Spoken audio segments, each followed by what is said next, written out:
hello, you lovely people. This is Diabolical, and I want to welcome you to another part of reading Homestuck. This will be part 6, and I'm pretty sure I've got would that be a catchphrase or an intro, basically? I mean, it's fun to say it. It rolls off the tongue nicely. And, yeah. So, we're back on page 3139. I'm not sure if I mentioned it on the video, I don't think I did, but I just simply wanted to make it to this page, just page 3100, but I basically had it in me to read a bunch more. So, yeah, pretty cool. We're back here. Also, I saw Carcat at 2 in the morning that night, and I felt pretty damn scared. So, yeah. Anyway, let's not make this any longer than it should and get to reading. Prepare for imminent windfall. Ugh, there he goes again, bothering you. He is so impatient. Doesn't he realize how time-consuming it is preparing for the holidays? He's just going to have to hold his stupid angry alien space horses. Wait, you almost forgot. It's still April, and nowhere near the holiday season. You guess all this wintry weather tricked you into thinking it was. But wait, even that doesn't not make any sense, since it never snowed on your island, and you were never able to connect it with the holiday season. Boy, are you confused. But you always wanted a white Christmas, and damn it, that is what you're going to have. And even though it's April, and even though you're giving all these presents to yourself, and even though Jesus Christ is no longer a relevant figure to celebrate on account of the annihilation of humanity. Oh, shut up, Carcat. Carcat cannot be conveyed with a more detailed portrait yet. He is too angry, and is forced to look like shit. Maybe later if he can manage to calm down. Shit, let's be Santa. Kringlefucker, hell yeah. Yes, perfect. It is the prettiest tree I've ever seen. Okay, I'm going to torrent you another, negative billion artifact risks. Okay, great. Everything about that makes total sense. Yeah, now draw the conksuckiest boo you've ever drew. Okay. So he has to torrent the negative ones, doesn't like... So it's not like the game is giving him the grist? Oh, so there's positive and there's negative? Wow. Okay. Draw a conksuck boot. Mm-hmm. Yeah, look at the crust on that shit. Is this conksucky enough? It is the conksuckiest piece of fucking shit that ever still somehow qualified as a boot. Heart emoji. You just know immigrants were responsible. Well, I'm not even sure if I am technically a US citizen. Yeah, see what I mean? Deck halls. Oh, is this the comic? Is this that comic again? Jesus. Alright, yeah, whatever. Alchemize. You have put a lot of thought into this, and you got some great ideas. Have, even. But first, you would like to make something practical. Something to keep you warm in this chilly weather. Make earmuffs. Fluffy ball plus headband. You combine Rose's headband with some sort of fluffy ball you drew.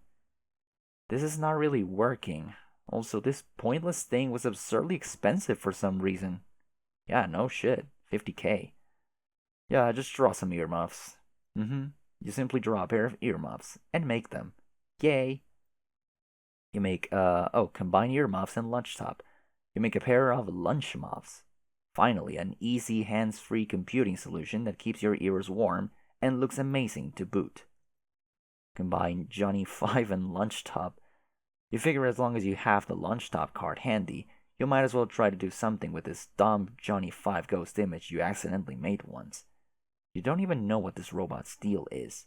You've never seen this stupid movie. Yeah, she's not surprised by this in the slightest. You make the Johnny top. Finally, a difficult-to-use hands-on computing solution that does nothing but roll around of his own accord while talking about his emotions and reading books first. Finally! Combine Iron Man armor and outfit. You decide to cut to the chase and do something that will have indisputably cool results. You go to one of the stairwell rooms and carefully observe the armor while you sketch it. You have secretly wondered whether your grandpa was actually Iron Man in his younger years. It would explain so many things, including why this armor is here. You make the Iron Last suit. It's quite stylish, but maybe a bit cumbersome for casual wear. Probably only good for special occasions. If you're going to adopt a new regular outfit, you would prefer something a little comfier and less ostentatious, and if possible, in less flagrant violation of copyright laws. Those laws suck dick, by the way. You sketch one of his silly, sun-bleached blue lady portraits. Oh, yeah, combine one of Grandpa's beauties and outfit. He would be so proud of Jade sketching one of those silly, sun-bleached blue lady portraits. You make the dress of Eclectica. This is so much better. Combine Rose's crystal ball and magic cue ball. You lost your magic cue ball in the explosion, so you will have to draw it and hope your Modus knows what you're getting at. You have been dying to see its predictions, and you think you're onto something here. Sadly, the Modus interprets your circle as a boring and useless magic 8-ball. Oh well, you guess you'll do it anyway. Combine Rose's crystal ball and magic 8-ball. You make a transparent magic 8-ball. You can now see inside and watch the dark waters sloshing about the cavity in the globe. The predictions seem kind of lame when you can see all the other possibilities tumbling around in there. Kinda makes the fortune feel irrelevant. Combine crystal ball and glasses. You make the suit specs. Now you can see everything, albeit through a dizzying fisheye filter. Combine suit specs and lunchtop. You make the junior CompuSuit spectagoggles. You can never have too many cool computers. Yeah, I think by now she has already beat John in cool computers at this point. You grab one of your grandpa's softest trophies and use it to make a really stylish warm fuzzy squiddle jacket. You do the exact same thing to your shoes to create a matching pair of squiddle sneaks. The jacket and the shoes are also computers. You will never be caught without a computer, ever. You are suddenly feeling more fashionable than any kid in Paradox Space. All of the style belongs to you. The only thing left to do is make yourself deadlier. Oh my, a rifle and Dave's Midnight Crew poster. You make a girl's best friend. Yeah. Pew pew pew. Combine Charles Dutton and Squiddle. You still have this Charles Dutton ghost image you accidentally made. You're not sure what to do with this gentleman, if anything. Oh well, when in doubt, squiddle it. You make a doddle. You made a doddle. The doddle is weirding you out a little. You believe you'll keep your distance from the doddle. Sketch particle accelerator. You put the leering doddle out of your mind and try to sketch one of the pieces of equipment from your destroyed room to the best of your recollection. Hopefully it works, so you can try making something sweet. Combine rifle, iron last suit, and particle accelerator. It worked! The result is a huge kick-ass proton cannon. Obviously, you can only wield this weapon in your iron last suit. Or you would, if you were able to afford the thing. Dave turbo-torrented you a lot of grist, but you don't have that much. Combine mummy and MC poster and outfit. You made the dead shuffle dress. While wearing this outfit, you almost feel as if you were ripped straight from the animes. Indeed, that's a pretty elegant suit. Dress, actually. You make combine green sun bed sheets and girl's best friend. You make the green sun street sweeper. Oh yeah. Okay, how about one more outfit? Outfits are the best, you think. Combine dress of Eclectica, filled poster, and 8-ball. Oh, the dress. You make the 3 in the morning dress. It is so fancy. You cannot imagine wearing it on anything other than super special occasions. Not to mention, you'll freeze your ass off in this thing. Combine mecha, street sweeper, and iron suit. You still have this mecha ghost image you made a while ago. By accident, as usual. Might as well throw a bunch of crazy shit together and see what sort of insane loot crops up. The suspense is almost too much. You make Johnny 5. God damn it. Motherfucker thinks he's alive. He's a tin can. Robots don't have feelings. Combine Dutton and suit specs. You make the Dutton bubble goggles. You can see into eternity. Forever. Okay, that's enough. Happy April 13, 2009, everybody. Wow. Hell yeah. she put the dot and glasses on the dawdle. Yeah. Fitting. Also, these pages were uploaded on December 23rd and December 25th. That's really nice. Oh no, what does he want? All of your computers light up at once as some douchebag starts hassling you, whoever this douchebag might be. You'll have to remember to keep most of these computers turned off. Answer this douchebag. Caligula's aquarium began trolling Garden Gnostic. Now that you're done making all the pointless rubbish, I've got something way more worth your while. Which one were you again? Wait, weren't you the guy who was always trying to hit on me? That could have been anyone. Let's not get distracted by your sad league of suitors and their flushed desperations. I'm offering you the edge here, in your rivalry with the other female. We've got the same abstratus, and I don't need this thing anymore, since I became more powerful than you could ever imagine as a mighty wizard of white science. So you might as well take it and settle your score with that awful witch. But I am the witch. Yeah, okay, the seer then, if you want to be dealing with technicalities. Rose? I do not have a score to settle with Rose. Why would you think that? Oh, well, fuck, I suppose I was guessing it was natural to presume some such relation like that between the two of you. I think you're projecting your own attitude onto others. Just because you tend to hate and or hit on everyone you meet doesn't mean everyone else is that way. Rose just sent me a code for a crystal ball. She's my friend and is basically the best. Oh, I see. So she shared her magic secrets with you then. It's probably a trap. I wouldn't trust her. She is a cunning and treacherous sort. Trust me, I know her type. Wait, do you have a thing for her too? Did she reject you or something? You are slinging around such a bloody mess of slander with these accusations. You would not understand anyway. It's already been painfully established you people can get your shallow think pants under the majesty of our quadrants. If you must know, things between us were getting pretty bellicose, and I'm pretty sure she was waxing as obsidian for me as a human got it in them to do. And if not for the interdimensional divide keeping us apart, honestly, I don't doubt our rivalry could be brewing outright pitch. Uh-huh. But the thing is, I need a rival who can pose me a challenge, and frankly, she's not even fit for holding my cape anymore. At this point, I find all her adorable black pixie dabblings to be prime kitty playtime shit. All of her fraudulent magics cannot come close to posing threat to my mastery over the truest sciences, and with my empiricist's wand, I serve as the righteous hope that will incinerate delusion and the deluded alike. My holy fire is the white fury bled from the wrath-weary eyes of 50,000 non-fictional angels, and when they are finished weeping, they will bow before their prince. Wow, what are you talking about? So really, you should be honored to inherit my old calling, both my armaments and my feud. It'll be witch against witch, a real one versus an impostor. Faker one dies. Hey, look at that. Time for me to get going. Oh, will you just take the fucking gun already? No, I don't want it. It's a way more powerful weapon than any of that crap you made. It's a legendary relic without equal. More like a legendary piece of shit. You're being needlessly fucking stubborn about this. I'm doing you a fucking favor here.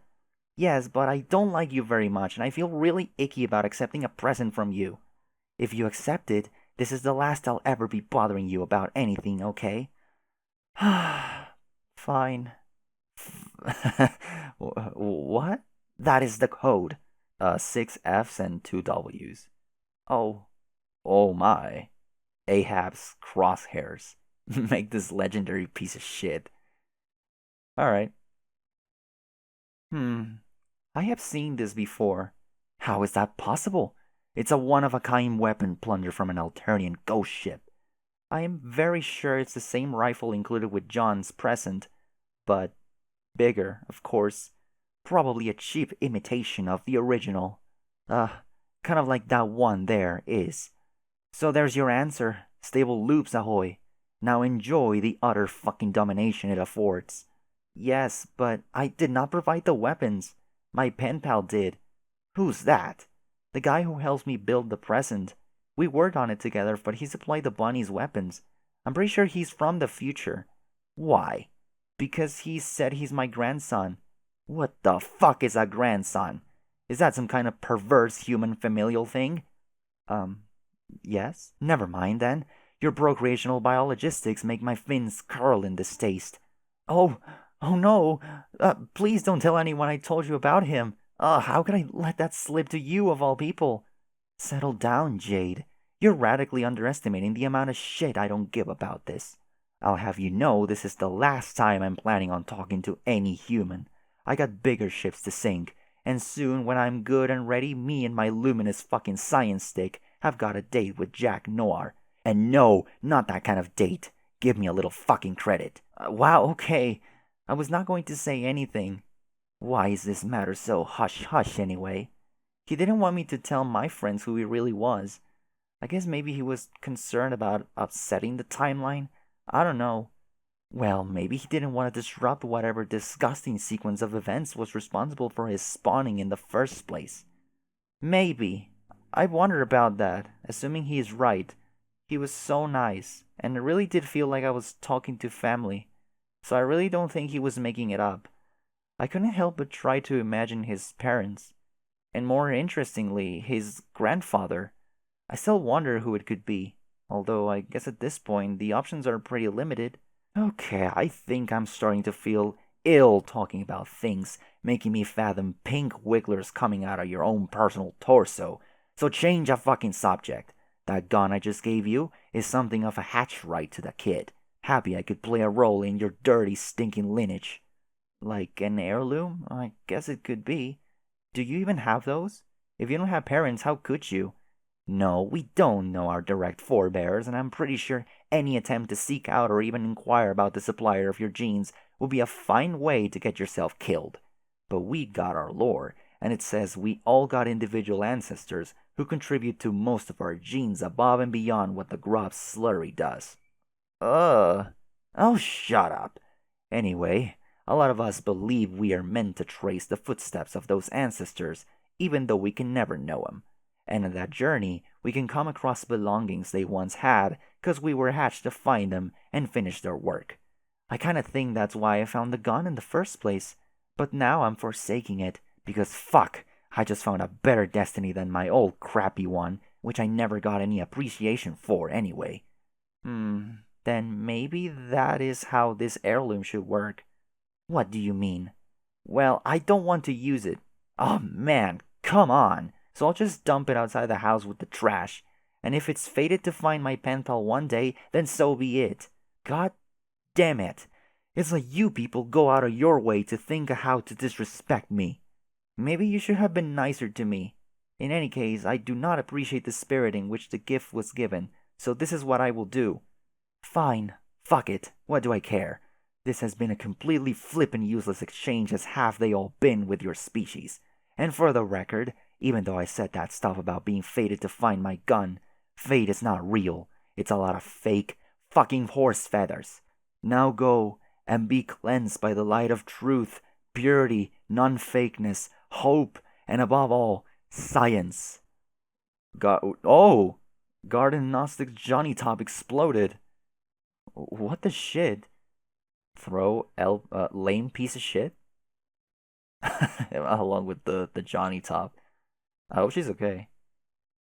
Oh wow. 10 hours, 24 minutes, and 50 or so seconds. 612. Uh-huh.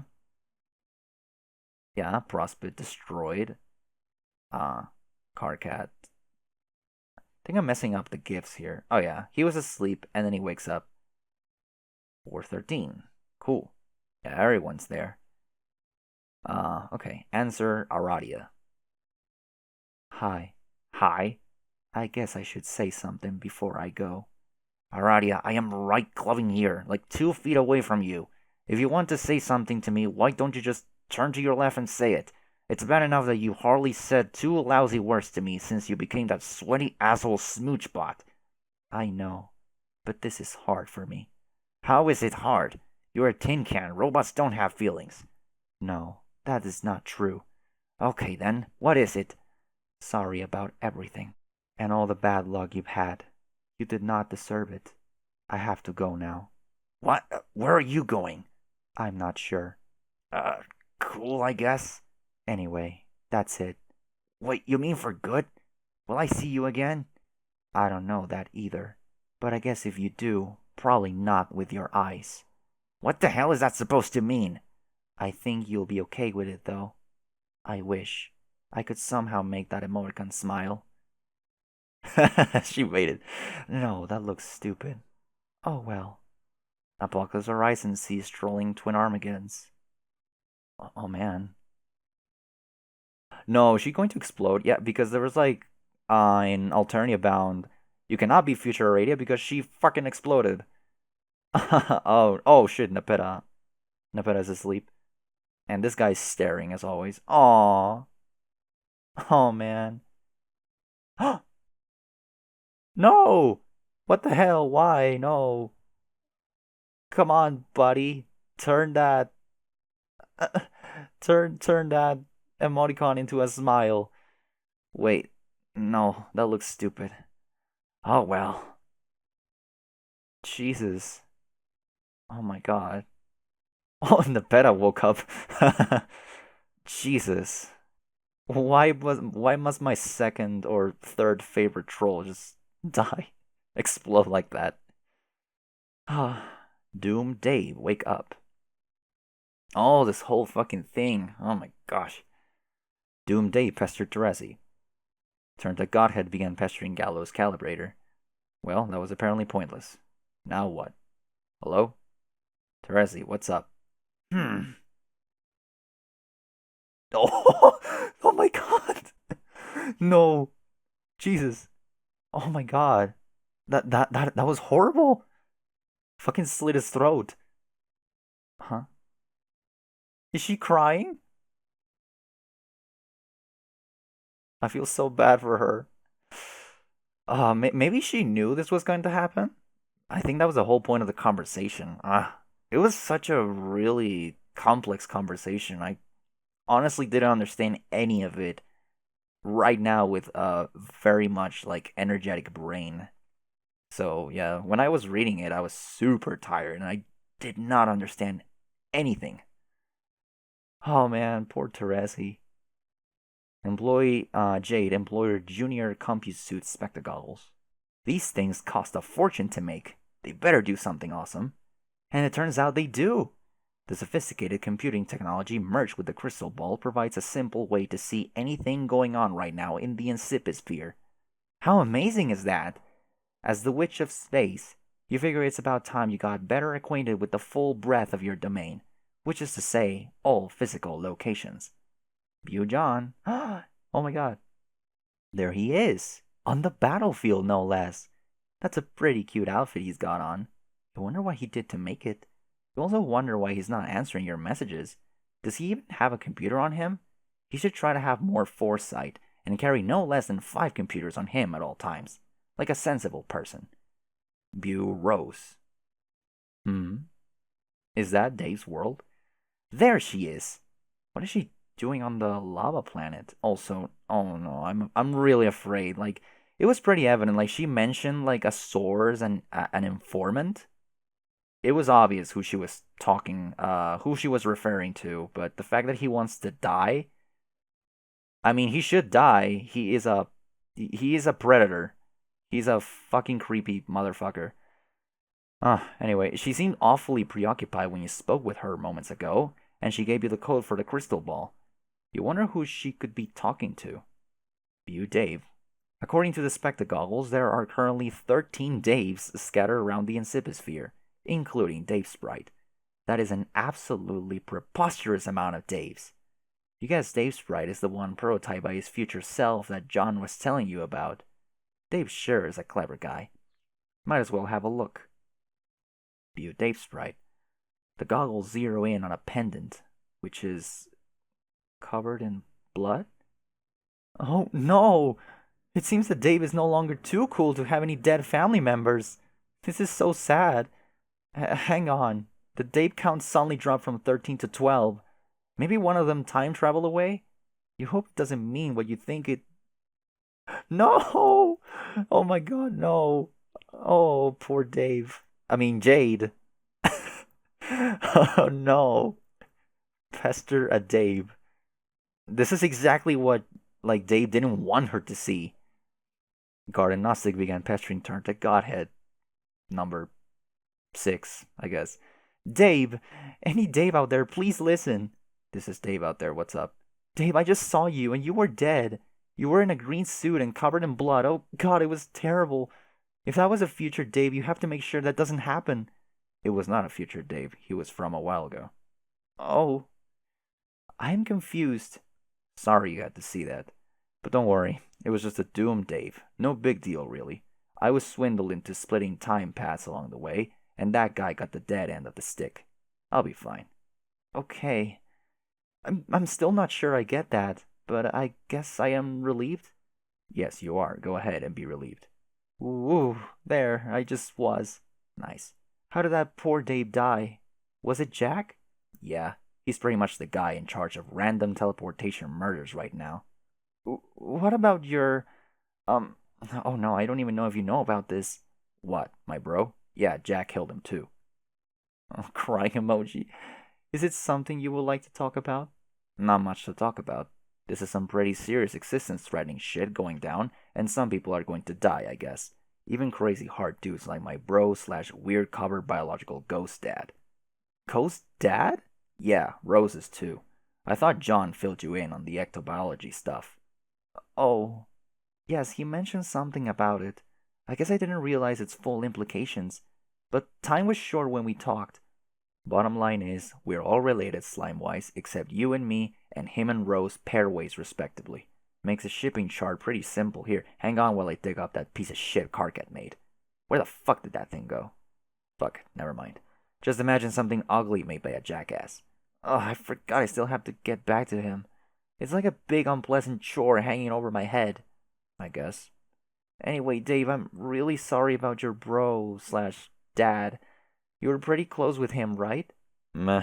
It was a pretty bizarre relationship by any standard. Fighting up wave after wave of face-pumicing puppet ass every day. Always being on guard for stealth attacks in the middle of the night while getting up to go to the fucking bathroom. But I guess it all sorta amounted to some vague, unspoken semblance of kinship, if that is a thing. Like if honor among thieves is something, then let's call it camaraderie among ironic rapping roof ninjas. But thanks. Sure. I thought about taking his sword when I was there, but I couldn't. I couldn't really bring myself to try and pull it out. It was too weird. Dave, we have to stop him.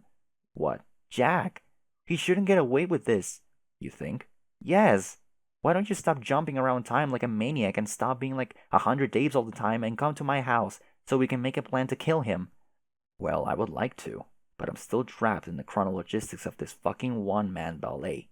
There are loops outstanding, and if I step out of line, you get to see more bloody Daves. I'm getting pretty sick of it, but I think it'll be over soon. Then I'll break out and ride linear the rest of the way, I think. Once it's time to put the endgame in motion. Till then, you're on your own for a while. Oh. Besides, we can't beat him. Look what he did to Bro and Dave spread together. I'm at the top of my echelon with all the frey motifs, and I stand no chance. John's even better than that, even though he doesn't know it at the moment. And he stands no chance either.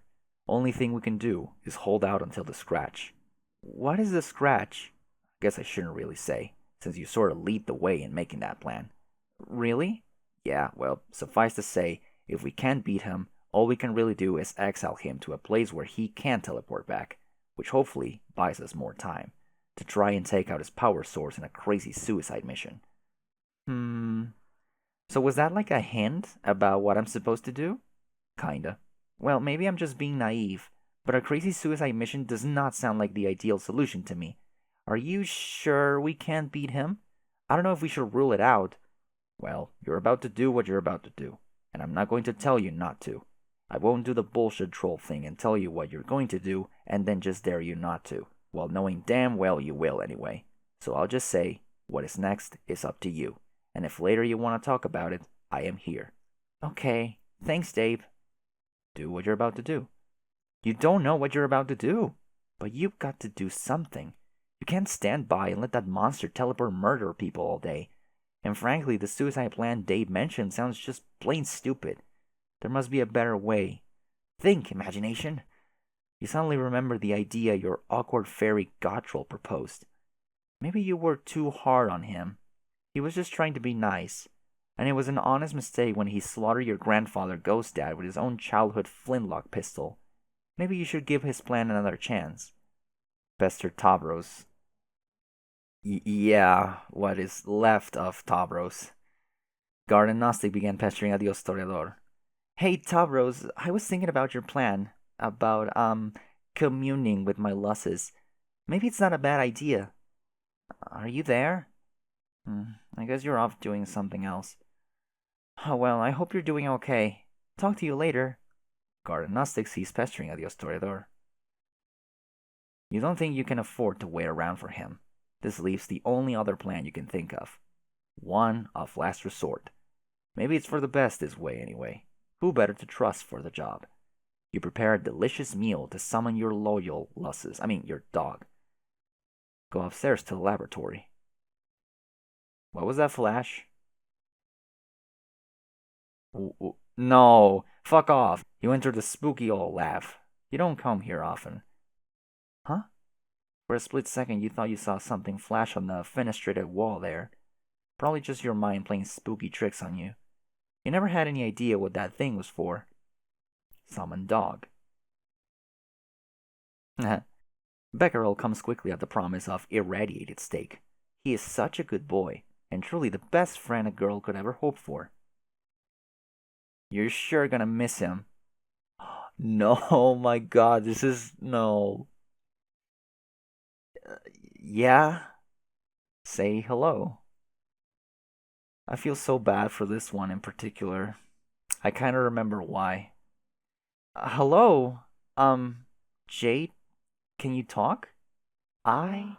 Oh, good. I was starting to get worried there. What did you do? What did you do? Oh my god. What did you do? What did you do? Elsewhere. Oh no, that smile. While a timer counts down with no particular clock stepping forward to claim it. The most important character in Homestuck fondly regards the miracle of a new beginning. Oh, now we're straight up considering, like we're just breaking the fourth wall here. Gamsee's the most important character of Homestuck. Sure, I suppose. The fucking lap just drops. Yeah. Oh my god. Yeah, it fell. Oh, see, that's a different background. Reveal yourself, Lord English. What? Oh, album Homestuck, Volume 6, Air Transparent. Exciting. Behold. Don't actually turn out to be Lord English. What are you, a fucking idiot? Of course I'm not Lord English. How dumb would that even be? Jesus, this coat is huge. I am swimming in this garish piece of shit. Would anybody fit in this thing? This robe. Why don't we cover this thing up? It'll be a real shame to spoil their little moment with this nonsense. That's better. Retired to study. I retired to my heavily processed photograph of Andrew Carnegie's study, painstakingly retrieved from a Google image search. Greet MS Paint, or Miss Paint. Miss Paint, you're doing a wonderful job. Thank you. It was also very thoughtful of you to switch the layer mode of your coat of paint to the overlay setting, so it would not obscure the details of Mr. Carnegie's lavish room. Yeah, she's very, very thoughtful. I like her already. Go check out Cal. That Miss Paint is one classy Prospidian lady. She is the model of grace and beauty. I am always a bit flustered in her presence, especially when she carries her little pail around like that. Whereas this lazy sack of crap here makes me sick to my stomach. Cal, goddammit, we're supposed to dress up for this. It doesn't look like you even touched that nice suit I suit up for you. Oh, I suit for you. Let alone swap your eyes with those billiard balls and make them alternate rapidly. This insubordination is putting me in a foul mood. It's bad enough I just had to take Falcor out behind the woodshed and blow his brains out after he caught the rape. This insubordination is putting me in a foul mood. It's bad enough I just had to take Falcor out behind the woodshed and blow his brains out after he caught the rabies. Oh, rest in peace, Falcor. Pull out the wood, the old underwood. Got a lot of typing to do. Hope the ribbon holds up. I should probably bust out that shitty drawing of myself again so I can type as quickly as possible. Bust out shitty self-portrait. Whoops, need the felt dots. Hang on. Awesome. Works for me. Apply dots. Yeah, okay. Works for me. Begin typing. No, this is not nearly fast enough or jittery enough. Come on. I can do better than that. Let's go, dude. Recap it like you mean it. Recap number 3. Dude. No. No. After Act 4, we began Act 5, Act 1, otherwise known as Hive Bent. We were introduced to 12 trolls from a planet called Alternia, which resides in another universe. We follow these trolls as they play their own 12-player session of Esberg, or to them, Esgrub, to completion. A whole bunch of stuff happened along the way. In completing the game, they created a universe, our universe, home to Earth and our 4 heroes. But they were denied entry into the new universe due to an encounter with an indestructible demon. This demon was the 4x prototype Jack Noir from the kids' session, forced into the troll session due to a space-time rift the kids would later cause, called a scratch. The trolls fled to the Vale, discovered the existence of the kids, and began trolling them. Then, Act 5, Act 2 started. Through a trollium viewport, we see John moments before the scratch is initiated, wearing his god-tier Air of Breath suit in the land of heat and clockwork, about to put in motion a plan he, the other kids, and the trolls all help orchestrate to cause the scratch. This is the first conversation Karkat ever has with John, and the last John has with Karkat, pre-scratch. Karkat proceeds to troll John backwards through his timeline. John knows increasingly little, while Karkat gradually begins to understand more. Events from Karkat's perspective. 10:25, 10 hours, 25 minutes. Before some critical moment, Jack arrives and destroys the gateway to the new universe. Aradia transports all the trolls to the Vale to hide. Her army of doomed duplicates take on Jack. They're all destroyed. The trolls find a computer lab in the Vale and stay there for most of the time remaining before the critical moment to occur at 0 hours. 0612, before the critical moment, Jack destroys Prospect. Shortly before this, Kanaya chainsawed off Tavros' legs to replace them with robotic legs supplied by Equius. At the sight of this, Karkat faints, and for the first time, his dream self wakes up on Prospect. He is awake for only a moment before he sees Jack, and finally recognizes him as Jack Noir, rather than the heretofore unidentified demon. Jack then kills him and all the other Prospect dreamers in the process of destroying the planet. Karkat remains asleep for an hour, until 5 hours, 12 minutes and 30 seconds before critical moment. Exactly halfway through countdown, while sleeping post-dream death, he dreams of horror terrors in the furthest ring, an experience anyone will have if sleeping after dream death. On waking up, he orders everyone not to sleep. He also wakes up to news that the humans were discovered. Neither he nor the other trolls understand the significance of the humans right away. They were discovered when Teresi was wired 413 boon bonds from Dave on her future instruction. She urges Karkat to take a closer look at them. He dismisses them as irrelevant. It's not until later he makes the connection between the Jack Noir in the kids' session and the one hunting them down, recognizing them to be the same Jack, therefore placing the kids at fault for their current predicament. He then conceives of the plan to troll the humans as a futile form of payback and urges his team to follow suit with a compelling speech. He isolates John as the primary target of his hatred after watching him grow up. He is sure John is fated to be his Kismesis, a romantic partner specific to troll culture, centered around rivalry and loathing. In his first conversation with John in the air suit on Lohak, he professes these feelings clumsily. John cannot reciprocate. The awkward exchange causes Karkat to trap himself into continuing backwards on John's timeline, and the trolling continues in reverse fashion until John's first conversation with Karkat.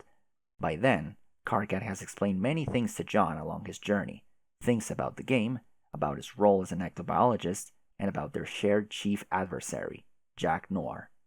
In John's first conversation with Karkat, Karkat needs to get in touch with Jade. It's at this point on Karkat's timeline he has finally understood enough that he knows he must begin making plans with the kids for their mutual benefit. Karkat attempts to get in touch with Jade, who continues to ignore him in a particular time frame due to his persistent previous harassment of her in years prior. He leaves a message to her months in the past, telling her she needs to get in touch with him when her robot explodes. Her robot later finally does explode when her dream self is killed in the impact of Prospect's moon on the battlefield. When she wakes up, she remembers the message and contacts him, but she contacts him at a point in his timeline where he is not yet interested in hearing from her. He argues with her and is interrupted by his future self in a memo from a time where he is trying to contact her. He and his future self argue, and Jade mediates between the two and becomes angry and frustrated, ceasing the correspondence. By this point, the biggest meteor yet is approaching quickly, and she must enter the medium to escape. She requires John's assistance. He must recover the server's disk, install it, and rescue her. Events from John's perspective. John sleeps on Bro's rocket board, flying along with the meteors of the reckoning. He lands back on his planet, the land of wind and shade. His dream self had awoken after Dream Jade pushed him to safety from the blast of Prospect's moon. His dream self now exists on the battlefield, awake whenever John sleeps. He wanders the battlefield with his robot bunny, who he will later name Liv Tyler. He sees his dad and Rose's mom and runs to meet them, but he wakes up before reaching them, and his dream self disappears. The ring he was carrying falls into a ravine below, later to be recovered by WV before his exile to post-apocalypse Earth. Vriska was responsible for waking him up. Upon discovering John, she takes an interest in his advancement and uses her abilities to help him progress and set up critical events along his timeline. The only effect her abilities have on humans is to wake them up or put them to sleep. In this case, she woke him up so he will be able to receive the server disk about to come out of a parcel Pyxis. The disk had been deposited into the pipeline by PM some time ago. She and John continue to converse, and he befriends her, oblivious to the true nature of her schemes. She functions as his patron troll, a troll who is particularly focused on helping one of the kids, like Teresi is with Dave and Kanaya is with Rose. John returns to his house and installs the server, but not before touching base with Rose, who is committed to cracking open the secrets of the game through dark magic, and Dave, who is from the future, having time traveled extensively over the course of the 24-hour reckoning period. John also encounters Nana, who gives him a pendant granting him the ability to summon her. She conjures a ghost bed for him and cooks for him with a ghost oven. He floats on his bed high above Loaz while he connects to Jade. Jade, who had woken up in her bed at the foot of the hill, returns to her house to find John setting up the equipment. John deploys the alchemitter and lathe in her greenhouse and the crux shooter in front of her fireplace. He opens the crux shooter and discovers there are 10 minutes and 25 seconds until impact. They discuss what to prototype with, if anything. Rose warns him of the danger of failing to prototype, which would not allow the battlefield to heal, evolve to its final form, and grow the tumor inside, which is critical to her plan to destroy the Green Sun. John resolves to prototype with the blue doll, missing an arm and an eye, to deliberately disable Jack, but Vriska puts him to sleep before he can. Becquerel then prototypes himself to destroy the meteor and save Jade. As he sleeps, John's ghost bed crashes into an oil ocean below. He loses his computer with the server disk in it, and Nana's pendant. He hops to a small island. He notices the ocean is on fire over the horizon, and the fire is approaching. He talks to Rose, who informs him Jade entered while he slept, and is safe. She tells him about a quest he'll need to go on later, to recover the tumor from the battlefield and bring it to her. He then talks to Karkat, who is speaking to him for only the second time from Karkat's perspective. Karkat explains exactly what the kids did that made him decide to troll them. He blames Jade for prototyping Beck, creating Beck Noir, who is now terrorizing the troll's session, while blaming John for allowing it to happen. Meanwhile, the fire is approaching his island and has turned green due to Beck Noir's transformation. taking place during a duel with Bro and Dave Sprite elsewhere on Loas. John is contacted by Briska, who admits to putting him in this position to challenge him, to realize his potential as the heir of Breath. She also admits to deliberately playing a role in the creation of Beck Noir, wanting to be involved in his rise just as she has plans to be the one to kill him. She explains that regardless of her actions leading to his rise, his existence in the troll session is immutable. Due to the nature of Paradox Space, that outcome could not be changed with different actions. The only consequence of different actions would be an offshoot timeline in which all participants would be doomed. As the fire surrounds him, she encourages him to use his abilities, and with some coaxing from WV, who commands him from his station, he does the windy thing. The breeze surrounds Loas and puts out the fire completely, and blows John to a larger landmass just outside a village. The breeze also clears the clouds from the sky, but they return shortly, as the spell over the planet must be broken by other means. By unlocking this ability, he reaches the top of the Echeladder and becomes the air transparent. Briska then informs him the only thing left to do is reach God Tier, which is done by sleeping on his quest bed, which is nearby. She tells him to ask the locals about it. He does, and finds the quest bed beyond the village. He sits in the bed, but is not tired. Briska gives him the choice of whether he would like her to put him to sleep. He agrees. While he sleeps, Jack Noir finds him and stabs him through the chest, killing him. WV watches his death on the monitor and commands him to rise up.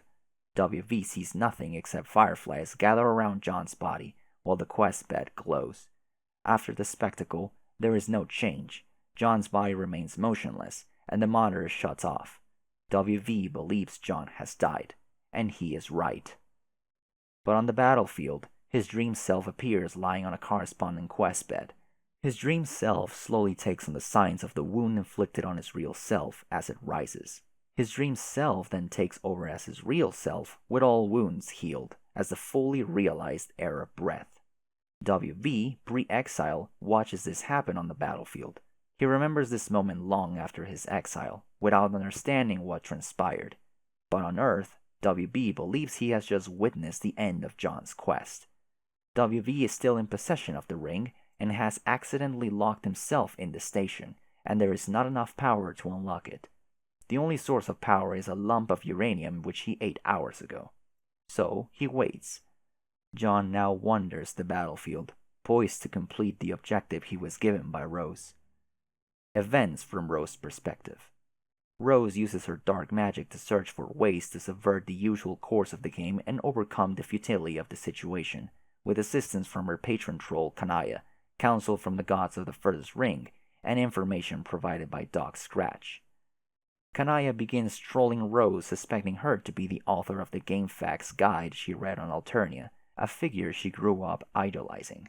But she becomes disappointed with her due to a series of miscues resulting from her sporadic, non-linear trolling. She continues conversing with her non-linearly, engaging in a feud of snarky one-upmanship, gradually befriending her. She eventually realizes Rose is the true author of the guide when she watches her destroy the gate above her house with magic. She then continues helping her in a more linear fashion, uncovering the secrets of the game and sharing her own extensive knowledge of the game with her. Ultimately, as Kanaya begins to understand the true nature of Rose's plan, she becomes afraid Rose is dangerous. She is especially unnerved by the fact that soon on Rose's timeline, her viewport goes dark, and she can no longer be monitored. But she acknowledges she can do nothing to stop her, so she trains Erident to become a powerful white wizard of hope to challenge her as a joke. A particular target of Rose's investigation is the Green Sun. She rips apart underground ruins to retrieve information on it, and is further informed by Doc Scratch on the subject. The Green Sun is a huge star nearly twice the mass of the universe. It resides somewhere in the Furthest Ring, and serves as the power source to all First Guardians. Beck was Earth's first Guardian, and when he became prototyped, Jack inherited all his powers, which are supplied by the Green Sun.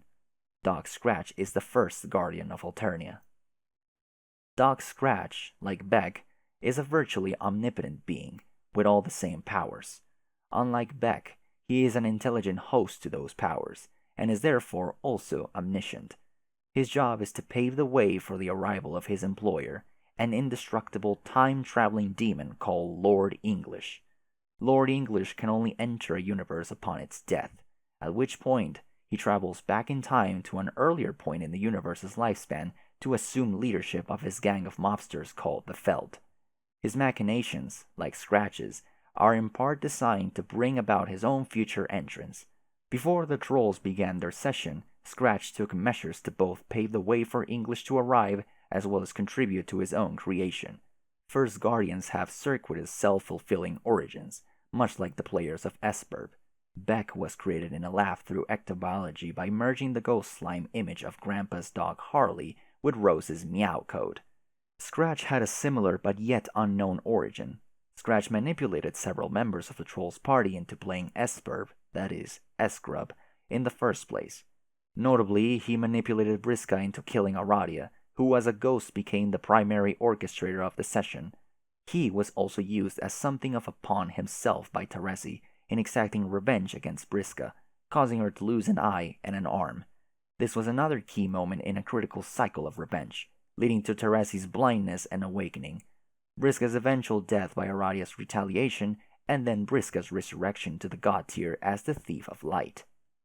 Having done everything he needs to do, Scratch tells Rose he wishes to die. Thus the destruction of the Green Sun is to their mutual benefit, and Rose forms a plan. While she gave the short version of the plan to John, telling him he would need to recover the tumor, she tells the full plan to Dave. The tumor at the center of the battlefield is in fact a very powerful bomb, capable of destroying the Green Sun. She will go to sleep, and John will bring it to her dream self. Meanwhile, Dave is to go to sleep and listen to the gods, who will tell him how to find the sun. He will make a map, and Rose will plot a course there and destroy the Green Sun in a suicide mission. Ideally, this will negate all of Jack's powers, reducing him to a mortal status again. Events from Dave's perspective. After entering the gate above his apartment, Dave begins exploring BLUH under the guidance of his patron troll, Teresi. Her fascination with him was prompted by the money wire from his future self, which alerted her to the existence of the humans in the first place. She watched him grow up with his bro, and made some observations about humanity through his upbringing. She then committed to helping him, in part due to her rivalry with Briska, who sought to make sure the human she favored, John, would outpace Dave. Over the course of the adventure she coordinates for him, Dave experiences about 3 days chronologically due to looping through time and fulfilling the requirements of various time loops. The key objective is to make enough money for him to be able to wire it to her in the first place, completing the time loop that started it all. The sum of money vastly exceeds what is typically gathered in a session, and it must be accumulated by manipulating the BLUH stock exchange using time travel. Along the way, Dave and Teresi befriend each other, trading comics and perpetrating financial capers. In the early going, Teresi leads him into a pot of soup prepared by his crocodile consorts for no particular reason other than it needed to happen on his timeline. Doubtful of the need for her help, he nearly quit, but received assurance from his future self and continued exploring. He goes underground and discovers gold ruins. Before entering, he is interrupted by Cardcat, who uses a memo to warn both him and John about their involvement with Teresi and Briska, telling them the Score sisters are partaking in a dangerous game of rivalry-fueled flirtation which has gotten both him and John killed at least once each. Cardcat speaks from a time in which he is aware of a plan developing which may lead to the kids and trolls meeting each other, and does not look forward to the results of the gathering if these trends continue.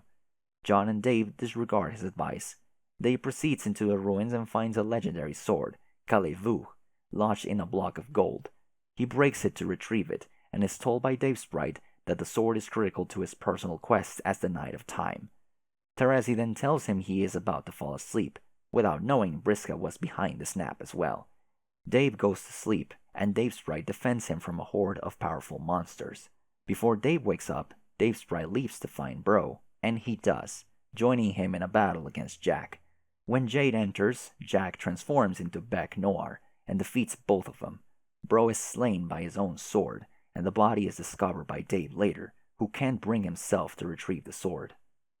While sleeping in the ruins, Dave's dream cell wakes up again on Dursey's moon, Following Rose's advice, he looks in the sky and takes off his shades. He gets his first glimpse of the gods.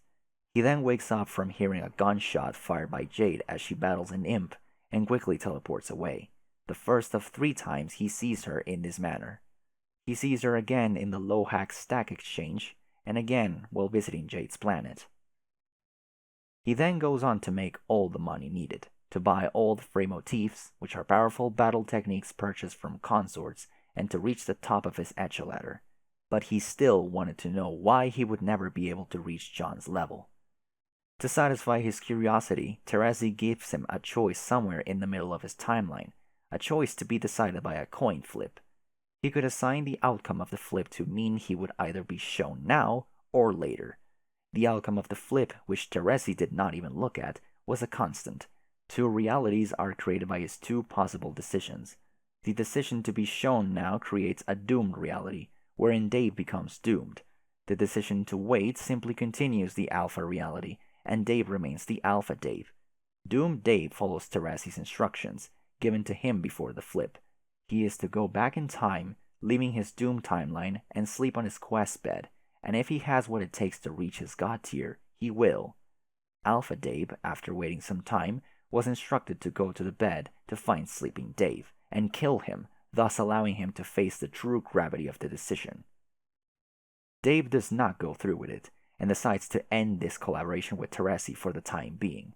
Later, doomed Dave wakes up, gets out of bed, and is immediately killed by Jack, 3 minutes and 14 seconds before the critical moment.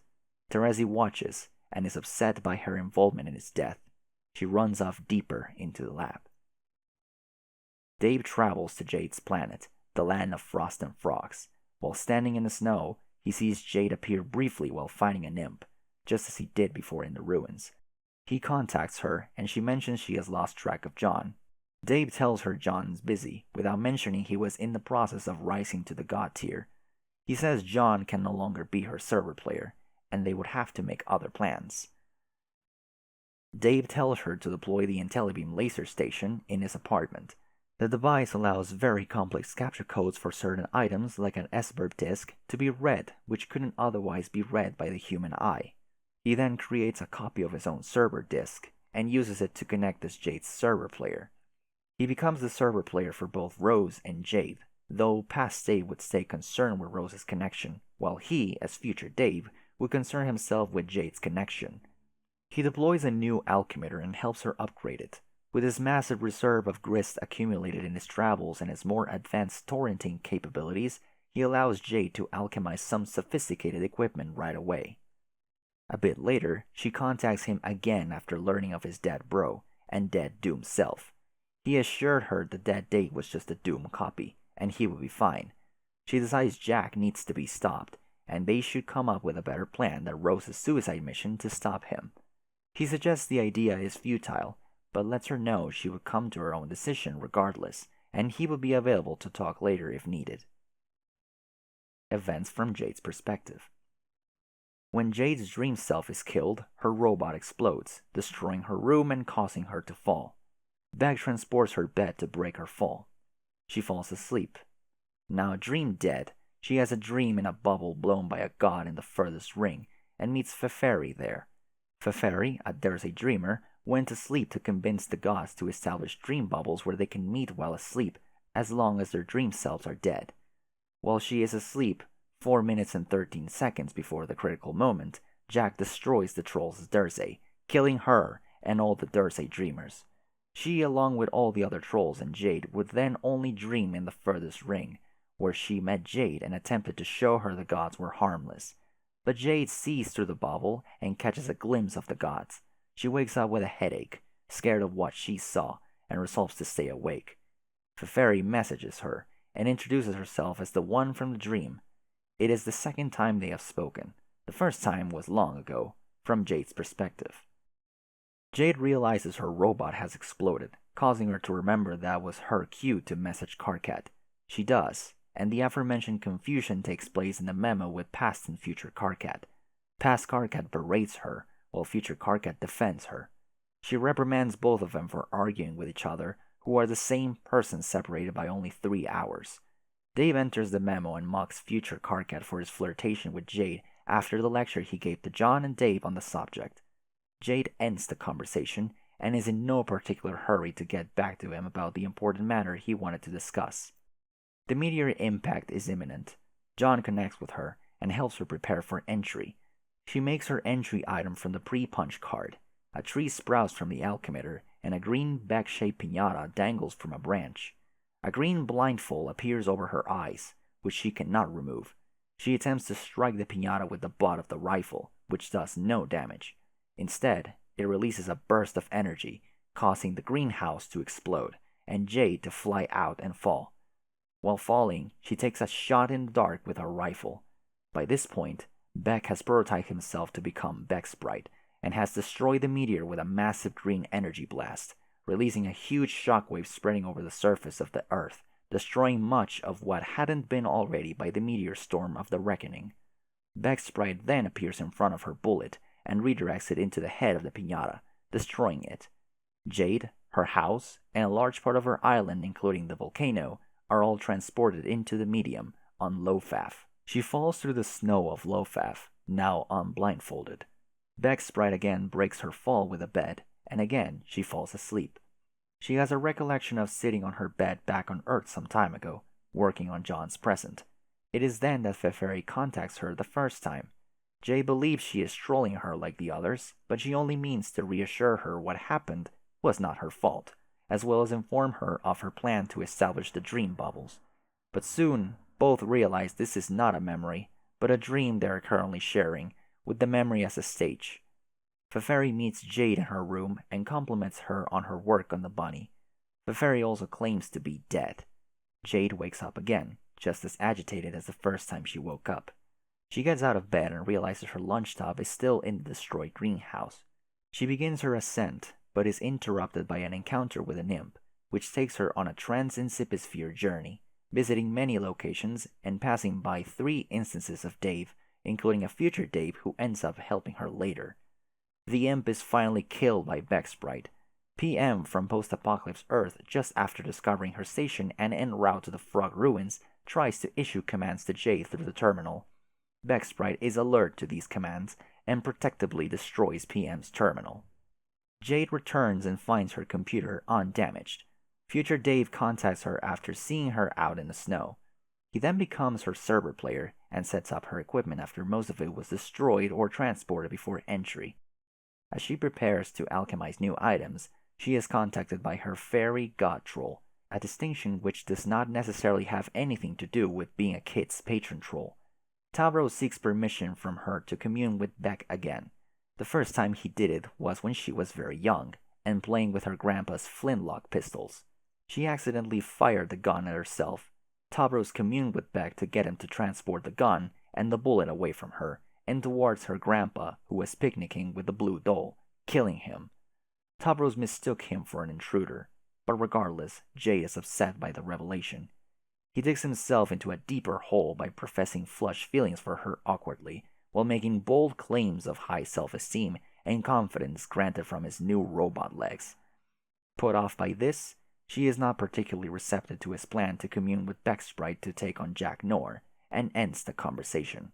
Briska, who was reading the conversation, mocks Tavros for his false show of confidence.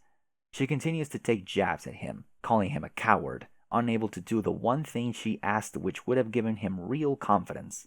She refers to the incident preceding her resurrection to the god tier. After she was nearly beaten to death by Aradia, Tavros finds her, believing her to be dead.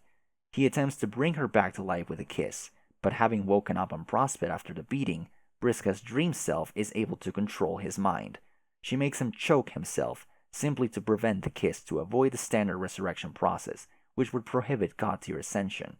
She does not wish to control him completely, intending to leave the following decisions to him to make him stronger. Instead, she merely controls his hand to write messages to himself using her blood. She instructs him to take her to her quest's cocoon and to kill her on the sacrificial slab before she bleeds to death. He hesitates, and she continues to insist, while her dream self gradually takes on the same wounds inflicted on her real self, causing her demands to become more desperate. The more desperate she gets, the more terrified Taros becomes, and he finally flees without killing her. She eventually dies and is resurrected on the battlefield as a thief of light.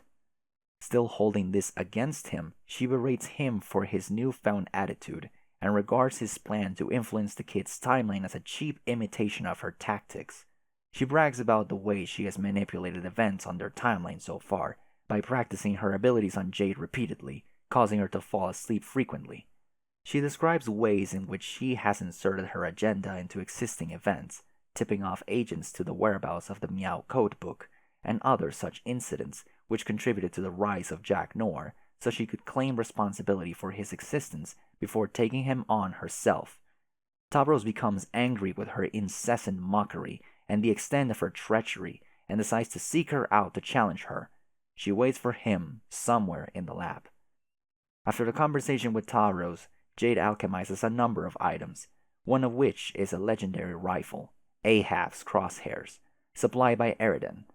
Eridan, now believing himself to be a powerful wizard, feels he has surpassed the need for the weapon and gives it to Jade to fuel the rivalry he mistakenly assumes she has with Rose as payback for Rose's early dismissal of his black advances.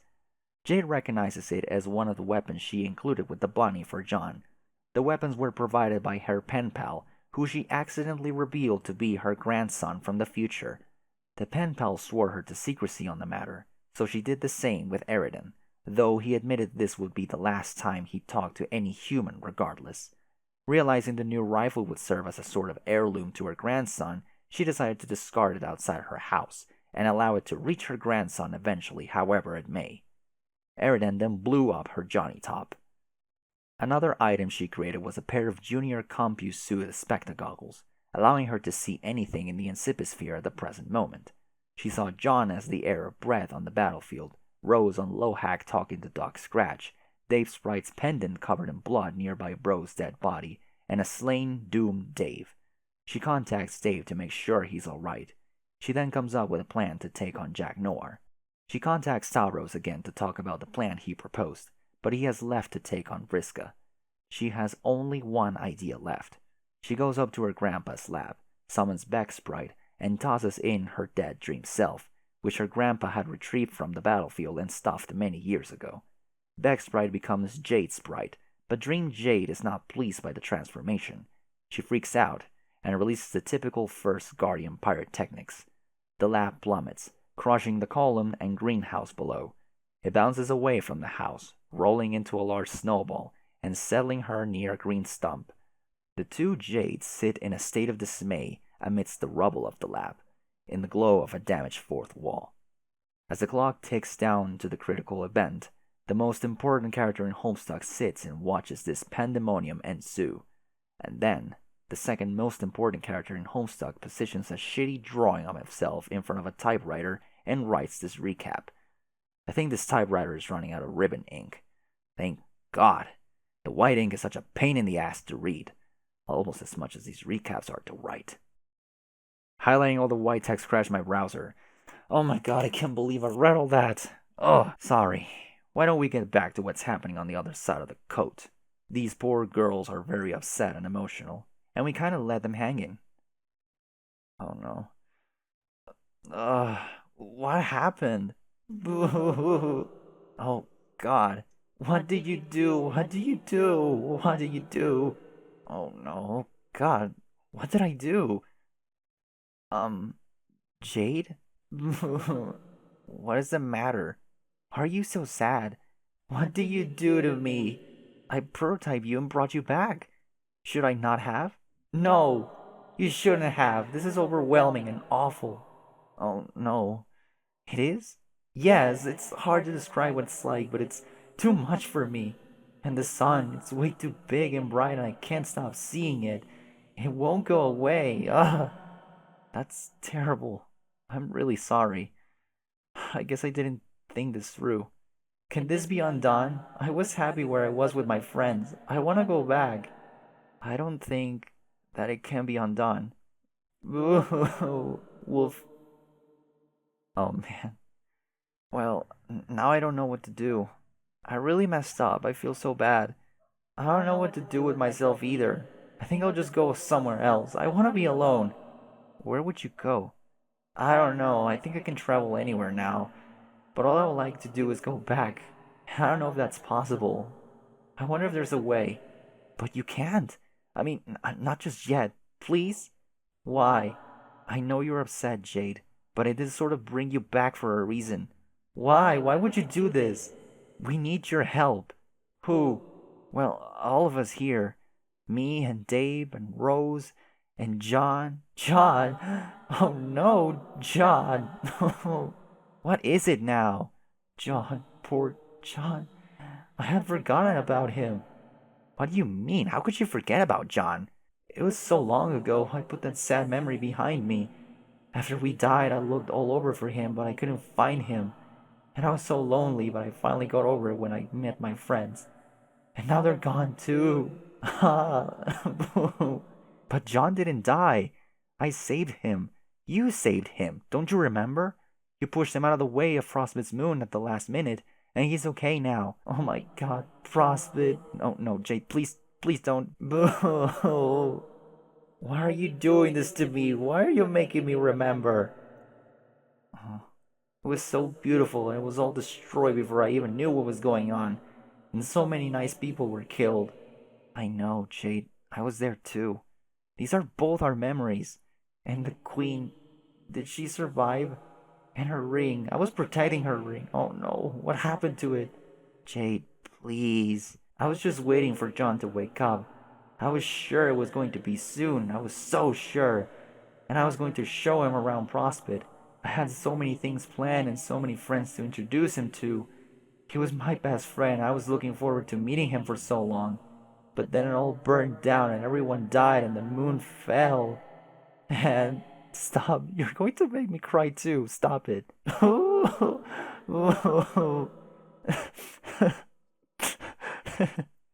don't want to be here. I have to go back. But I don't know how. Can you help me? You want me to help you die again? Yes, I think that's what I would like. I can't take this. I was not ready to come back. Not like this. Wow. Okay, I know this is my fault, but that is a really hard thing you're asking me to do. Even if it was possible the way you are now, I don't think I could go through with it. Ooh. Okay, okay, shh, Jade, Jade, listen. I never did tell you why I brought you back. And it may be that if you attempt what I wanted you to do in the first place, God, I can't believe I'm saying this, but you might end up getting what you want anyway, because it was always going to be risky. What is it? Well, you remember the guy who destroyed Prospect? Oh God, no! Shh, anyway, he's the reason I brought you here. He has the same powers you have, making him unbeatable to us, but maybe not you. So you could go find him and. You want me to fight him? Are you crazy? Do I look like I am ready to fight anybody? I just thought as long as you're here, I can't fight anybody. Jade, I'm scared and confused and sad, and I wouldn't even know how to begin fighting that horrible guy. I'll be too afraid of him to even go find him. But I thought you wanted to die. You wouldn't even go if you could. No, I don't want him to kill me. You just don't understand. Jeez, you're right. I really don't. I said wow. Jade, I don't mean to be insensitive, but there's a lot at stake here. Of I don't change the subject. I mean, don't you remember what this was all about? What you were working for? What we were working for all those years before you died? Remember what we saw in the clouds or what the Queen told us? Uh, how could you not remember John survived? We both saw him in a cloud. He was in his dream suit and awake, reading our letter. Didn't you think about that? So? What does it matter? It was all a lie, Jade. What we saw in the clouds and all that, none of it meant anything. What? How can you say that? It was a nice life, but everything we did led to nothing. John and I both die, and I eventually accepted that and moved on. John didn't die! Oh my god, this is so frustrating. I just told you he didn't. I knew I was kind of a ditzy and forgetful in my dreams, but. Oh, okay, jeez. I just don't know what to think. I guess you are a part of me, and you are who I was when I slept. But it makes me sad to think I would act like this. Act like what? I would like to think that even if I was sad and scared, if I was put in a position where everyone depended on me, I could put all those feelings aside and do what's right. But I don't know what's right. Yes, you do. Even though you don't want to be, you're here now, and there are still people who need you. There is still something worth fighting for. No, not for me there isn't. There's nothing but death and sadness and destruction here. There's no hope. I don't see anything worth fighting for. That is a horrible thing to say. I don't belong here anyway. Really, none of this is my business anymore, and I want to go home. Ah, that is so selfish. I can't believe this. How can you say these things? Don't you remember anything the Queen told us? That we would eventually build a new world and make a future together with our friends? Don't you remember being excited about finding out what that meant? Yes, but it was just a story. It was never going to come true. Yes, it will. Some of us, the ones who still have hope, are fighting for that right now. How can you have such a negative outlook on absolutely everything? Shut up! Stop being such a damn crybaby, really. We both had the exact same experiences, and look, I'm managing to keep my head up. See? You don't even have the full picture either, because you checked out early. You didn't have to stand by as Beck gave Jack his powers, when you might have been able to stop that. And you didn't have to watch as Jack became so strong he could appear anywhere and kill anyone you loved at any moment. You didn't have to see Dave lying in his own blood. What? Dave? He died too? No, see. Oh. Hey, no. You're not allowed to cry about that because you didn't see it. That is the whole point. You're just looking for any excuse you can be sad and useless, and it's starting to piss me off. No. No, bad. No, for God's sake. Will you shut up and pull yourself together? You're driving me crazy. I said pull yourself together, you blubbering goddamn pansy. Oh, shut up, draw your crybaby eyes, and stop being a coward, and go fight Jack Noir. Oh my lord. Shut up, no, just goddamn it. Please, just once, shut the hell up. Shut up. Shut the fuck up. Actual Jade Sprite crying emote. Sweet Jesus, my neighbors are gonna kill me. Oh, Jesus, no. This sprite right here is super fucking. It makes me sad. It's super miserable. Carcinogenesis began trolling Garden Gnostic. Attention, Harley. Please stop weeping with and or beating the shit out of yourself, prototype losses sprite. Stop doing one of those things at least. Long enough to answer me, please. Pretty, polite, Earth, please. Who am I kidding? I'm wasting my time again. Cardcat, well, fuck you, answer me. I don't believe it. Yes, I'm going crazy here. I never thought I would say this, but I'm actually almost relieved to talk to you. What, you are? Or really anybody besides that lunatic. She's driving me nuts. Oh, yeah? How so? Everything here appears to be proceeding rationally. What seems to be the problem? Are you joking? Look at this mess. Mess? Jade, now it sounds to me like you are the one who is joking. Your hive ball rolled down a beautiful winter hill, and you're spending some quality time with family. You're going to have to fill me in on the nature of the problem. Okay. I made the mistake of prototyping my dream self who has been dead for years, and she's completely crazy, and there's no talking any sense into her. Yes. What? As in, interesting. As in, how very, very fucking interesting indeed. What are you getting at? What do you mean, what am I getting at? I'm getting at whatever, interesting gets at. Please, go on. I'm listening to your problem. Well, I mean, I understand why she's upset, but she's completely inconsolable and won't listen to reason about anything. And I guess I could deal with that, but the frustrating thing is that she's actually me. I really don't think I would act like that. Will you stop saying Okay, fine. What other sequence of letters would you have me use to register my profound fascination? Fascination? What do you find so fascinating? I'm just trying to understand.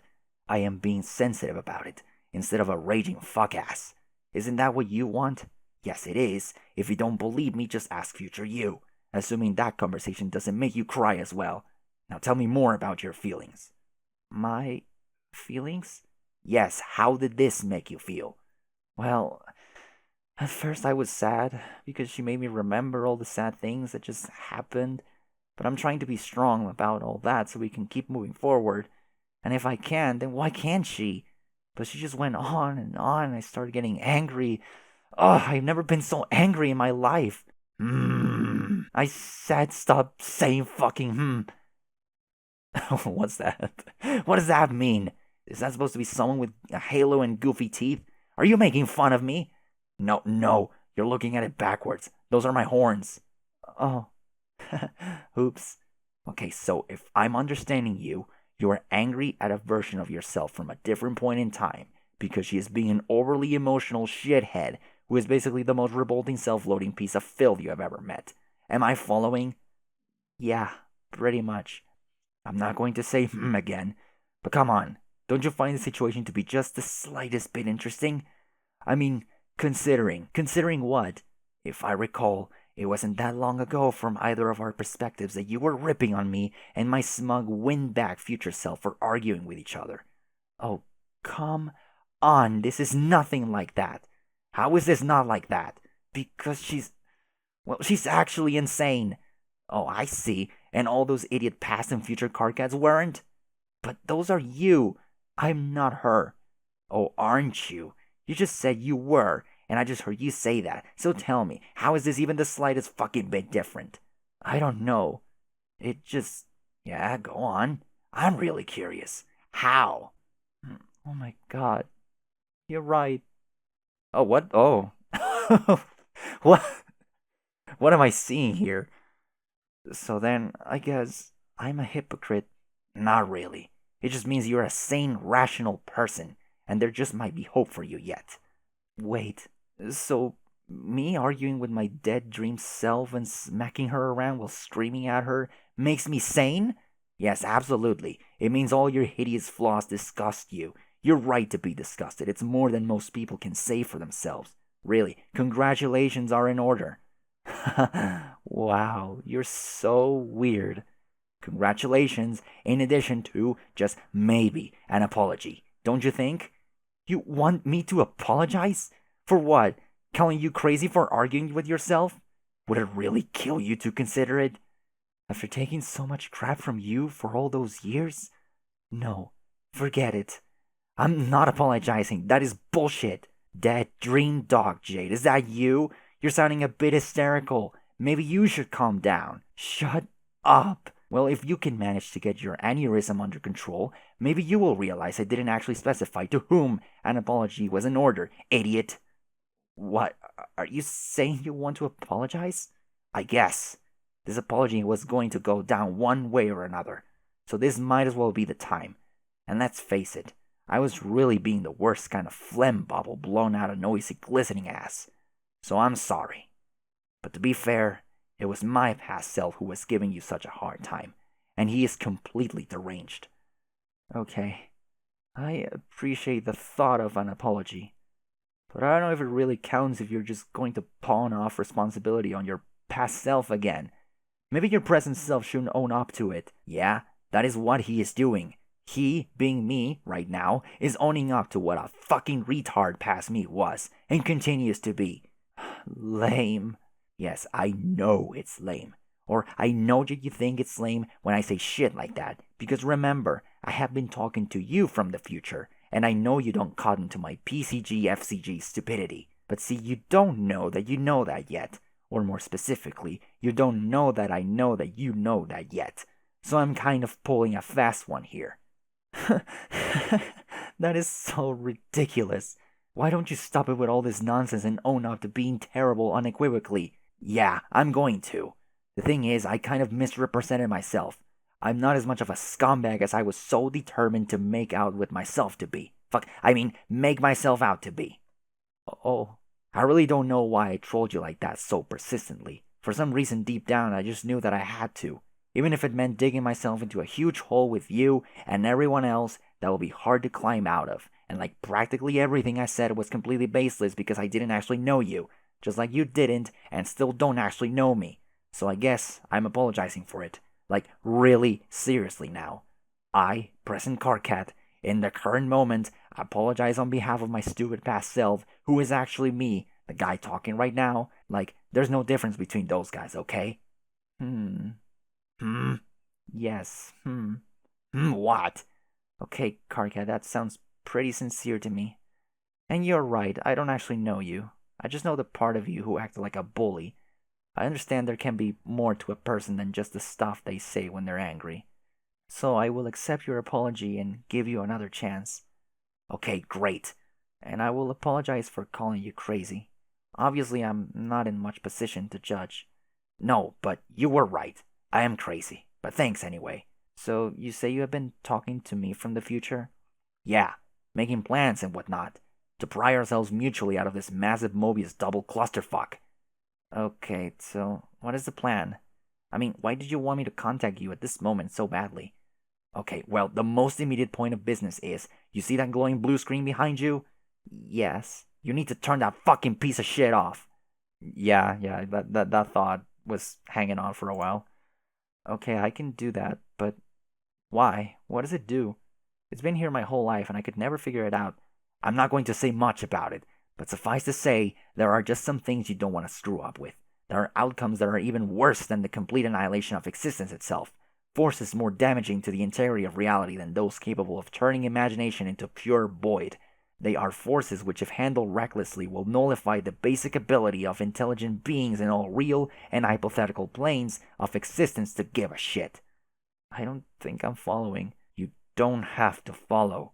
All you need to do is turn the thing off and then do the next thing I was told to tell you to do. You were told? By who?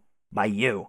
Oh, future me? Yes. You could be telling yourself this right now, but we are sort of working on a strict no memo policy, which is your idea, of course. Did I mention how you don't like it when we argue with our past future selves? Yeah, pretty sure I did. So I'm going along with the policy as best as I can. I am being pleasant and agreeable, and I will gently lower a magnificent coruscating column of hot fuck you down the protein chute of anyone who says otherwise. Uh, okay. Well, it sounds like a pretty good policy to me. You don't say. So anyway, because of that, my role at the moment is to act as a sort of go-between for you and your future self, to help along the process of making these plans, while your future self is deliberately vague about some stuff so as to not jinx the conception of the ideas in the first place, I guess. All while your current self is necessarily kind of dumb about everything. Hey, sorry, okay, just kind of ignorant, because stuff hasn't happened yet. You know what I mean. It's not all that straightforward for me either, but I'm used to this sort of idiocy by now. It's a lot better than the moronic reverse conversation with Egbert I trapped myself into. Meanwhile, time is kind of running out here where I am. We're counting down to something looming on the Trollian timeline, and no one knows what it is. And my team is kind of falling apart, completely losing track of everyone and what they're doing. So at this point, I'm just going along with whatever there is to go along with, and that is you and your crazy future plans, and the scratch. Oh, yeah, Dave told me about that. What is it? I don't fucking know. At one point, I thought I did. I thought it was just whatever sent Jack here, but clearly, it's not that simple. Aradia knew, but she didn't say, and then she went and goddamn exploded. You haven't told me either, because I'm not supposed to know yet. Whatever, I don't care, let's just do it. Okay, then, what was the thing I told you to tell me to do? Right now, I mean. Okay, don't ask me why, because I don't know that either. But that blue screen there, first, like I said, shut it off. Okay, then what? Then you need to draw it. Draw it? Yes. And then? And nothing. That's it. Examine fourth wall. You size up the arcane contraption. The blue flicker of the coat's lining is arresting, but you don't know it's a coat. That would only invite more questions.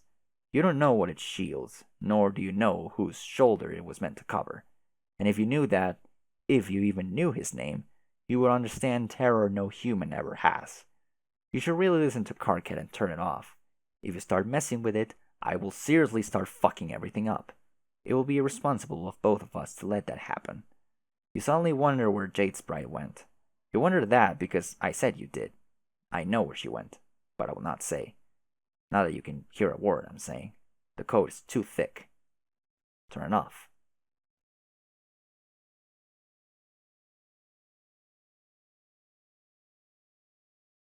Build a fort. In your attempt to find an exit, you have pried some paneling off the walls, but you're no closer to discovering a means of escape. so you have resolved to build a fort instead. You feel safe and sound in the cozy confines of your wobbly station panel walls. It should allow you to relax and pass the time while you wait for the only source of energy you are aware of to present itself. Go get help. You have humored these antics long enough. It is time you slipped out of the partially open door to seek help, since your beloved master has clearly gone stark raving mad. Advice, Prospidian monarch. Your new queen is eager for your counsel. She wishes to know the royal itinerary she inherits. The itinerary for now is simple. She must wait for her fourth and final subject to arrive. A fifth exile, sleeping for centuries in the belly of the ruins, far beneath the desecrated idol once sharing its visage with the legendary speaker of the vast croak. Oh. Soon the Writ Keeper will awaken and serve his new queen. It is then that her work may begin. The White King? I see. Also, they're reading... Well, he's reading Complacency of the Learned. Hopefully he likes it. She would like clarification on the nature of the work, which you are happy to provide. You explain that it is very simple. As the new queen, she will be charged with bringing the slayer to justice and rebuilding her kingdom in a new land. Her Majesty again is overwhelmed. And again, you explain she will have help. She may choose to appoint a wastelandic vindicator as her kingdom's hero, a warrior selected and groomed to face the slayer with the weapon he protects. But first, there will be tidying up to do. Explosives will be needed. If she were to appoint a brave armaments regent for her kingdom, he could be of assistance. Once the regent's task is complete, the queen must use the key to set the destination for her royal entourage, and once all the pieces are in place, the vessels must be destroyed. Blink for hell furiously. You interrupt whatever nonsense these silly people are planning with an extremely urgent message. Morse code. Unfortunately, your simple message cannot seem to penetrate their thick carapaces. Doesn't anybody in the stupid desert speak blinking? Prepare to tidy up. You heard the new queen in town needs a powder monkey on the double. As the kingdom's new regent, whatever that is, you spring into action. Now this is something you can handle. Anything to take your mind off that terrible pointy head that fell on the illegal statue. Until you have to rig that one with bombs too, that is. And he fell asleep. Dream. What a daring dream. To combine the finest qualities of humanity with the elegance and nobility of the animal kingdom. How you wish you could know their world. To hear one night those muted paw pads traipse up your stairs. A low but friendly growl unsettles your slumber, or growl, actually. And as the soper seeps from your eyes, they detect a sharp pair of ears cutting moonlight.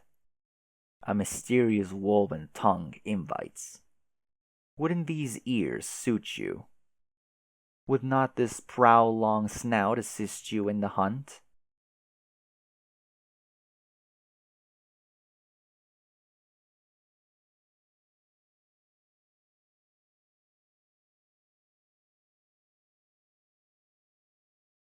A weird bug approaches. It must be your lucky day. Hey, you! Just what do you think you're planning on doing with that ring? Whatever it is, forget it. The Slayer is mine. Now wake up. I said, wake! Alright, sure. We're getting our first flash page of the day. Hi, Toby Fox.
No fucking way. Fucking.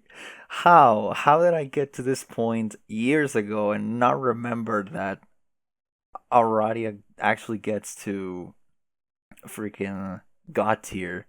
Oh my god, I'm so fucking happy to see Aradia. Also, that was all pretty gruesome. Land already. Oh, there she is. 2 hours, 41 minutes, and 39 seconds. Oh, oh, Jesus. Yeah, he fucking died. Pretty sure he just dies for good. I don't remember him being relevant. Kanaya, view Rose. You have already viewed this moment 100 times. It is no less confounding on your 101st. There is nothing otherwise unusual about the scene. A simple girl is understandably preoccupied by her handsome assortment of orbs, while surrounded by her ever-growing band of amphibious and reptilian acolytes. And then, darkness. You have one lead in your investigation, but she hasn't been very helpful so far. Contact future Jade. Oh, she's got the... what was the thing she pulled from her lusses? Grim Auxiliatrix began trolling guard agnostic. Are you feeling any more cooperative in this time frame? Password. I see. No, of course not. Please, I know you were talking to her shortly before. What did you say to her? I said password, fuck ass! Wow. Whoops, sorry. I've been having too many password arguments with Karkat, I guess. I still don't understand the password thing. Past you doesn't care about passwords. What happened? Well, it depends. Do you want to have a silly conversation or a serious conversation? Which is favorable? Both are, but a silly conversation mostly doesn't matter or make the timeline more confusing than it needs to be. So we can have one right now if you want. In fact, I would say it is coming dangerously close to being one already. But if it's a serious conversation you want, then I'm afraid I must demand a password. Can we discuss a serious issue in a silly manner? Nope. How am I supposed to know the password? Because I told you. I don't remember that. Exactly.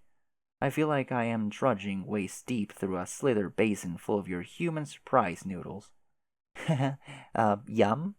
I understand this silliness is currently permissible, but are serious questions about the password nonsense permissible as well? I suppose those are acceptable. Why are you demanding passwords from me and also apparently Karkat? To keep conversations linear. I gave you a password at the end of our previous conversation. You have to give me that password to start our next conversation. This ensures that past you can jump ahead into the conversation and mess everything up, like you're trying to do now. I am not trying to do that. I know, but trust me, it's better this way. When will I get the password? I don't know. I have no idea what time you're from, but you will get it. I gave it to you some time ago at the end of our last conversation, and I have been eagerly waiting your linear and unconfusing reply ever since. Bye, Kanaya. Okay. She wise the fuck up. Yeah, contact past J. That's a really neat tower you got. Grim Auxiliatrix began trolling guard agnostic. Past guard agnostic. I am appreciating our conversations from this time frame more and more. Past you is much less of a taskmaster than future you or pre-blackout Rose. Thanks, I think. What do you mean by pre-blackout Rose? I mean post-blackout Rose is a lot less difficult insofar as she is unavailable. Okay, but what do you mean by blackout? I guess you'll find out soon, and then report it to me under extremely specific circumstances, which is good, because I sure don't know. Yes, and that phase is a good response. Your eyes are right to be swirl letters. What are you doing? I'm doing what you told me to do.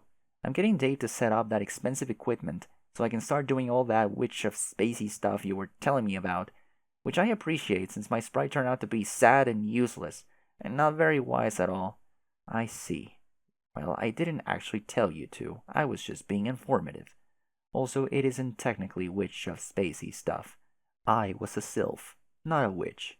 Oh, what is a sylph? I think it's sort of like a witch, but more magical. A magical witch? Yes, I am completely certain of that, suddenly. That is awesome. But regardless, I think our roles are approximately the same since we're both strokers of the forge, as well as holders of breeding duties. However, I should clarify that my earlier counsel was mostly academic. It takes weeks to do all of it properly. You won't have time. Breeding duties? That thing. Yeah. Uh, please tell me that doesn't involve what it sounds like. What does it sound like? It sounds like it involves a lot of breeding. Well, it does, but not breathing through means typical of most species. Oh, does the equipment we're deploying have anything to do with it? It has a lot to do with it. It is a cloning equipment much like what is scattered all over the Vale, the same kind responsible for creating all of us. Okay then, that's pretty neat. I did not mean to alarm you by implying you were required to wage a great deal of personal procreation over a span of several weeks. Yeah, whew. Though it should be clear that repopulation is among our duties as well in the long term. And I have gathered that the cloning apparatus in the Vale is probably meant to permit an initial boost on the world we select for settlement. But beyond that, it is up to the descendants to perpetuate the race, and your species has quite an advantage in this respect. How so? Your procreation may be carried out by paired individuals autonomously, whereas ours may not, which is what makes my role particularly important. What is your role? I am the keeper of the matriorb. It is an egg that will hatch a new mother grub. She alone will be responsible for bearing our young. Whoa, cool. So you're like bugs, like bees or ants or such, but with horns? I guess so. And you are like erect livestock, without the muscle definition or the hermaphroditic physiology for that matter. But milk producers nonetheless, that rare kind of organism to nurture hatchless young within. Are you not? Uh, yes. So trolls are hermaphrodites. I see. You got the auxiliatrix key. Pretty cute sprite. Anyway, I had imagined I would hatch the new grub on a planet in your universe, and when that became impossible, I quickly lost hope. I assumed it would remain locked in its cart forever, which could only be opened when the orb was meant to be used. But then I found something quite unexpected when I was exploring this lab. I found a key. It was deep in the meteor, and as I suspected, it released the orb, which was really confusing to me for a while, until I realized what it meant, which is so obvious I am amazed I didn't think of it right away. What? It means I am supposed to use it now, to hatch the grub in the heart of this meteor. You think so? Sure. There is no reason a meteor couldn't act as the center of our race's resurrection. They are themselves like large seeds, after all. The only question is whether we can manage to keep it from being destroyed, as well as whether I am able to raise a mother grub to maturity. Oh, wow. That thought is actually pretty overwhelming. I think you can do it. You do. Yes. Didn't you say your losses was a grub? Yes, she was in fact a mother grub, who relinquished her calling as matriarch to raise me. That's perfect. If you were raised by a mother grub, then you're in great position to raise one yourself. It's like a sort of family legacy. A really cool alien family legacy. Okay, thanks for saying so. Don't mention it. So, how does this cloning stuff work? It is very involved. Like I said, you won't have time. In fact, it probably should have taken considerably longer than it took me. I was a little rushed. I want to try anyway. If you can hold out hope for rebuilding your race in the center of a meteor, then I think I can at least try to get a little cloning done with the time I have left. Yes, you are right. I can imagine how you can complete the objective in the time given, but weirder things have happened, I think. First, deploy the pad. Yes, Dave is doing that at the top of this ridiculous tower. Why all the way up there? Didn't you say you needed to be in a warm place? Yes, that's right. My house is freezing now. It ran on geothermal power before, and I guess there's no heat anywhere inside this planet. That will probably change if you light the forge. But one thing at a time, I guess. Yes, I would like to hear about that later, but yeah, the weather seems just fine out here in the medium. Let's see how Dave is doing. Deploy cloning apparatus. Okay. Examine. Oh, okay. Examine. It's so small. That's the appropriate size for the equipment. But clone babies can barely even fit on that thing. Babies? What? I mean, young humans, that we milk producers nurture hatchless within? Yes, I know. I didn't mean to suggest your breeding duties involve cloning humans. Repopulation is not what's happening here. It's not your objective as the Witch of Space. Not yet, anyway. Then what is the objective? What am I breeding? Frogs. Oh, sorry. I thought that was obvious. I can't get over how tiny this thing is. It's so cute. So the baby frogs show up on this pad here? Yes. I can't wait to try it. What are you laughing at there? Oh, Dave just has a lot of funny stuff to say about all this. What is he saying? Oh, a bunch of silly stuff. There's too much to copy and paste. Here, I'll save it all to a file and send it to you. Garden Gnostics sent Grim Auxiliaries the file Dave is a funny guy.txt. Okay, I am laughing pretty hard at all that. Alright, how do I get started? You will need to deploy the terminal. Then you can start hunting for frogs to purify from around your world. Deploy terminal. Frog. Okay, here's a frog on the screen. Oh no, is it trapped in ice? I would conjecture that most of them are, and will stay that way until the forge is brought to life. I think the event is designed to trigger drastic planetary upheaval wherever the forge is stationed. It did on my planet as well. Was your planet covered in ice too? No, mostly water. Cool. Anyway, I'll try to rescue this frog. So I push this button to purify it? Yes. It probably won't do any good, but you can try. Okay. Oh no. Oh god, it's still a froxicle. This will not do. The problem isn't that the frog is still frozen. The problem is that you were able to purify it at all. Ectobiology is based entirely on your inability to purify a subject. I don't understand, but I am intrigued. If that frog were destined to do something else, such as become ensnared in your net later, you would not be able to purify it because that would cause a paradox. So instead, you would purify its slime imprint. The paradox slime is what is important here. You can mix it with the slime from other paradoxically purified frog imprints, study the genes, and selectively combine, and then create resulting paradox clones. Okay, that makes sense, I think. How can I purify some frog slime? You will need to direct the terminal to another frog, and then you must be sure later to interfere with that frog in some way. For instance, by planning to venture out to capture that exact frog as I suggested earlier. That way, it will be impossible to purify the frog before your interference has taken place. Only its slime will arrive. So is it like a sort of backwards frog breeding? Clone first, catch later? Yes. Search for new frog. Okay, I'll try this. Look at this handsome guy here, hiding in the woods and being sneaky. He looks frozen solid too. So if I go bother him later, that means if I try to take him now, I'll only get slime, right? Yes, that should work. Make a note of the coordinates.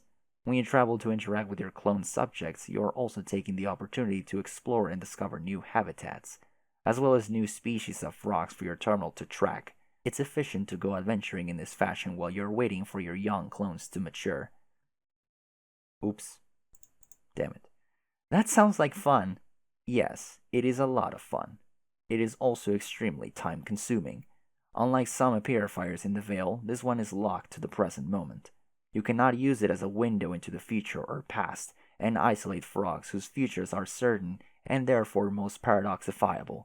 Means of expedition are limited. I suppose you could use time travel to accelerate the process, but you would need to establish weeks worth of stable time loops. I think it will be an overly elaborate and dangerous undertaking personally, and anyone who would attempt such a thing is reckless. I would not advise it. Okay, hang on while I clone this little fella. This fella. Clone frog. Okay. Frog, slime. Perfect.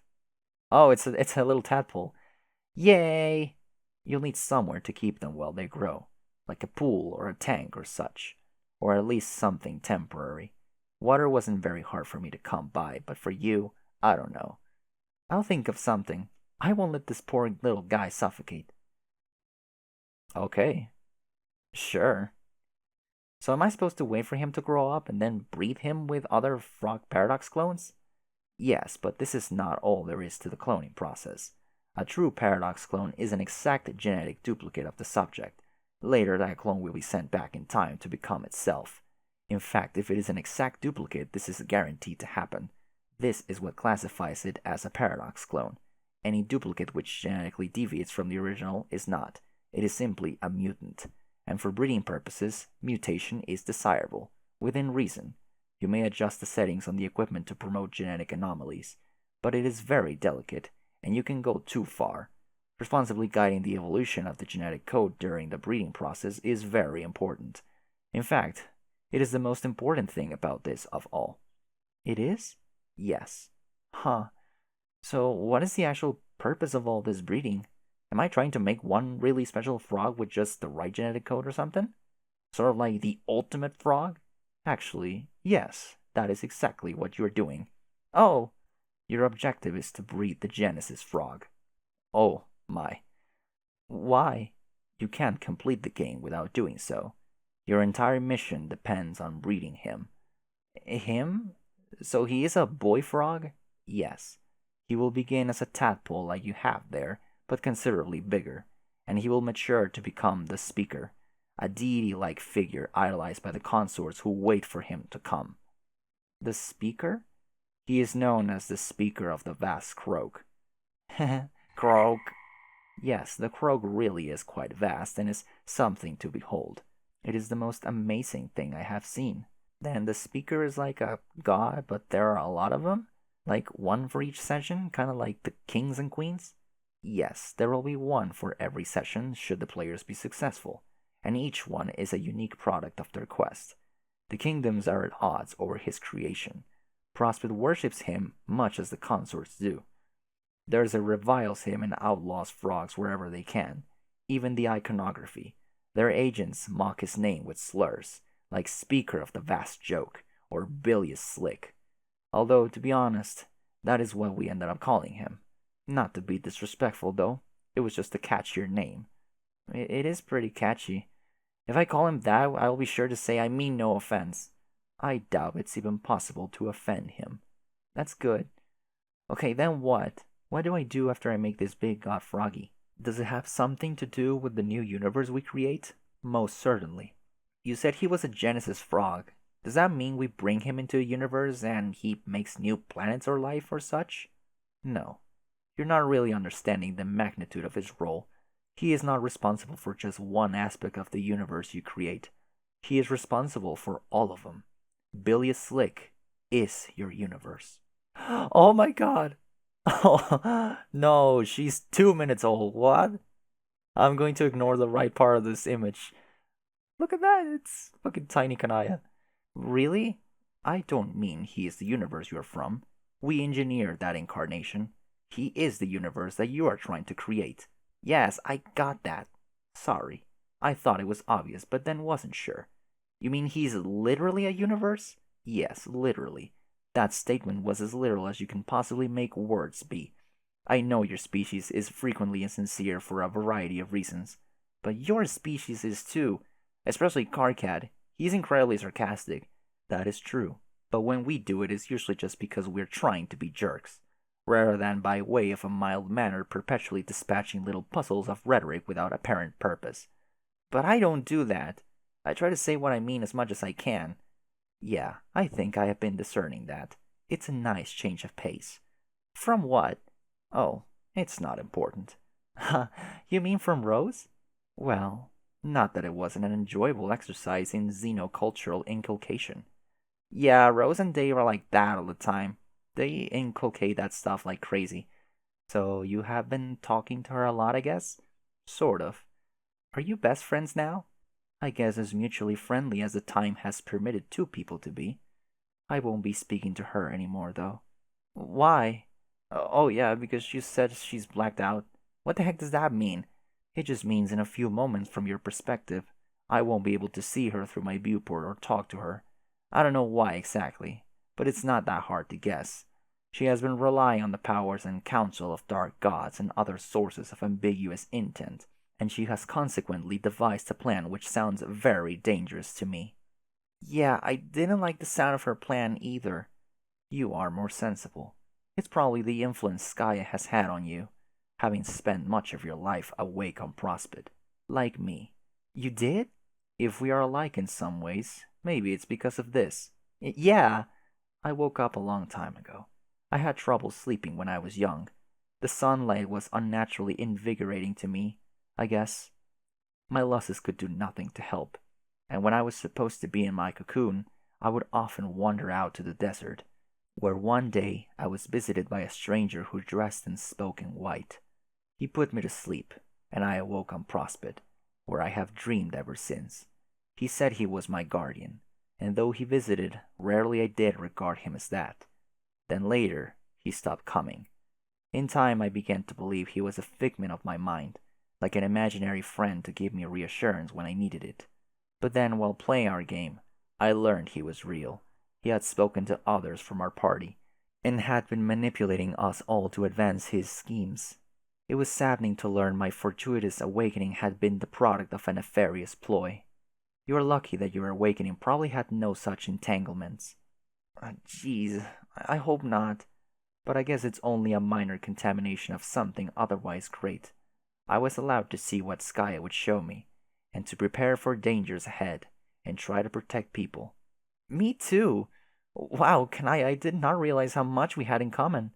You are right, we do. I feel a bit silly that it took me so long to engage with the one corresponding closely with my role. It must be a certain madness I'm afflicted by, to orbit those more reckless and dangerous than I, and more daring for it. I guess I want to help them, but they never can be helped, it seems. Well, it sounds like helping people is something that is in your nature. I can understand that. Are you saying Rose is reckless and dangerous? Yes, definitely. We have our share of dangerous players who seem to do nothing but cause problems. I believe she is yours, and if her insane plan was not alarming enough, she has been communicating with the stranger I mentioned, and unsurprisingly, she has not been forthright about the nature of their conversations. You mean your guardian? Yes, and he is not merely a guardian. I am very sure he is a first guardian, like your Lus's was. Oh, I'm not sure why, but the sound of that makes me really nervous. I feel the same way about it. The involvement of any such entity strikes me as quite inauspicious, even when seemingly benign. She didn't mention anything about this when we talked, but then she seemed preoccupied. She was. You'll have a chance to determine more soon, after which hopefully you can tell me. Yeah, I will. In the meantime, I will go. I would like to return to the core to situate this orb. It seems you have your own orb to take care of for now. Oh, yeah, I guess so. Okay, you can go do that, and I guess I'll check on Rose, but there's still so much I want to know. I want to know more about the stoking of the forge and breeding the frogs, and about your time on Prospect and all that. Okay, I will definitely help you as much as I can. The young Prospect Wakers ought to stick together. Yes. I'll message you again in your future, and you may reply if you have cause to.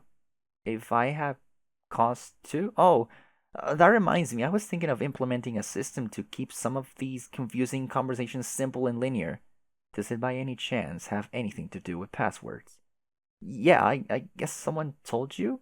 Yes, you. You delivered news of the system by demanding a password from me. You see? You nearly just gave me the idea for the plan in the first place, paradoxically, from my own future self. I just find that kind of thing annoying for some reason. It doesn't feel right. I would rather ideas came from the place they actually came from. That is a reasonable attitude. Okay, let's put this system in place starting now. I'll give you a password, and you give it to me in the future when you want to pick up this conversation again. Okay. The password is Croak. It must be in all caps. It must contain precisely 10 O's. 10. I'm counting 11. Whoops, 11 then. The password system is already paying overwhelming dividends of ease and rationality. Kanaya, that sounded just a wee bit sarcastic. Oh, wow, yeah. I hope I'm not falling prey to a crisis of sincerity. You are just becoming multicultural, that's all. I think I'm learning to be more multicultural through Carcat as well. It mostly involves saying fuck a lot. Oh, no. It's okay, he's really not so bad. Yeah, I know. Okay, go hatch that orb. I'll be waiting. Yes, I will do that. Bye, Jade. Later. Grimmoxotris, he's trolling Garden Gnostic. Oh my god, how adorable. Oh, no! No way. Doof. Oh.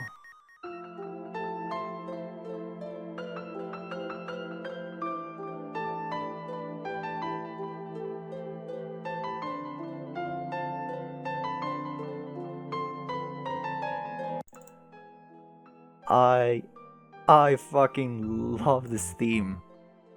Hi, Toby Fox, I salute you. You did an amazing fucking job composing Darling Kanaya. I love it. I love it. I love it. I love it. I love it. I really love it. The bass line is one of my favorites. It's so good. Oh man, I want to stay here and just listen to it.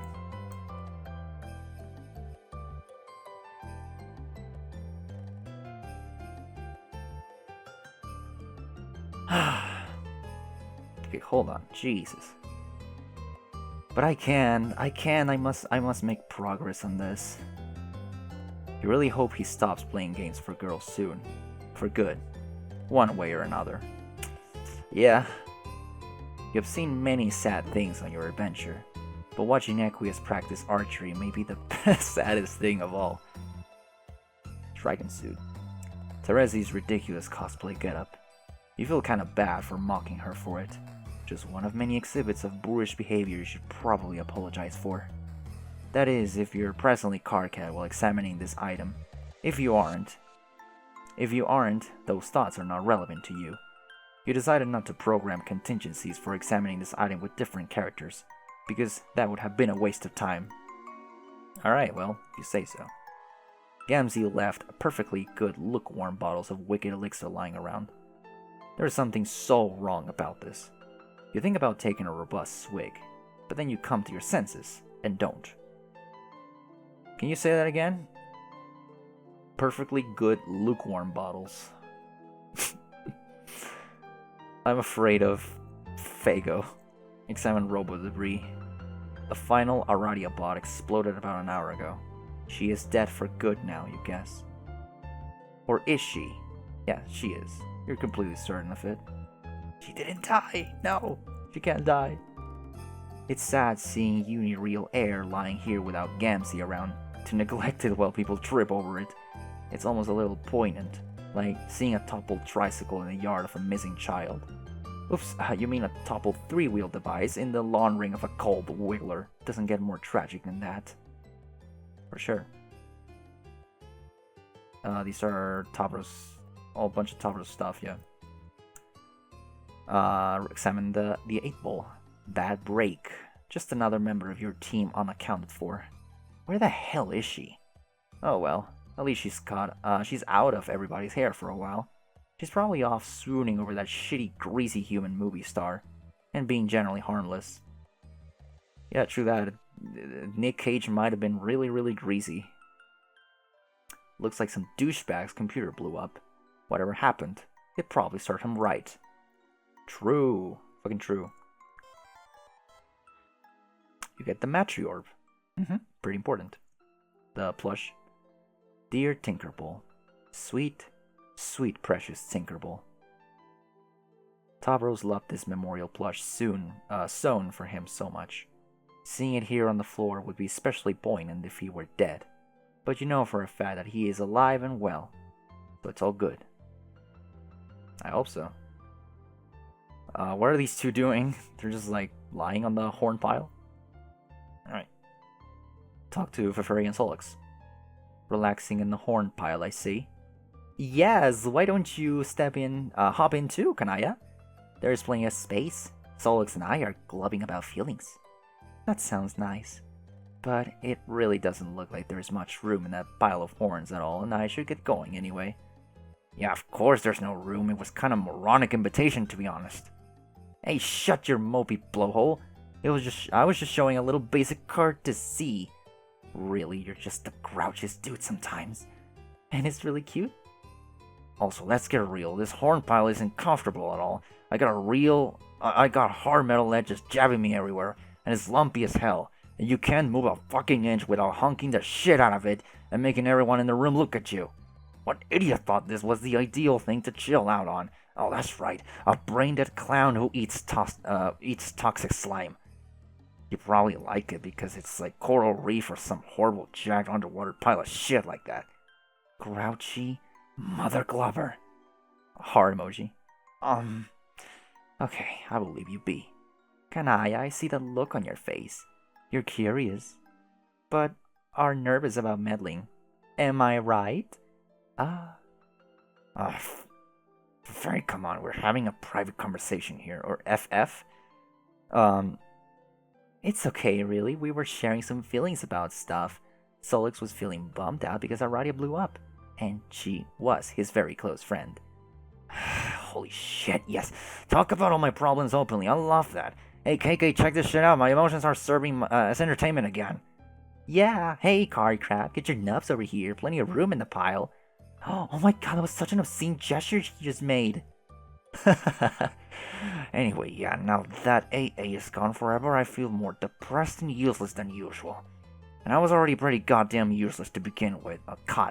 Damn useless to begin with. Let's face it. But I have it on good authority that she is fine. Everything is going to go swimmingly. You'll see. You're so ridiculously optimistic, it's kinda sickening. Why you even put up with me?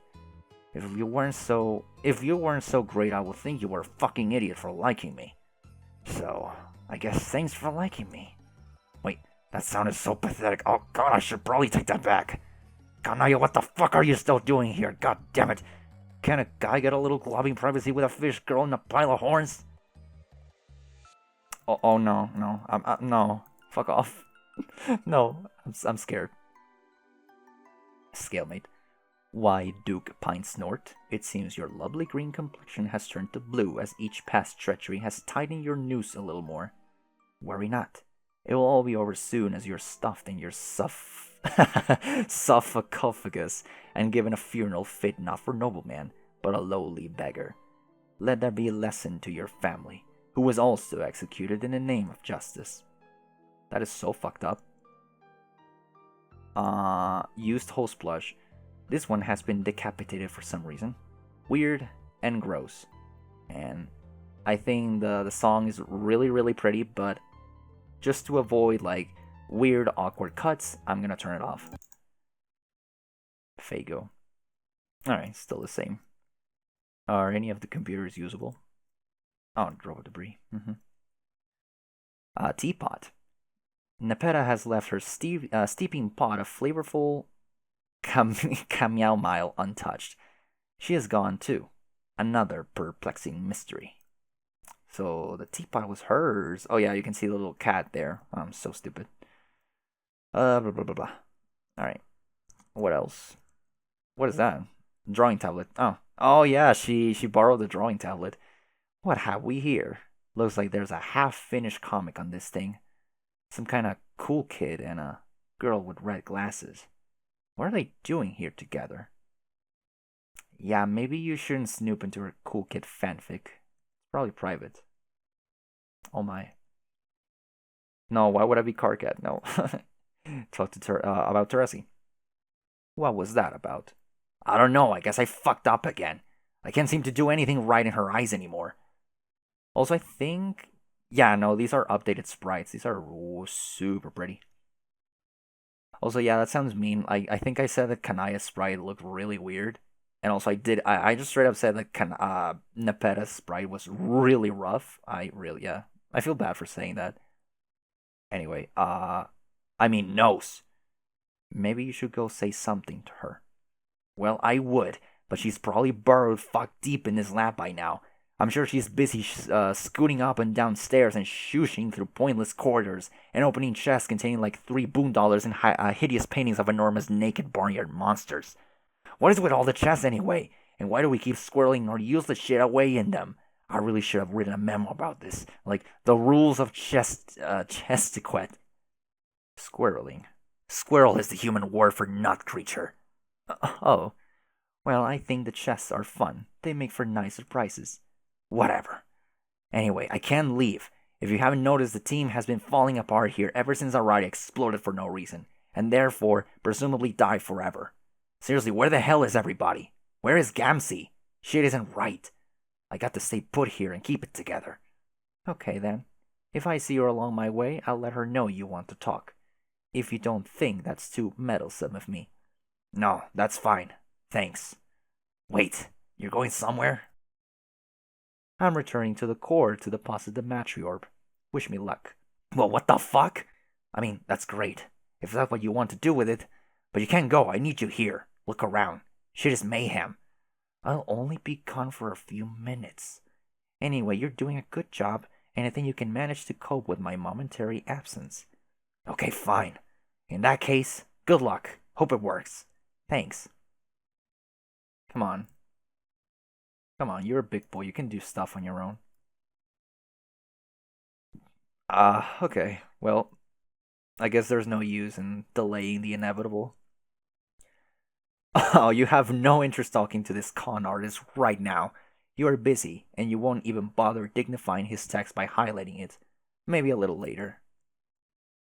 Oh, well, thank you. That is such a great thing to do. So I can be Carcat?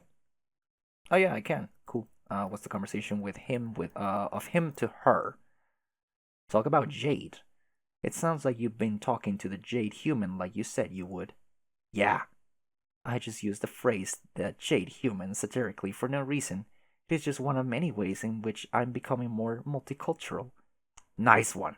I'm laughing up a fucking storm. Have you found her password system to be practical? Don't even get me started on the password bullshit. So okay, future Jade gives me some really mysterious thing to tell past Jade to make sure she does something she needs to do without explicitly giving herself the idea from the future. Which is dumb, but okay, I'll go along with it so she doesn't completely flip the fuck out at me. And then I get back to her in time, back to her in the future to say I did it. And what am I greeted with? Password. Password, password, password, password. You password, you nubby, grumpy sack of ugly fuck. I want a password right now, or I will direct my cold laser hate stare through your bulge from my from behind my goofy ass goggly girl glasses for lame shitty sissies. Okay, I'm paraphrasing here. So I give her the password, and she's like, wrong. I haven't given you that password yet, or you already gave me that password, or it's too early for it, or whatever. Find the right future me to give the password to. So I'm like, fuck, I respectfully submit this is new levels of stupidity and pointlessness that only retards would enjoy while earnestly investigating their own genitals. But it's just my opinion. And then we spend way more time arguing about password shit than anything constructive. It sounds like you like her. What? Where are you getting that? Well, she is giving you a reason to be frustrated and loud. What more could you ask for in a friend? She is quite considerate, actually. Okay, yes, I'll say she's a lot more decent than I gave her credit for originally. And somewhere in this mess, I guess a coherent plan is starting to emerge. I still can't determine exactly what it is about she's always so vague. But whatever. At least she actually seems to care about helping us with our problem too, which is more than I thought a human would do, and way more than I can say for a lot of the lousy self-absorbed fucks around here. Do you think Teresi is aware of your interactions with her? I don't know. Probably. I don't want to sound too meddlesome because I know people don't like that much, but didn't you and she used to have a thing like that?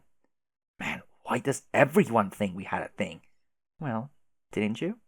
The thing which may or may not have existed notwithstanding, what right would she have to be upset about me talking to Jade? Maybe she thinks you're trying to make her jealous. Oh, like she's not doing the same thing to me by talking to that pompous tool who is idiotically insecure about the color of his eyes, while hypocritically typing with his candy red text to drive the girls wild. What a fucking show-off. You just know she's doing it to annoy me. She was probably even putting on a little show for me crying over his corpse, like she really gives a shit. Do you actually believe she was pretending? Yeah, sure. I don't know. Maybe you should try not to be so quick to dismiss the sincerity of people's emotions. Guess you're right. I was being pretty dumb just now. What a fucking idiot. Pasme is always so terrible, even when I literally just finished being him. I wasn't actually crying. Just now, I was exaggerating my reaction for effect. Okay, you're going way too far with the multicultural shit. You needed to take it down a peg. Okay. Alright. That's that. I think these descriptions are all the same. Yeah, pretty sure. Mm-hmm. Alright. What about this guy? Oh, you can't do anything, okay. Crab snack! Hey, you're just in time. We're talking about serious feelings here. Solux has been feeling. Don't give a fuck. Thank you. Oh, KK, you're a true friend. Oh, fine. So I'd reel you over to the old pile. Have any of you seen Gamsey? It's not like him to stray far from the horn pile. I'm getting kind of worried. You are? Aw, that's so sweet. Yeah. Oh, just where is he? I don't know, man. I've heard Naria Hong out of him for a while. Maybe something frightening him off into the lab. Why don't you go looking for him?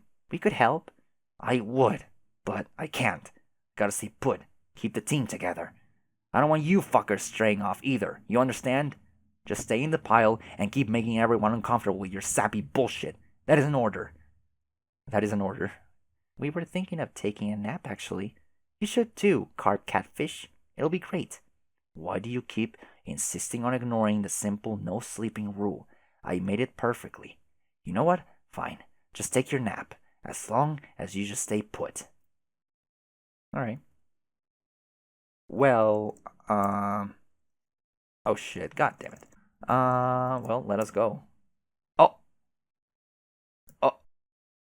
No, I don't want to be this moron. Wait, his theme. Oh, I love this one. I really like this one, yeah. Yeah, I like sea shanty much. It's very cool. Oh, Jesus. Eridan and his two lovers. Alright, well, you have a great theme and all, but shut the fuck up. Man, where have you been? You're not helping, wandering off like, holy shit, is that your new magic wand? It's not magic. We talked about this car. Right, it's powered by science, I forgot. Or hope, whatever the fuck that means. I don't fucking need this from you. I take enough shit as it is from the rest of you dirt scrapers. I thought you and me had a kind of pact or whatever. Okay, fine, shut up. I apologize. I know it's tough being you. Nobody gets it. I had a harder time than anybody with this game. It was really fucking unfair what challenges I got saddled with. I would have fucking murdered for a land full of a lot of harmless brains and fire. But no, it was so lonely. Hey guys, anybody wanna come hang out with me in the land of wrath and angels? Anybody at all. I know it isn't anything like one of your flippin' land picnics. Anybody, please, I'll even settle for the kitty cat shipper cave girl. But yeah, I guess being her server player and saving her life was not goddamn enough. Had to be my most humiliating rejection yet. Wow, oh my god, that's pathetic. Okay, but to be fair, I'm pretty sure she's still obsessed with me. It's very unfortunate, very red and very unrequited situation that I've been trying to tiptoe around for a long time, okay? Her disinterest in your events wasn't a reflection of you at all. Come on, we talked about this. Yeah, I guess. Anyway, I don't know how you were expecting to make any sort of traction if you see her as the kitty cat shipper girl. She's a person with feelings, you raving douche. I know, Car, it's not even the point. I'm over that embarrassment. Oh, I am over that embarrassment. I'm just saying, where the fuck were you guys? I had to deal with those awful angels all by myself. Do you have any idea how hard those assholes are to kill? Like at least a minute of sustained fire from only the most legendary weapon ever, and they were fast and angry as shit. I'm kinda interested how the angels looked. Do we ever get to see them? Yeah, we talked about that too. I really don't think you were supposed to be killing them, dude. I keep saying, was he killing the consorts? I kept saying, I think they're like game constructs or something. They're to serve some other game purpose, not for you to hunt down. They didn't even give you any Chris, you idiot. That was your first clue. Oh wow, he's actually pretty fucking retarded. Fine, whatever. You're still missing the point. Where was everybody Why are they avoiding me all the time? They were too scared shitless to set foot on your planet for more than a second. Between a trigger-happy prince with a god weapon blasting anything that twitched and a million crazy angels he deliberately enraged, it was not what I would call an ideal social hub. If you were lonely, why didn't you venture out more often? Well, I woulda, but nobody else was volunteering to pick up the slack on angel-killing duties. Oh my fucking god, why don't you listen? And anyways, I did leave. Eventually. Leaving your planet to go deal with Solux isn't being sociable, you thick fuck. And you know what? You deserve getting your ass handed to you. Because I warned you, and you didn't listen. Yeah, okay, we will see about who's becoming the proud new recipient of whose ass now. Ugh, look, just stay here for a while, okay? No more brooding and laugh. And absolutely no fucking dueling. Stay out of trouble. He duel with Solux and Lust? Well, examine mature. Now keep that elsewhere. Answer. No, wait, would he answer? Damn. Oh god, it's him. FF, can you tell him to go away? I don't have the energy for this. Hey, Finless, this doesn't concern those with mustard sludge slipping through their veins. It's a matter for royalty only. So keep your mouth closed or I'll slit you open over my next meal. Whatever, bro. Not interested. Erden, please. I don't want to see any more dueling. Don't try to provoke him. It's not like I don't know what you're doing. You keep trying to spark a rivalry with him to get me to auspice between you two and pull us out of our quadrant. It is the oldest and lamest trick in the book. It didn't work, and it won't work now. That is an astonishing accusation. How could you say that? First, as if this scum is even worthy of a rivalry with me, and second, as if I'm not totally done with you, like I've told you repeatedly. All I wanted to do is have a word with you. Okay, Eridan, we can talk. But only if you're planning on being civil. That's what you never got, Fef. You and I are being civil by very virtue of fact that we're talking now. We are royalty, you and I, and we belong together. Even if not in that way, which I get that you're not into, and that's fine. But we belong together as the ruling class, if nothing else. So I'm gonna ask you this one last time and give you the choice. I'm about to go. Please come with me. Go with you, Erden? You weren't really serious about going to find Jack, were you? Of course I was. And we should do it together.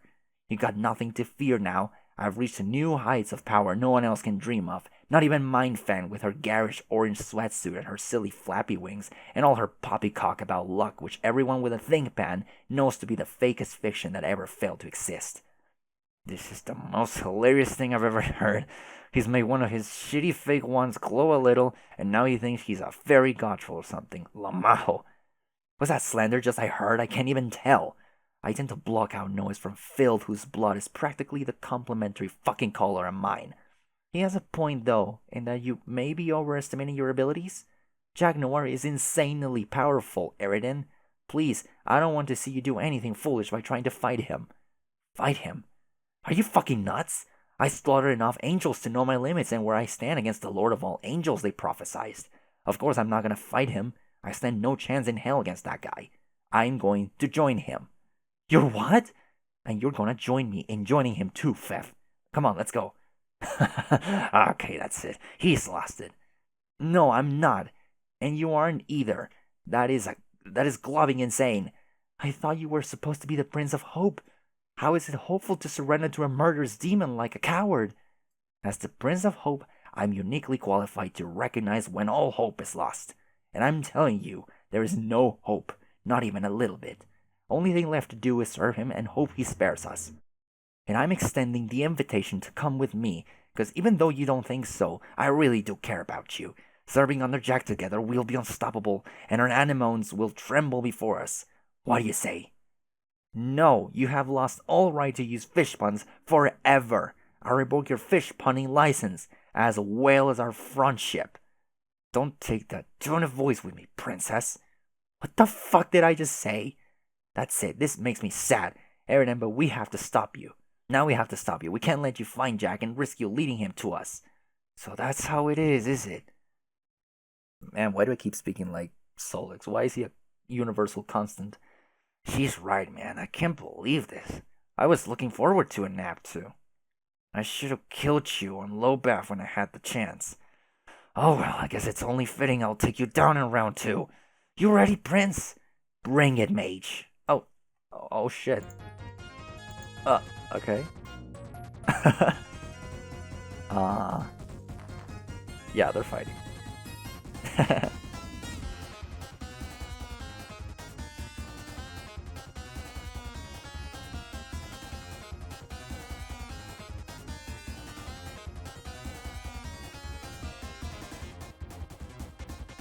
Star battle over? Star game over? Ah, great. Okay.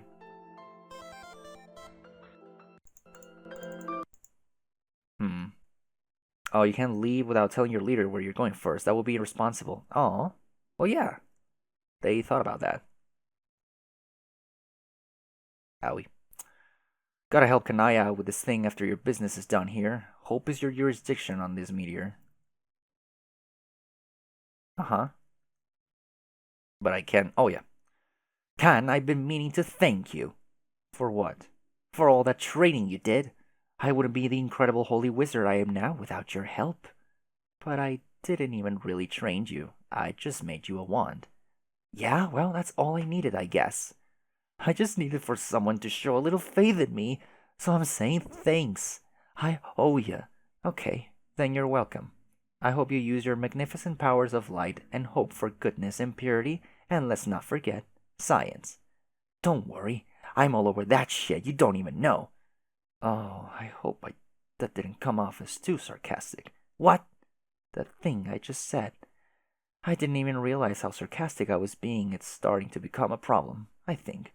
Please, don't take too much offense. Damn, Can, if that's your idea of offense being made, then I honestly gotta fucking worry for you. Tell you what, I'll give you some lessons in dealing out the dark umbrage to repay you for your tutelage in the white science. Sure. A little later, maybe. Hey, what are you doing anyway? What's that thing there? The matriorb. I was about to go hatch it in the core to restore our race. That sounds hopeful. I hope it is hopeful. You should have told me of this. If there's going to be any sort of hope for our race as the Prince of Hope, I demand to be involved. So don't go anywhere without me, got it? But fine. Oops.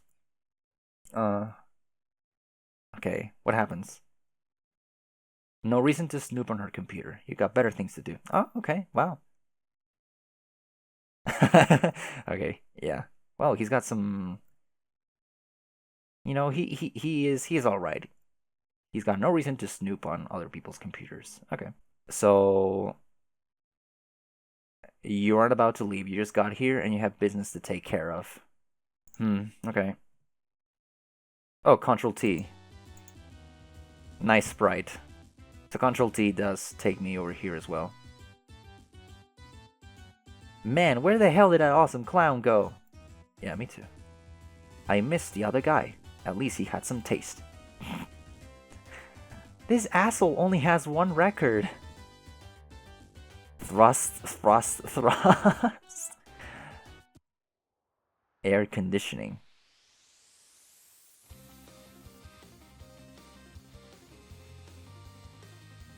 Tensei.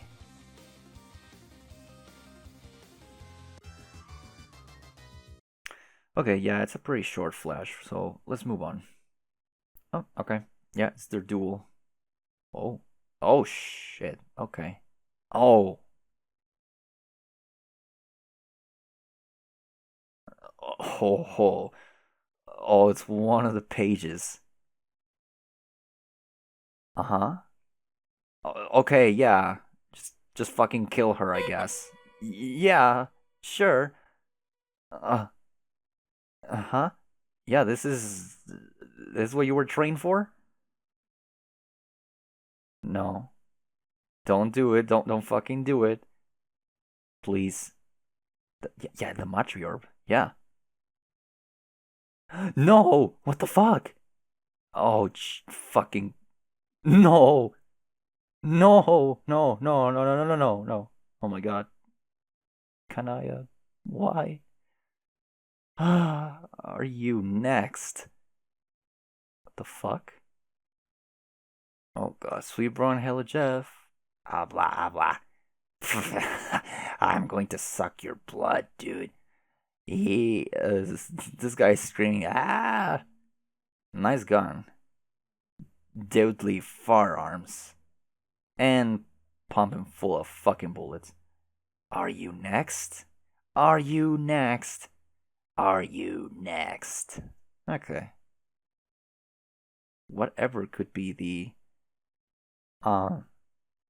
psychological message of this comic. Abscond. Yeah, yeah, me too. Oh my god. Kanaya, are you okay? Hey, oh god, what has he done? Kanaya, please tell me it's just crop sauce. Please, just be crop sauce. Please, just be crop sauce. Please, just be crop sauce. Okay, may believe time is over. Oh god, oh god. Oh god, oh god. You're relieved to find Solix is not dead. He is merely KO'd. You don't think you could handle it if this was round 2 of watching your good bro get killed. Yeah, she's dead. He's not going to take it well when he wakes up. You hope he just stays asleep for a while. Examining Kanaya's computer. Someone was contacting her. The hell? There's no text in the message window. Oh, you get it. This Joker types in white. I guess you'll have to highlight it to read. Mr. Bantas. It's to him. Mr. Bantas. What the fuck? Who are you and why are you messaging me through Kanaya's account? I seriously don't need this shit right now. I'm delivering this message through the console of one of my numerous unwitting proteges to give you a word of advice, and then you will not hear from me again.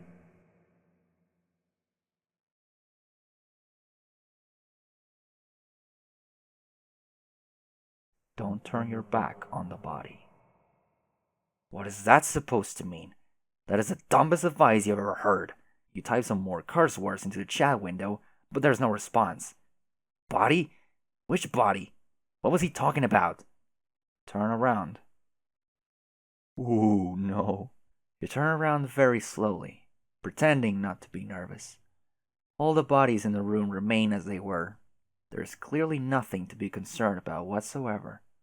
Oh look, Gamzee is messaging you back. Finally! You wonder what the hell he's been up to all this time. Gamzee! Fuck, there you are! You had me worried, dude. Yeah. Where have you been anyway? I told everyone to let me know if you're gonna wander off. Yeah, I get it, White Sky. You're a fucking clown. Who cares? Quit the bullshit party clown antics, get your ass back here. The shit has hit the whirling device and you could be in serious danger out there. Shut up. What? I said shut the motherfucker up, motherfucker. Dude, are you okay? You're really weirding me out. Yeah. I guess I'm all motherfucking weirding out at some extent to my own motherfucking self. But it's all good. I'm chill with it. Oh god, no. No. Please don't tell me you went crazy. I couldn't take that on top of all this. On top of motherfucking what, motherfucker? Eren just flipped his shit and killed Feferi and Kanaya, and I'm freaking the fuck out about it. Huh? What the fuck is wrong with you? Seriously, get back here now and have a slime pie to relax or something. Slime? There's no more slime, brother. And anyway, shit was motherfucking poison, didn't you know? No. I mean, I would never eat it. But then get motherfucking school fed about all the wicked news, punched like blooded motherfucker. It rots you, rusts your motherfucking think pan, and the floor all stares up back at you through the motherfucking hole. But there's no hole now, only under motherfucking standing of who all I was made out to be all along. Only under motherfucking standing of who all I was made out to motherfucking be all the motherfucking long. Oh my god, no. I've been kicking the wicked ignorance on this shit. Been motherfucking slaughtering the wicked ignorance, bro. All up in lifelong denial about my calling. As a descendant of the high motherfucking subjugulators. We are higher than you, brother. We're higher than motherfucking everybody. Gamzee, please, no. And now I'm the last one. So I finally motherfucking understand. I finally got my motherfucking understand onto who the mirthful messiahs are. They were always both me. And also motherfucking me. And motherfucking now, I'm going to motherfucking kill you all motherfuckers. Oh man, oh god.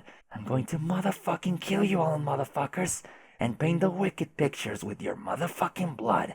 From your veins will drip my miracles. Your crushed bones will make my special stardust. Welcome to the Dark Carnival, brother.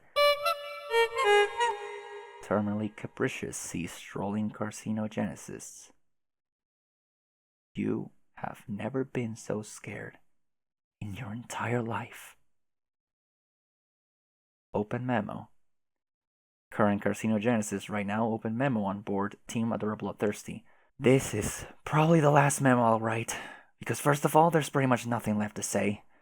And second of all, I might be dead soon. I was hoping some of you idiots read this.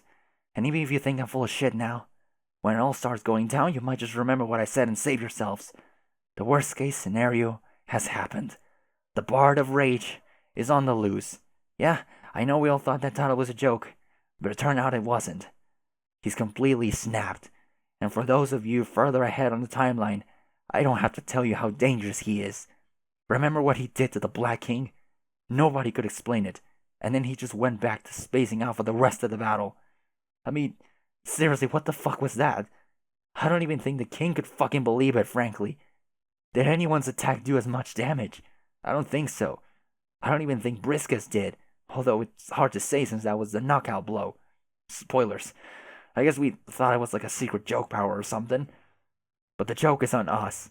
He's out of pie, and now the Fago genie is out of the shitty soda bottle for good. We're so screwed. Oh fuck, oh fuck, oh fuck. Guys, I'm terrified. I don't know what to do. I'm in a room full of bodies, and I think I'm not supposed to turn my back on them. Oh my god, I just heard a honk. Oh god, oh man, oh god, oh god. No, no, no, no, no, no. It came from the horn pile. I don't know if it was just a body settling on an errand horn, or if I have got to get the fuck out of here.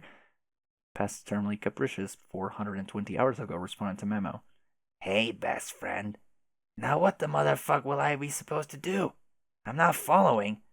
Past Gamzee, god damn it, I'm trying to warn people of your murderous future self. This practically doesn't even have anything to do with you. Now go back to groping your horns and being distracted by colors, you useless fuck. Yeah, I can definitely carry out that order, bro. I guess I'll wait until the motherfucking future happens to see about what all this murdering noise is. And he banned him. Like I was saying, still freaking out. Oh, there was another little honk. It was so faint. Did I just imagine it? I might be losing it. I might be losing it. I really have to get out of here, but I should try to revive them first. I know Thursday and Prospect are gone, but if there's any chance that all they survive, I got to try. I'm not looking forward to going near that horn pile, though. What if he's been in there the whole time? I'm shitting myself so hard here, I don't even know what to do. I guess I have to brave it for Faveri's sake. Pascal Fish Color 380 hours ago responded to a memo. For my sake? What do you mean, crap catch? Oh, God. Faveri. Is any of this serious? It's so hard to tell. All your memos have been so outrageous, and I can't even decide what to take seriously anymore. This one sounds like the biggest whopper of all. To be Kongnest. Yes, I am dead. Gloving serious, okay? Still sounds pretty fishy to me. Faveri, I'm sorry. It was my fault. I didn't know what to do. Sorry for what? For... I can't do this. It's too much for me. I'm sorry. And he banned her. Before I go, everyone should also know Eridan had a complete shit hive meltdown too. He's going around killing people with his magic wand, so keep an eye out for him. If I run into him again, I don't even know. He better pray to all his murder angels it doesn't happen. Past Caligula's Aquarian 311 hours ago responded to memo. A magic wand? Is that so? Car, come on, now everyone fucking knows this memo is rubbish. Hey, Hassel, consider our pact over. We got a pact? Not anymore. You are dead to me. Past you, present you, and future you. And above all, ugly, scarf neck, Douchebag hipster you. Wait, I forgot. All of the yous are that you. If I wasn't so terrified, I'll be consumed with anger. And as soon as I am done cowering in a dark corner hiding from that honking murderous tool, I'm going to hunt you down and fillet you with my sickle. Whoa, Car, this is nothing if not flattering, but don't you think you're coming on a little strong? Oh, God, I'm not hitting you on you, idiot. This is honest to God, platonic enmity. Like in the I really do want you to die kind of way. I'm not initiating an elaborate caligulous waltz with you, you desperate shit. I mean, yeah, obviously, I knew you weren't serious. I guess I appreciate the effort you're putting into cheering me up. I can always count on you for some good ironic repartee. Nobody else really gets our sense of humor. Oh, no! Are you busy? You say you try to make it to Loa soon. Well, how about it? Dude, are you an idiot? You can plainly see I am from 300 fucking hours in the future. Even if I were remotely interested, which to that I simply say, what the fuck? Oh, yeah, losing track of the time. Shit is easy when we start riffing like this, Car. Like what? What are we even doing here? I'm just lonely here, and I got major ordeals to keep afloat with. I know you're lonely, god damn it. Who cares? I'm saying it would be cool to hang out, and you said you would. Can you put in a word with your past self, maybe bugging him to make the trip when he gets the chance? Wait, were you hitting on me back then? Are you hitting on me? Like an actual red solicitation? Is that what this was? What? God damn it. I'm chewing you out for wand murder, and you are flirting with me. My fucking god, man. Hey, I'm not spying you being anything but cagey. What with this whole line of humor and all? How about no, dipshit? Not interested? Even if I wasn't compelled to think you were still being flippant and ironic with me, you can't exactly outright reject me, can you? Why not? 'Cause your future you doesn't count unless it's present you. Till then, it's all fair game. Is this real? Are you being ironic or something? I can't even tell anymore. The problem is, I can't put this sort of behavior past you at all. So I don't know. Just send past you over, man. We'll hang out. It's not like I'm doing anything right now. Like, fuck you are not. What does that mean? You're killing angels now, aren't you? No. You're killing fucking angels right now in the past with your shitty gun. I just know it. Well, they're just so damn many, Car, and they're not getting any less bloody pissed, is the thing. This is why you would never work between us, man. Because you're a stone cold, retarded fucking idiot. Not to mention, cowardly, backstabbing murderer. I hate you. I hate you. I hate you forever. Car, I'm getting some seriously mixed signals here. How could you do that to them? What, to who? To fuck, I thought you loved her. Ooh, man, what are you talking about? And also, you're not making any sense. I can't even type her name. She was my friend. She was my really good friend. And I don't know what the hell to do now that she's gone. I'm so upset. I'm just completely freaking out in every way possible. Yeah, I know what it's like. You want to talk about it? Fuck no. I can't stand to look at your dumb purple words anymore. Next time I see that shitty color, you better believe it'll be coming out of your body. And no, for the love of fuck, that was not innuendo. And banned him. Okay. Anyway, that's it, I guess. Future Eternally Capricious 42 minutes hours from now responded to memo. Oh, God. Hey, best motherfucking friend. What all seems to be the motherfucking problem? Oh, God. Oh, God, don't you see, everyone? This crazy fucker has completely cracked, I told you. That's kicking the wicked motherfucking information, my brother. I'm as chill as always can be. No cause for alarm. Just motherfucking gonna sit and zone the motherfucking out with a pan roasting pie, like as my usual motherfucking self does. Oh God, oh God, oh God, oh God, oh God. I'm in your future, best friend. I know where you motherfucking are and what you'll motherfucking do. No, no, no, no, no. And also, guess motherfucking what?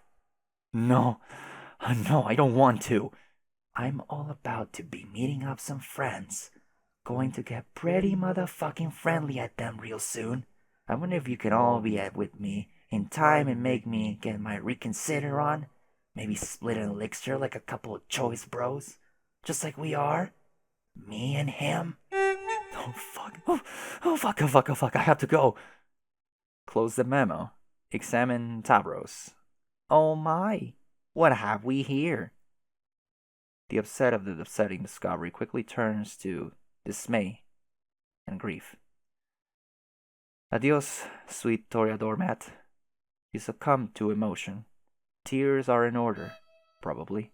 You attempt a sniffle, a wobble of the lip, even. Alas, the tears will not come. Stupid, lousy Doom Dave and your stupid, lousy complicity in his death. Getting you all cried out like that. Oh well, whatever. There are more important things at hand to concern yourself with than the flow of teal ocular discharge. A crime has been committed, and where crime strikes, there is justice to be done. The scene is a gruesome spectacle to your nose, otherwise known as a nosticle. Under other circumstances, the aroma could be delightful, a rich chocolatey bouquet sent from the heavens. But at the scene of this fresh murder, the smell is highly unpalatable, stomach-turning even.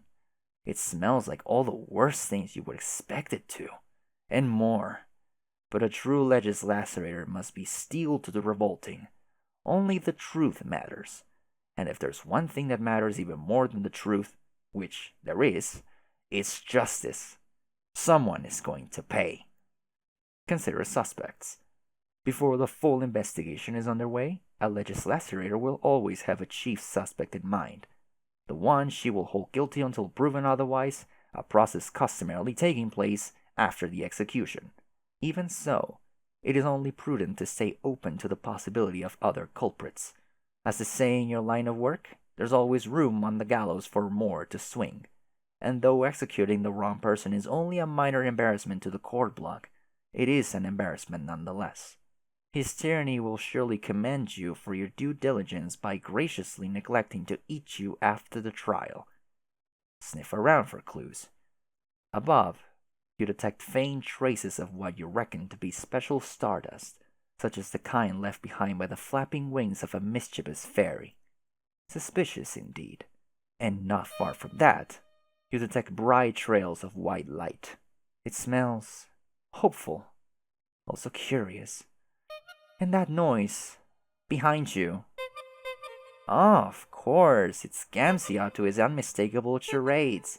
He's wandering around somewhere out there in the abyss. He probably has no idea what sort of danger he's in, with one or more murderers on the loose. Poor guy. You'll have to seek him out shortly and offer him protection. He'll feel terrible if you were to lose any more friends. Deploy forensics crew. But first you must complete your investigation. Professor Pucefoot, Inspector Berrybreath, and Dr. Honeytongue reporting. Your team of forensic scientists is the best there is. There is no bit of evidence which will escape their eager and busy snouts.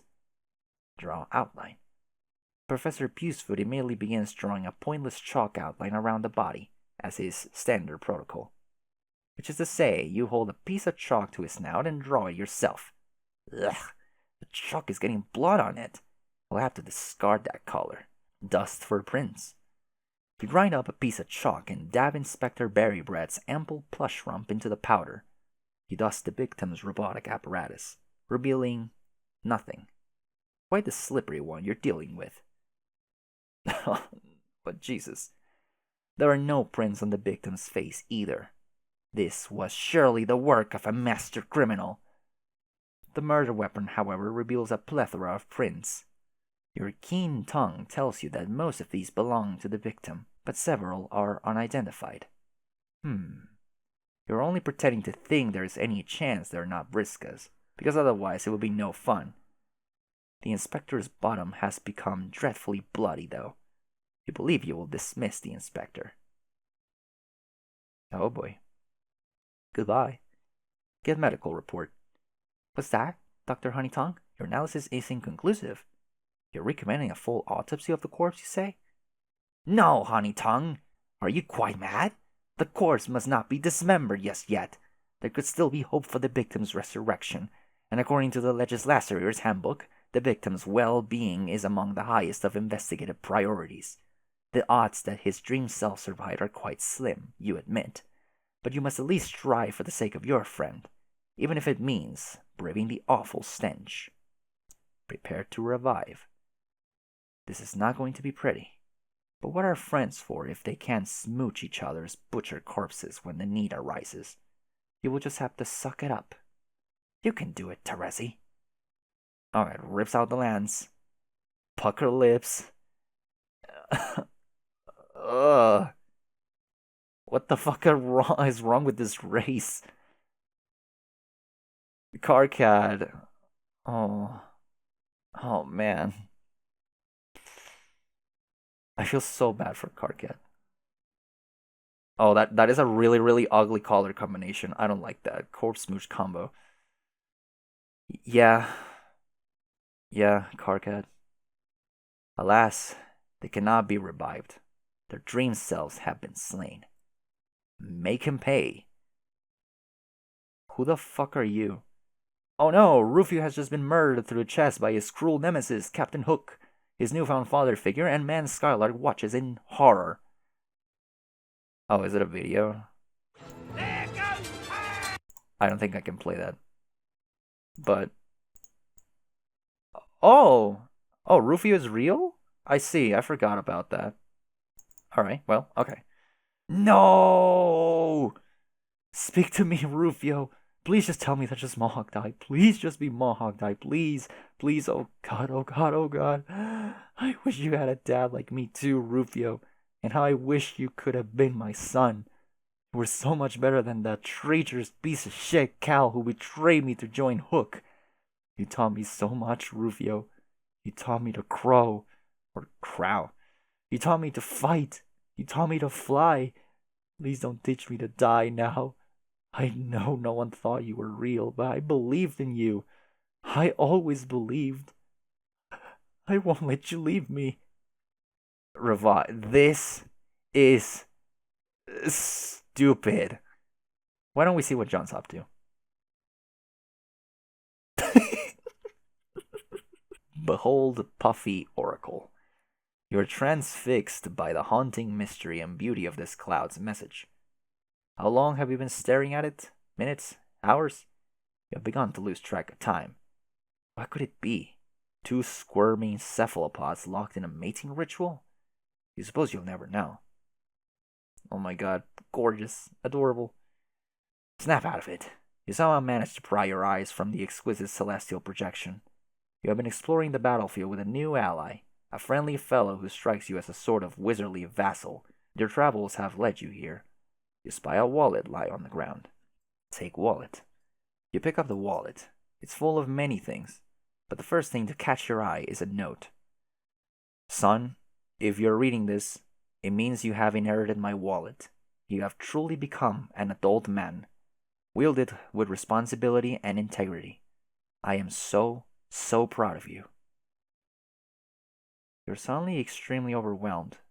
How can one boy handle such awesome power and responsibility? You also wonder why your dad robbed his wallet. It's as if he knew you would find it here. Perhaps he has been cloud gazing too? Anyway, you wonder what else he's got in here. Oh, Jesus Christ. The first card you examine contains 1 ton of shaving cream. Your father is nothing if not prepared. Inspect Windy Boy's treasure. Oh, goodness! Such lovely cargo the boy has produced from his small brown square. The black and white patterns on these little Caribous cylinders are impossibly attractive. You should be careful with that. You have any idea how flammable shaving cream is? Imbibe like the wind. That's... oh. Sure, man. You gulp down decadent foamy dollops of the beard buster, and quickly respond with the BLUH callback as depicted jostling in the lower right-hand corner of the image because it is not nearly as tasty as you had hoped. But then you keep eating it anyway. empty wallet.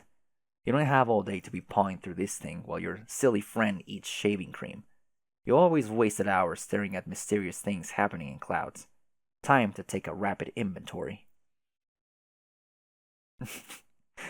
Wow.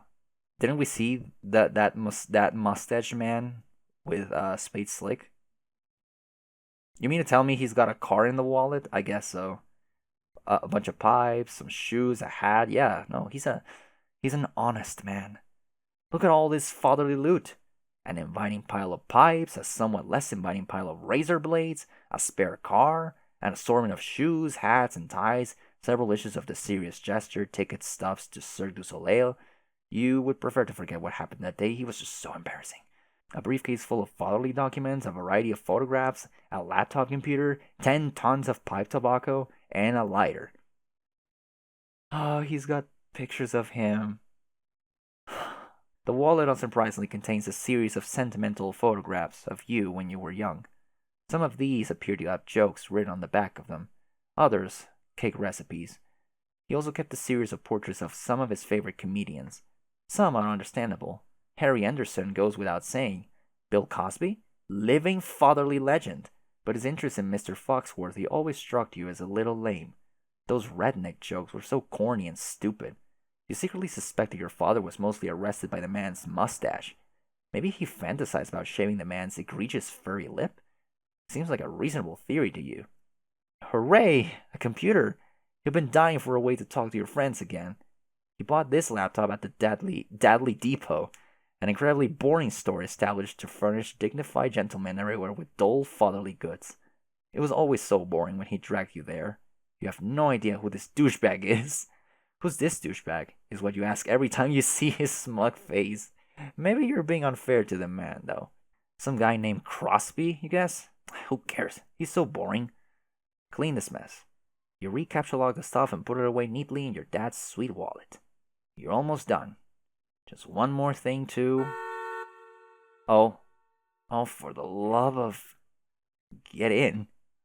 He rolls his eyes. Fine, you guys are going for a little ride. Buckle up. Safety is the most important thing. Follow suit. You presume the Windy Boy knows what he's doing. You tuck the dark sash across your chest and secured it. This is an incredible look for you. It's too bad the fashion accessory seems to trap you inside the vehicle. Human fashion and transportation and safety sure are weird and apparently interrelated. You can't reach the pedals. What about the keys? Your feet do not reach the little steppy levers. Your co-pilot points out that you also don't have the keys. You are terribly disappointed. I'll just do the windy thing already. You probably would have been a terrible driver anyway. Okay, yeah. Ascend. We have lived off. Yeah, let's read another one. Continued. There you go. We have lived off.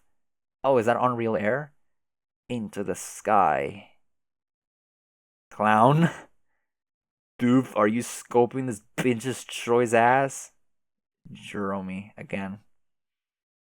Whatever could be the psychological message of this comic. Alright, Pastor Jade. He's just honking. Ectobiologist began pestering Garden Gnostic. Hey Jade, are you there? I have a computer now.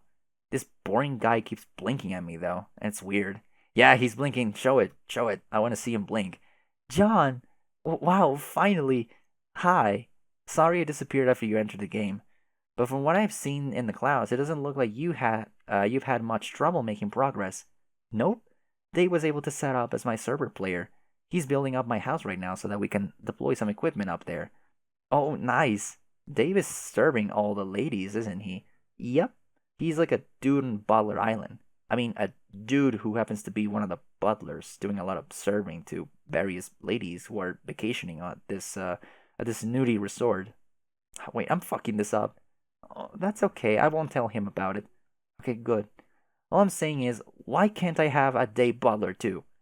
Well, maybe you can. I'll try to put in a good word for you. Yeah, you can. There's like 50 million Daves. Thank you. What is the equipment you're deploying? I'm not sure. Something to do with cloning, I guess. It serves some purpose in my quest as Witch of Space. A nice troll named Kanaya has been advising me on stuff about that. Have you talked to her? Hmm, I don't think so. Not recently, anyway. You should. A bunch of trolls are not nearly as bad as I thought. Even Carcat, he's been helping me too. Sort of. He has? But I thought he hated you. Quote unquote. Oh yeah, he said plenty of stuff like that, but I don't think he ever actually meant it. Flying off the handle is part of his charm, in a funny way, once you know that about him. Yeah, that is what I concluded about him as well. He's a pretty great guy. I'm really looking forward to more of his outbursts, especially his first conversation with me, which I am to understand will be legendary. But we shouldn't tell him we said any of this, or he will be furious. So what else have you been up to? We should try to catch up as much as possible. Yeah. Hmm. What else? There's been so much going on. It's been a little hard to keep track of it all. Why don't you tell me what you've been up to first? Oh man, you will never guess what I'm doing right now. Go ahead, try to guess. You will not succeed. Whoa. John, where do you get that nice flying car? Oh, god damn it. Oh yeah, they went through a cloud. How do you know? Do you have Rose's crystal ball? Sorta. She gave me the code and I made a cool pair of goggles with it.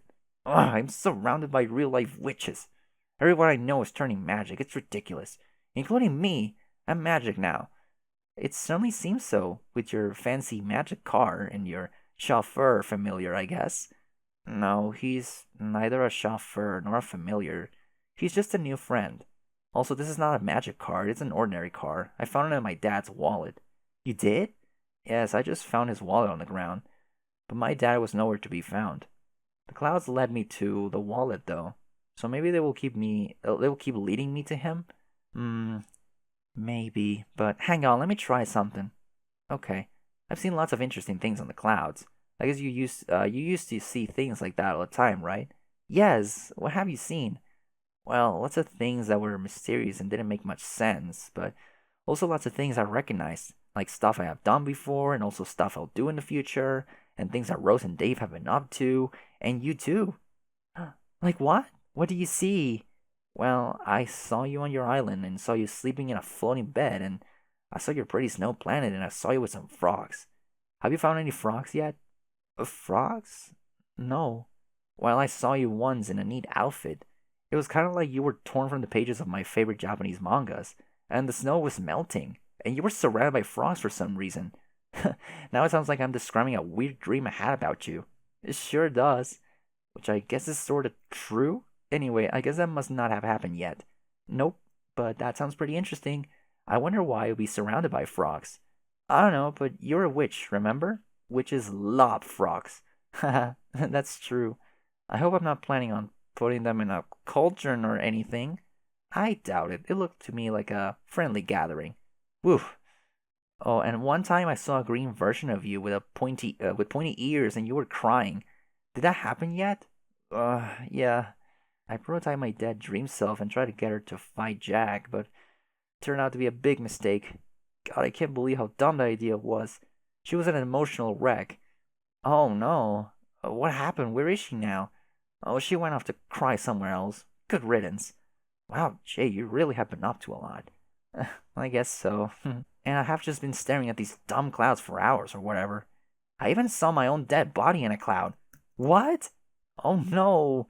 It's okay though, it already happened. I was sort of tricked into sleeping on my quest bed, and when I went to sleep, Jack killed me. She must have known that would happen. Who? Briska, do you know her? I don't think so. She's pretty cool, but just between you and me, she might be a little crazy. Well, if she tricked you into getting killed, then I would have to agree. But I don't think it's really like that. Honestly, I think dying was a necessary part of the process, and she just didn't tell me so I wouldn't get scared. What process? How are you alive now if you died? John, I'm a little confused.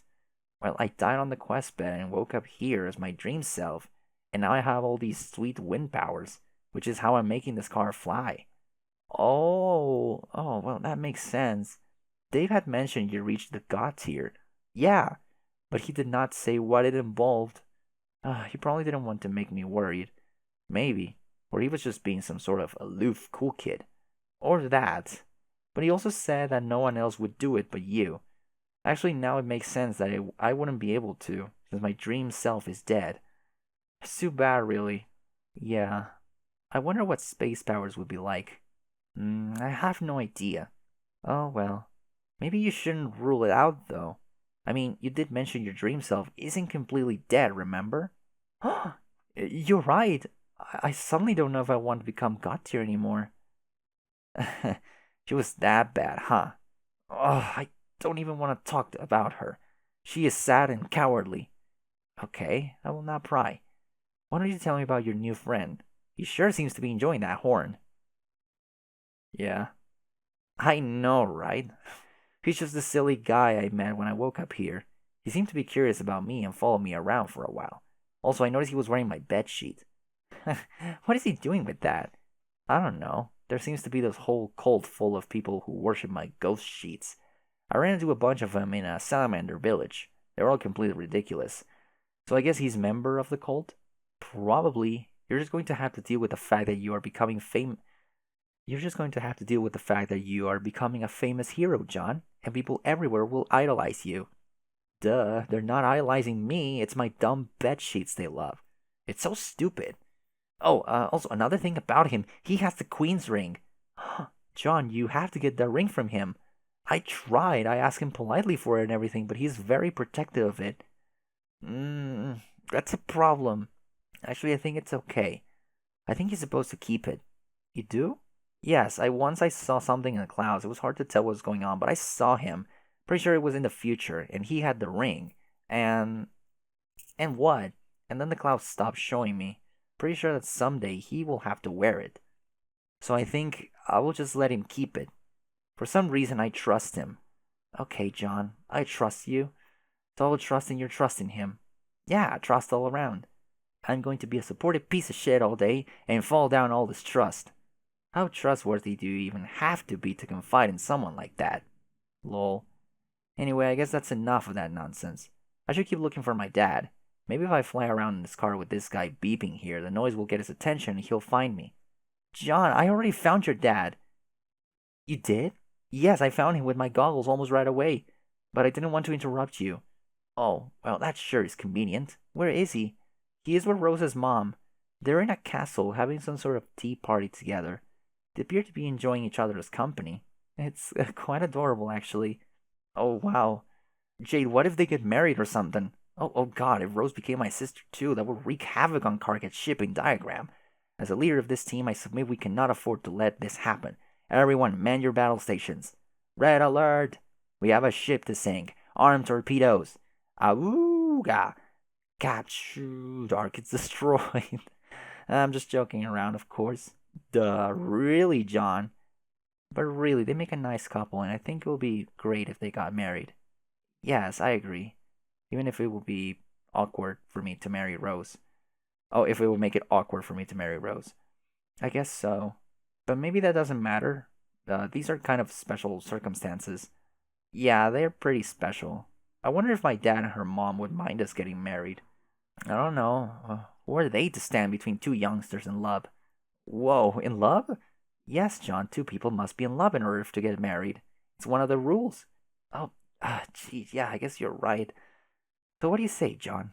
Are you in love with Rose? Um, and if not, are you prepared to fall in love with her?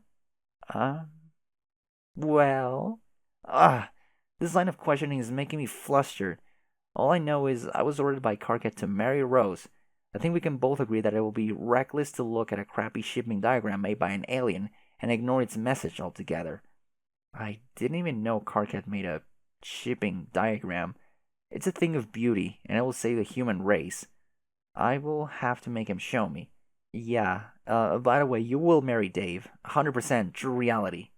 It's okay, though. I'll not press you on your feelings for him. I already know you're totally into the Strider anyway. What? It's in the diagram, Jade. It's all in the diagram. I don't know about that. I clearly need to take a good hard look at this prophetic document and possibly tell Karkat what an idiot he is. That you do. Okay, but anyway, who cares about his terrible shitty drawings and meddlesome romantic schemes? How do I find my dad? Well, I don't actually know where he is relative to you, so I don't know if I can give you directions. Ugh. There might be some way to do that. These goggles are actually really complicated. I will look into it and get back to you. In the meantime, why don't you fly around and keep looking? At least now you know how to look for a castle, and maybe the clouds will give you some more tips. Yeah, that's a good idea. I'll do that. Thanks for the help, Jade. Sure. I'll talk to you later. Later. Aw. Exobologist sees pestering garden Gnostic. Yeah, he fucking blinks. Alright. Contact John. Carcinogenous began trolling ectobologist. John, Carcat, what's up? I'm not sure why I'm telling you this. I guess it's just a sense of obligation at this point. We've come this far, so I feel like you should know. Know what? I might not make it out of this alive. This might even be the last time you hear from me. Wait, what the fuck am I saying? The last time you hear from me will be the first time you hear from me. I mean, this could be the last time from my perspective.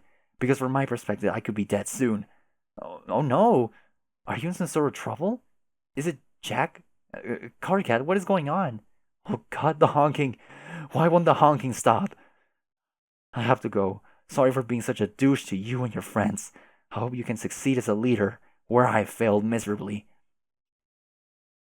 Jesus. Yeah, he's only like, hey, shut the fuck up for a second. This message was rather disconcerting.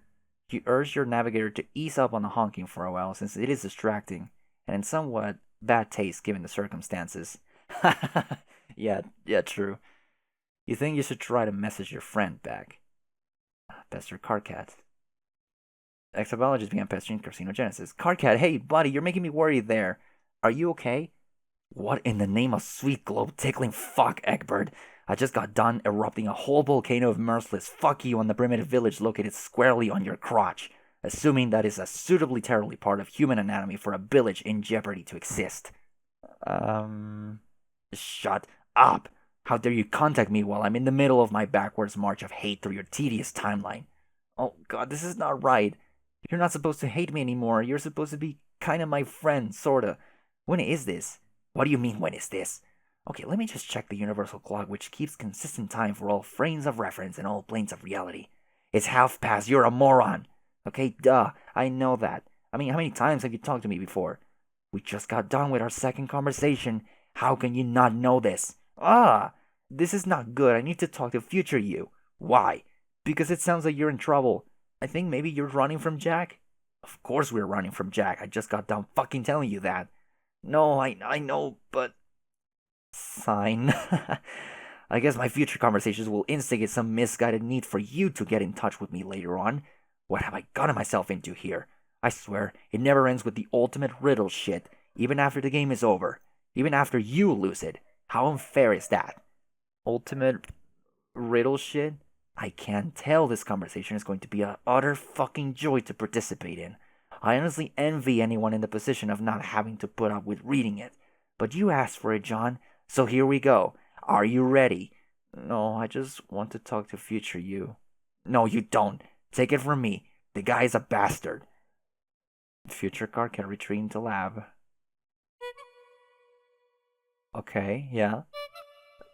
No, they fell down the stairs. Ow. Knocked his fucking teeth out. Ow, shit.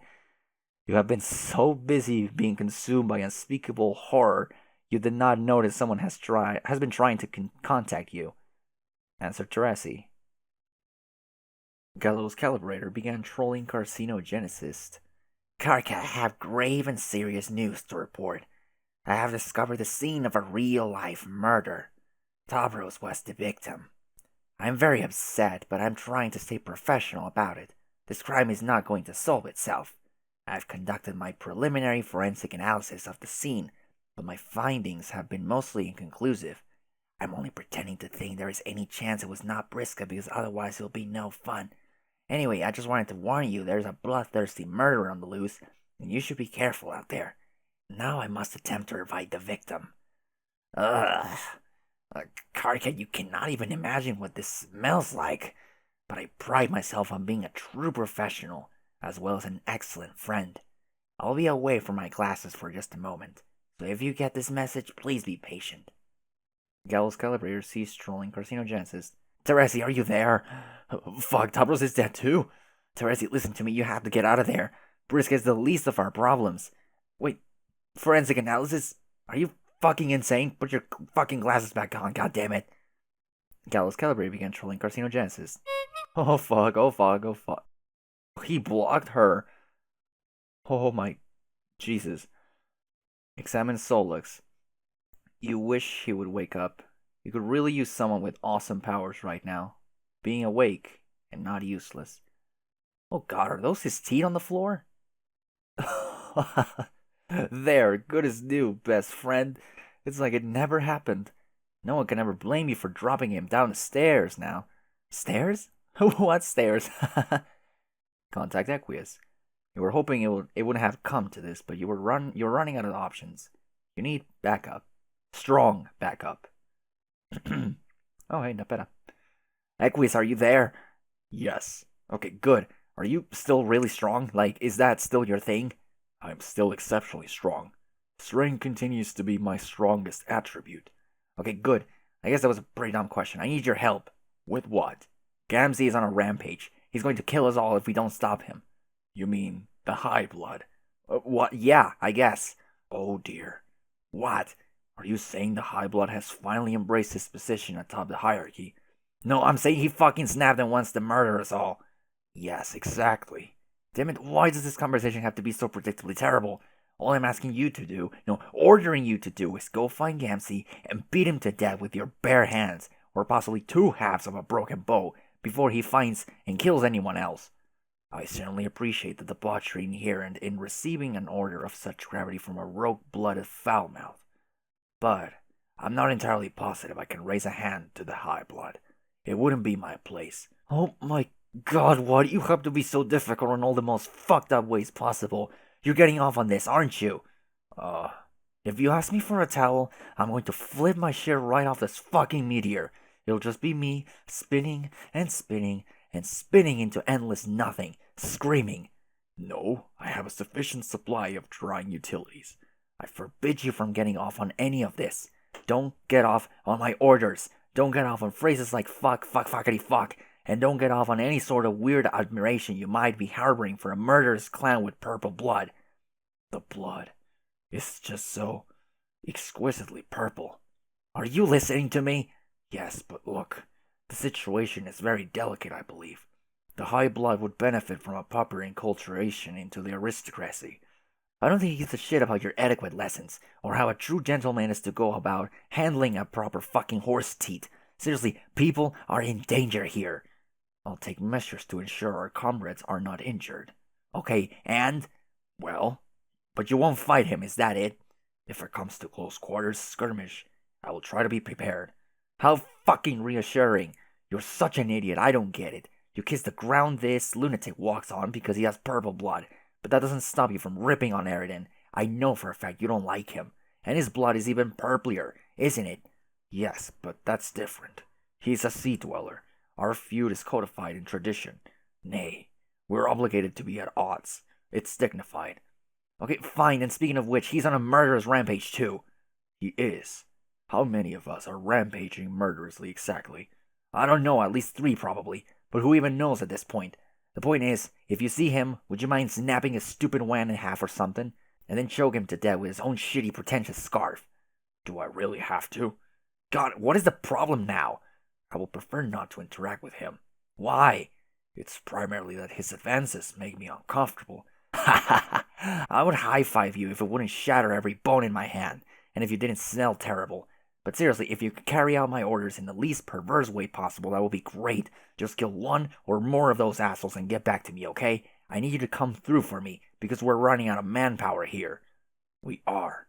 Yes, didn't I mention? Farfari, Kanai, and Tavros are dead. Solix is unconscious, and Teresi is missing. Oh, God, I hope she's okay. I should probably go look for her. Oh, shoot. Excuse my vulgarity. I'll let that slide. Just do what I say, okay? I will look into it. Carcinogenesis sees trolling centaur testicle. Return to computer lab. Oh boy. You foolishly misplaced your glasses during your heroic revival attempt, leaving you with no way of communicating with the others to warn them. This is why you really should carry no less than 5 computers on you at all times, like a sensible person. But there is no one here. Just someone taking a nap on the horn pile over there. And a big puddle of something next to the transportalizer. Grub sauce, maybe? You hope it's grub sauce. Please be grub sauce. Someone either had a major sauce accident earlier, or this is the scene of yet another real-life murder. Your team is so lucky to have you around to sleuth these heinous crimes. And yet, the body is missing. Can't conduct much forensic analysis without it. This is exactly why you should never turn your back on a body. Not even for a second. BLUH. Examine horn pile. Oh, Jesus. This was no nap. This was another murder. What is going on in this lab? Examine body. Another textbook impaling.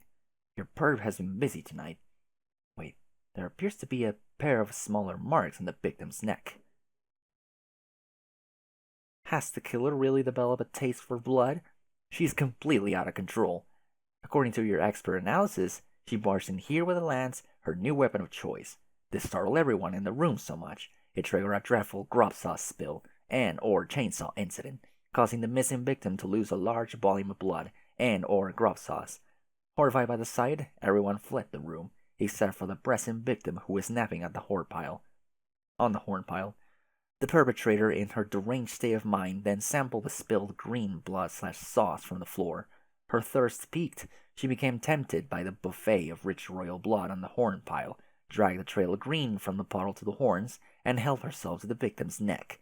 The victim undoubtedly woke up midway through the gruesome feast, fought back, and got a lance through the chest for her trouble. The perp then fled into a lab, thirsty for more. Yes, you're quite sure that your theory does not make any lick of sense. You wish you had your crack team of experts to advise you. If only you hadn't kicked them all into a bottomless pit, along with probably your glasses, accidentally. Damn their insubordination. Seek the high blood. Oh, okay. We're doing this, I guess.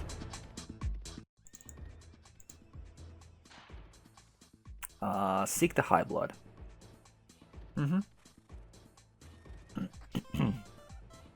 There they are, the towels. All the robots. A gratifying heap of soundly thrashed robotics. Standing near this pile stirs powerful emotions. The closer you stand to piles of stuff, the more freely the feelings flow. It is a law of reality.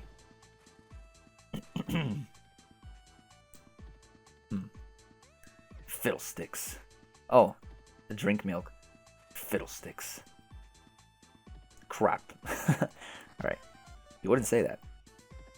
You got a fresh towel. You need a lot for what is about to happen. Chamomile. It smells so good.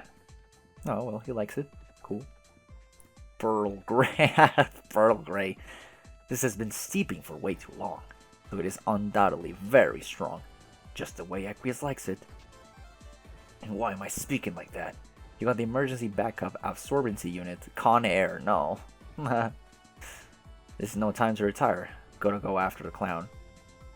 Legends tale of muscle beasts once roaming the cosmos that were so enormous they could destroy entire planets with but a twitch of any anatomical feature. Are the legends true? You hope so. This piece is simply called Edward. It's so beautiful. Alright. Archery is so hard when you're this strong. What's that? His theme is actually not that bad. I like it. Talk about Aradia. I remember that sprite. A ferocious and concerned Moiril suddenly approaches out of some wild shrubberies. I regard the ferocious Moiril stoically. I mean, I greet Miss Legion without issuing a statement of action in the first person.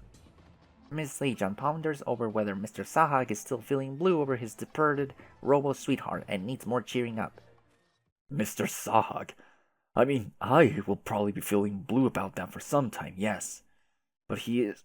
Darn it, I'm exceptionally strong and I will cope with it admirably. Even though she didn't even say goodbye for some reason. Aw, we can always curl up in the pile to talk about feelings. But for goodness sakes, a man can only discuss feelings for so much time. How long have we already spent in the robotics pile? I believe it was at least an hour. We examined my emotional state until we both were blue in the face. Hehehe. What? Blue, blue, blue, blue, blue. I just love how you say that word. I know. Alright, what's the other thing? Gamzee. Oh, Jesus. Nepeta, I think it would behoove us to address. Behoove us? I think it will behoove us to address the extreme danger in a serious manner. You mean about Gamzee? Hehe.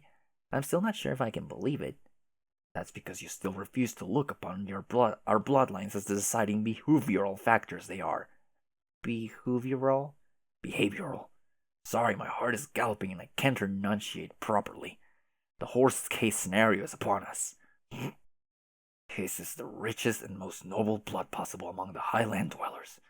As such, he is prone to be more violent and unpredictable than any of us. Not everyone has been as lucky as I in the domain of moraligens. I utter to think what I might be without you, Nepeta. Otter? Shudder. Oh, that's so sweet, Equiz. You know I always be ready to tackle pounds you when you start getting especially furious. Or, furious. Yes, which is among the reasons why I must make your protection a high priority. The High Blood has joined a stable of those who are becoming increasingly volatile and murderous as we remain stranded in this laboratory. I command you to steer clear of them. Do you understand? Do you mean steer in the livestock sense? Yes. Well, if you're referring to Whiskers, I was already plenty scared of her. And if you're talking about Mr. Emperor, he's always giving me the creeps anyway, so there's nothing to fret over. Excellent. I will still prefer you prefer. Hide? Where? Behind this gate. Oh, the gate. Gate? You mean gate? What gate? What are you talking about? I mean that door over there, you gosh darn silly face. Oh, okay. Alright. Be Nepeta. In a moment. Can I go over here? You cannot go off looking for the High Blood just yet. You must make sure Nepeta is somewhere safe. Oh, okay. Let me hear Nepeta's theme. It's super cute. I will now seek the High Blood, Nepeta. I command you to go hide, as we discussed. Sure, but there are lots of nuts on the loose out there, so don't stick your neck out and take any big risks. I will exact caution, even with safety 100%. Oh, looks to be 100% sure. Even so, I will still like to take the opportunity to say... What? Goodbye. Well, okay. Goodbye. But you better believe I'll see you again soon, Nequius. Yes, you will. I love it. Alright, I guess we go over here. Yeah, fucking hell yeah. No. I mean, I guess. Well, this is Nepeta's wall, so... She was shipping Aradia and, Wait, who? Was it Aradia and Tavros? It's like, why? Why even? You just don't have the heart to update the wall to reflect the recent deaths of your friends. As a veteran shipper, you have grown accustomed to watching your ships get sunk. But not like this. Aww. Alternian paint sets are manufactured with the pigment from the blood of culled wigglers. Which is pretty powerful when you think about it. Yeah, that's pretty fucked. Yarn. Bad. Pounds. Teapot. Rargeeling. So fragrant. Alright. More yarn. Karkat Gamzee. That's okay, yeah. Briska and Teresi, sure. Yeah, Karkat, past Karkat, future Karkat, and Jade. These two are pals. What's wrong with you, Nepeta? Just looking at the spell is making you sleepy and emotional. Someone can never accuse you of not being prepared to sweeten a warm beverage. Oh, it's a sugar pile. More yarn. This is, a ship in progress. Human romance sure is weird. You will have to remember to write Jade a nice thank you note for helping to stabilize Karkat's unhealthy relationship with his past and future selves. Maybe now with a clear head, he will be able to open his eyes to what waits for him in other quadrants. Certain other possibilities. Oops. Maybe noticing someone nice over there in that bright red corner. who has been there all along. This corner? Oh no, it means this one, I guess. You suppose this pairing is still viable, although the roles will have to be dramatically reversed. Yeah? Yes, this matchup was always just so perfect to you. Why can't anyone else see it? Why can't they see? It's hard being a shipper. It's hard, no one understands. True. Except crates. I mean, you mean crates. Oh! OTP. Can I move? Oh no! No one must ever see! No one must ever see! Someday you will work up the guts to say something. Maybe once this huge murder fiasco blows over. Alright. Well, great. Enter great. You mean great. You suppose you should stay put like Equius said, but it's so frustrating being all cooped up in here. Surely scooting through the air ducts for a while couldn't hurt. He will never know. Aha, I figured. Oh boy.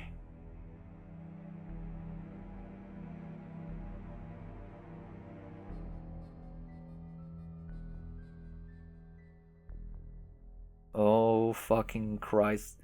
Puce foot? Berry breath? Dr. Honey Tongue? What monster could do this? Oh, is that where they fell?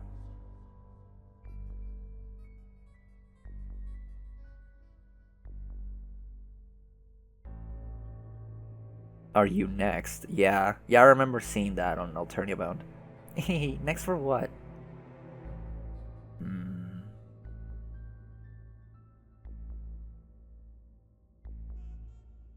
Enter great. Open chest. You got an enchanted shitty wizard figurine. It's a miracle. It doesn't work. Someone must have disabled the transport license on the other side. Green trail.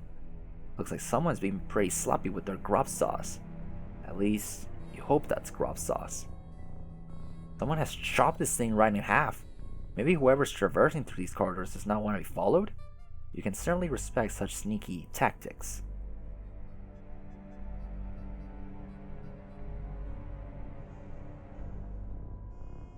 Oh, why is it getting darker? Oh god.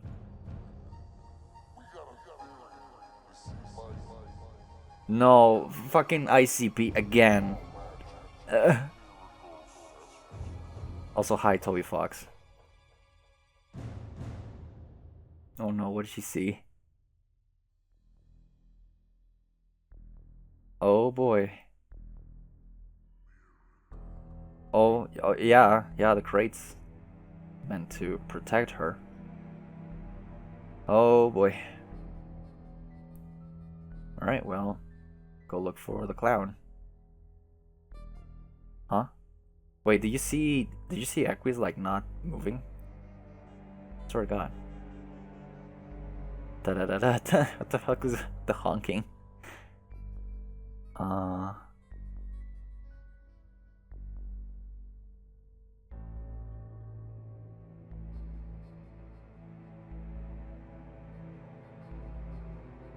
not sure where I'm going. Also, yeah, it's all getting darker. It's getting really. Oh. Arrows fired true, straight to the eyes. Who could have done this? Oh, that wasn't Briska. That much I'm sure. Oh. Oh shit, what? Oh my fucking god.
Okay.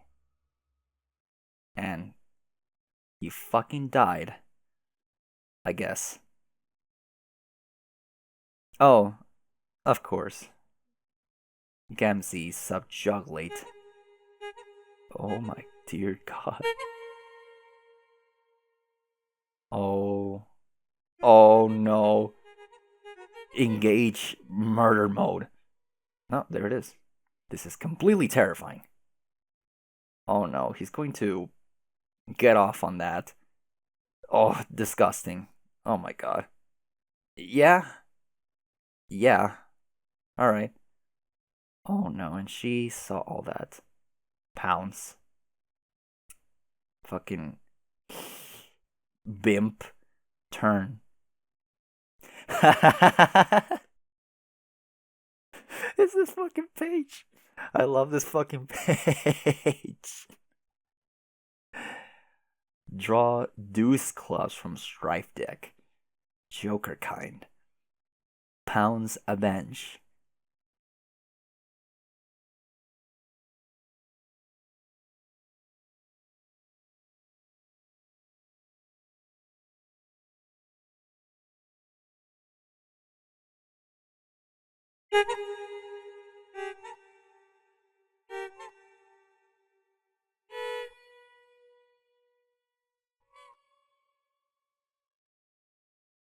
Beep. Oh shit, there goes the car. This is why seatbelt safety should always be paramount. Remember to buckle up. Proceed to castle. Or castle, even. Perhaps this is the one? As you approach, you make an attempt to contact your friends for verification, but there is no answer from Jade or Rose. You wonder what they could be up to. Seems someone else is bugging you. Answer. Arachnid Scriv began trolling Ectobologist. Hi, John. Oh, hey there, Briska. Can this wait? I was about to check out this castle and see if my dad is here. Your guardians are not here. Oh, dang it. Do you know where they are? Yes, they're in another castle. Don't worry, you'll find them later. Ugh, how much later? In a while. Man, settle down. I am telling you that you will find them after a little more questing around in your awesome blue godhood. So why don't you relax and talk to me for a while? Well, okay, I guess so. Why don't you have your hood up, by the way? I don't know. You look great with the hood up. And anyway, we should be showing a little pride as the only ones to make God tier, don't you think? Pfft, I don't know if it's much of a major accomplishment, honestly. John, are you mad at me? No? Then what is the matter? I guess I just miss my dad.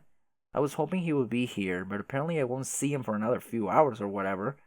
If that is what you see in the future, then I guess there's no fighting it. Ugh. I still find it a little hard to understand the sentimentality you attach to these adult humans. It just seems so strange to me, but hey, that's alien culture for you. Yeah, I know. I guess you just have to think of them the way you think of your Lasai? Yeah, sort of. Except I never liked mine that much. Even after I prototyped her, things were pretty chilly between us. I spent most of my adventure avoiding her. Haha, that is too bad. John, are you sure you're not mad at me? No. Why would I be mad at you, Briska? Because I tricked you into getting killed. Oh, right. I actually almost forgot about that. Would it help if I said I was sorry? Why would you need to apologize, though? I mean, I admit I was pretty confused about it at first, seeing my dead body in the cloud and all. But in the end, you did it to help me, didn't you? Really, I should probably be thanking you. Uh, are you there? Yes, I'm here. Sorry, I wasn't sure what to say for a moment. I'm just so incredibly relieved you're not angry with me. Huh. Well, I really don't know what reason I would have to be angry. I mean, aside from the deception involved, but I kinda understand why you did that. And in any case, you did give me a choice. Yes, I did. I don't know, John. You'd be surprised how often people resent it when you try to help them. But see, you really get it. That is why you're special. Ah, a long shrug. And a large heart. So, is that what you wanted to talk to me about? Yes, well, not exactly. Then what is it? I know how this is probably going to sound, especially to a human, but I just killed someone. You did? Who was it? You mean like a bad guy? Not exactly. Oh yeah, Karkin mentioned that he was in trouble and then had to go. It made me a little worried. Are you guys under attack or something? I'm not sure what his deal is. I haven't seen him in a while, but we are not under attack. Not yet, at least. Oh, well then, who did you kill?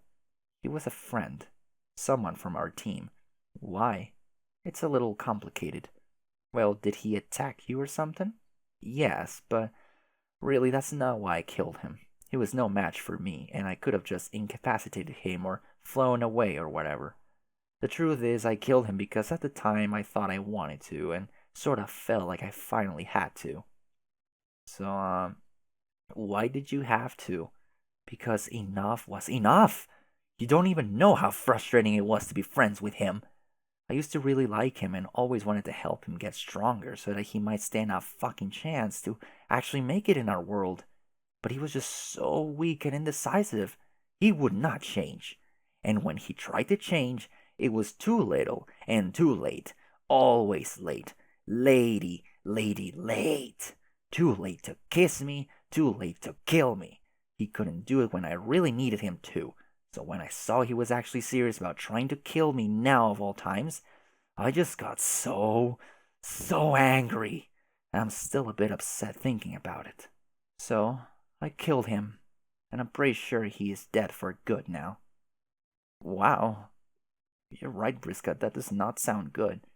I know.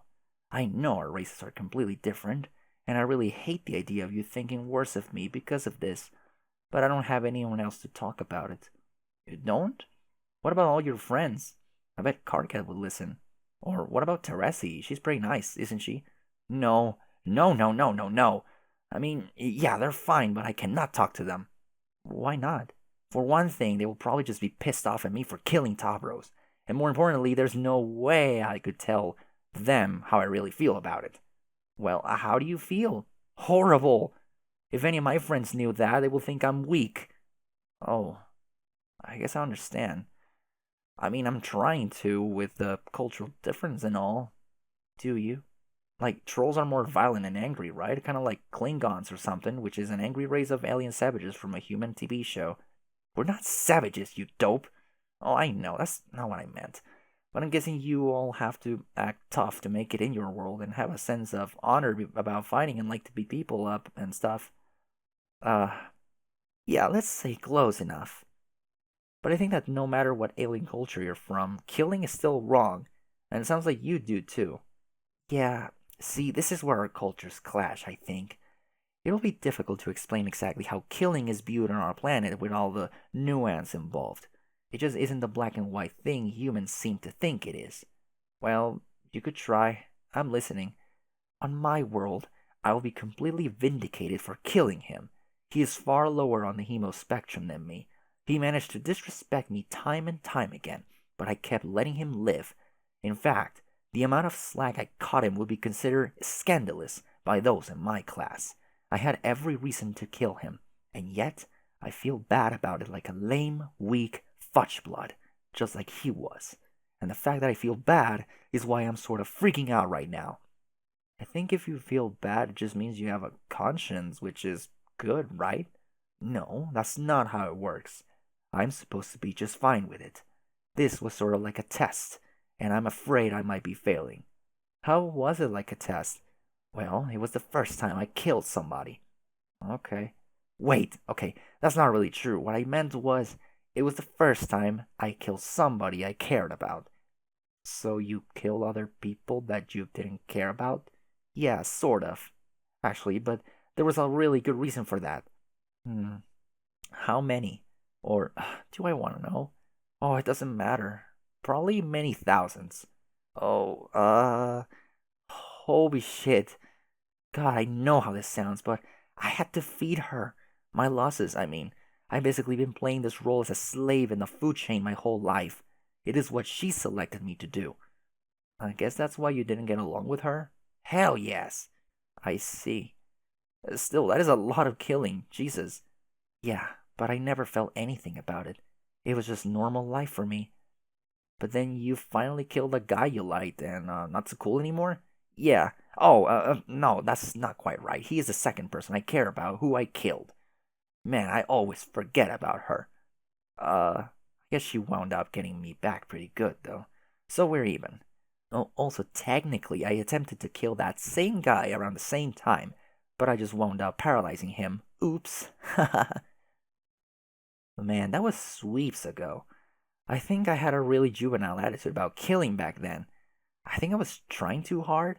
I was always really obsessed with being the best at stuff, and I guess I was trying to be precocious in that respect as well, and prove to everyone how brutal I could be. But I was such a confused kid. I didn't know anything about what killing really means. I was trying to fake it, and it caused me nothing but problems. I guess I had no idea how different we really were. What I'm hearing is seriously scaring the shit out of me.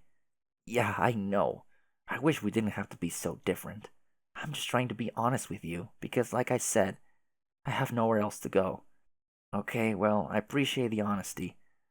So if killing isn't exactly wrong, then what is it? What do you mean by what killing really means? What's that on the left? Uh, I guess I have to admit I don't actually know that much about humans either. Other than that, you're all pretty soft and mild mannered and seem to be friendlier and think killing totally sucks. I really have no clue what it means to grow up as a human, though. But I do know what it means to grow up as a troll, and what's expected of us. What does it mean? When a troll comes of age, you better believe it means they're going to start killing. It's what we do as a race. We are very effective conquerors, and as such, we practically dominate our galaxy, or used to. The ones that don't learn to be ruthless, they're better off dead. And the reality is, it won't be long until they are. That's just life for us. That sounds terrible. I would like to be culturally sensitive, but I wish it didn't have to be like that for you. I've started to really like you guys. Well, thanks, John. That's nice of you to say. But let's face it, it doesn't fucking matter anymore, since our whole race was wiped out. Maybe for the best, when you think about it. Huh? But at least Paradox Space gave us some purpose before wiping us out, right? At least we got the chance to create you guys, and all those twinkly stars you used to look up at. Yeah, that's true. So, because we got that chance, it means we'll never actually get to come of age and enter Troll Society and see if we got what it takes. But that doesn't mean we stop growing up. I think the game knows it's always going to be played by kids, and it always rigs it so they enter right around the cusp of sexual maturity, whatever the race is. Which kind of makes sense, since if they succeed, they got their whole lives ahead of them to do whatever the hell they're going to do in their universe, like start repopulating and whatnot. That means the game also knows it's got to deal with all these damn kids who are coming of age while playing it. I really think how successfully they mature is tied to success in the game. It challenges the players in all the ways they need to be challenged to grow, which is different for every individual and very different for every race. I don't think we were so hot at that aspect of the game. In fact, I'm sure we were quite awful. Hell, even I wasn't that great at it. I actually just kind of fell ass backwards into the god tier, to be honest. Yeah, me too. But what really gets me is this didn't even occur to me until just now, while I was sitting around thinking about it. It was so obvious. What? That was why the game split us up into two teams. It knew as we came of age, we'll probably start killing each other, so it just provided the stage, red team versus blue. It was so simple. All we had to do was what we were naturally inclined to. It might have worked out better for us. I don't really see how you guys killing each other would help you play the game better. Yeah, you would think that would be counterproductive. But then again, maybe not. If we really did take the team thing seriously and started killing each other, maybe it would have meant more god tiers. Maybe all of us would have made it. Damn, can you imagine? We would have breezed through the game even faster, killed the king without a sweat, maybe claimed the reward before Jack even showed up. Or if he did, maybe we could have beaten him then and there instead of scurrying off like cowards. In retrospect, we failed at this so spectacularly. I'm amazed and kind of ashamed. It turned out that the only one of us with the guts to kill someone was already dead. Ha ha ha ha! And boy, did I have it coming. Dead? Yes, she was a ghost, and then became a robot. Then she became 1,000 robots. Then Jack killed them all but one. Then she blew up. Oh, and she also had the exact bizarre laptop you're using right now. How weird is that? Gosh, your team is so crazy. Not crazy enough, apparently. Actually, this is probably Carcat's fault. How? When it comes down to it, he was probably too good a leader. He actually did manage to get the two teams to work together towards the same goal. He could have easily deteriorated into a feud otherwise. He was just so loud and annoying and obsessed with leadership, he wouldn't shut up, so it was just easier to go along with his plans. Huh. Yeah, I can see how that could be true. He sure kept us working together. But in the end, I think we paid for it. It was not natural. Pretty fitting, really, since he's kind of a freak himself. He's not even on the hemo spectrum, the weirdo. I really doubt he would have handled it as a leader if the shit ever hit the whirling device. He likes to pretend he's all vicious and bloodthirsty, but I know he ain't got that in him. I have a sense for these things. He would be so pissed if he heard me say this, but I think he would cut it better as a human than as a troll. You probably mean that as an insult, but I think it is a nice compliment. But I won't tell him you said it. Message Carcat. Again. Gallows Calibrator began trolling Carcinogenesis. Carcat, more bad news! Carcinogenesis did not receive message from Gallows Calibrator because she's blocked. Huh? It says you didn't get my message. You didn't block me or anything, did you? Where are you? I lost my glasses, but I'm back at the computer lab and there's no one here, except for another murder victim. She got Feferi this time and maybe Kanaya too. I don't know. Do you know about this yet? If you get this, please be careful, Carcat, wherever you are. I'm afraid Briska has finally gone completely out of control. Do not try to engage her. She is too dangerous. She is now my responsibility. Only I know how to deal with her. Warn everyone else to stay away too, if you can. Why won't anyone respond? What the hell is going on here? Sign. God damn, how am I going to go about this? I guess I can't put it off for much longer. Why can't you answer? I could really use someone to talk about it. Oh well, just don't let her drink your blood. It's all mine, remember? Oh boy. Examine equipment. You reflect on your prior experience as the team's ectobiologist. It seemed like you were doing something so important at the time. Finally, everything made sense. This was why you were here. But what was the point? You were all clearly going to die the most pointless deaths possible. Everything you believed about your destiny was meaningless. You wished you never pushed those buttons and hatched your team out of this goddamn slime. You're no ectobiologist. If only there was some other title more befitting of the true discipline you practice, and the death sentence given to whatever you do to the service of creating. Can't think of one, though. And what about the other 12 Wigglers you spawned? Who were they? Probably further proof this was all meaningless and random. Other 12 Wigglers. Could it be that they were the true heroes meant to be sent back to play this game, while your team was the superfluous crop? Could a mistake have been made during the reckoning? Or just, maybe, she was right about them all along. Not that it makes any difference now. Something is staring behind you. Something unconscious and toothless. Wake up. Spitting the teeth. Alright. Oh, she's visible in the clouds. So, what about Jack? What about him? Are you still planning on killing him? That'll be a constructive way to use your killer troll instincts, even by human standards. It's much better than killing friends. Yeah, you're right. And to tell you the truth, part of the reason I wanted to kill him was to protect them. It's not just about glory, you know? Because if I don't do it, then who will? Well, we have a plan to defeat him too, so there's that. Yeah, I know about your plan. I guess 2 plans are better than 1, right? Yeah. So, will you go fight him then? Man, I don't know anymore. It's one reason I'm freaking out about this, about feeling bad about a simple, perfectly justifiable killing. If I can handle that, doesn't it mean I'm not as strong as I thought? What hope do I have against Jack if that is the case? For whatever it's worth coming from a human, feeling remorse doesn't make you weak. I bet you're still really strong. But then, I'm not sure if I actually want to encourage you to go off fighting him, because as strong as you probably are, it sounds like he's really strong. And even though you killed tons of people, I think I'll still be pretty sad if you died. Huh. So maybe you should just let us handle it? At least we won't fight him directly. I don't know.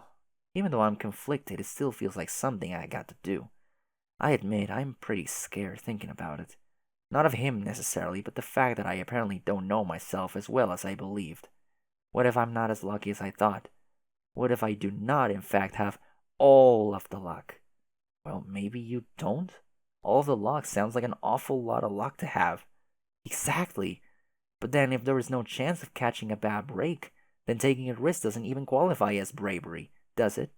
It isn't even a risk by definition. So if this is going to mean anything, I guess I just have to find the strength from somewhere to go through with it. More than just the fakey strength that comes from turning a blind eye to all your flaws. You know what I mean?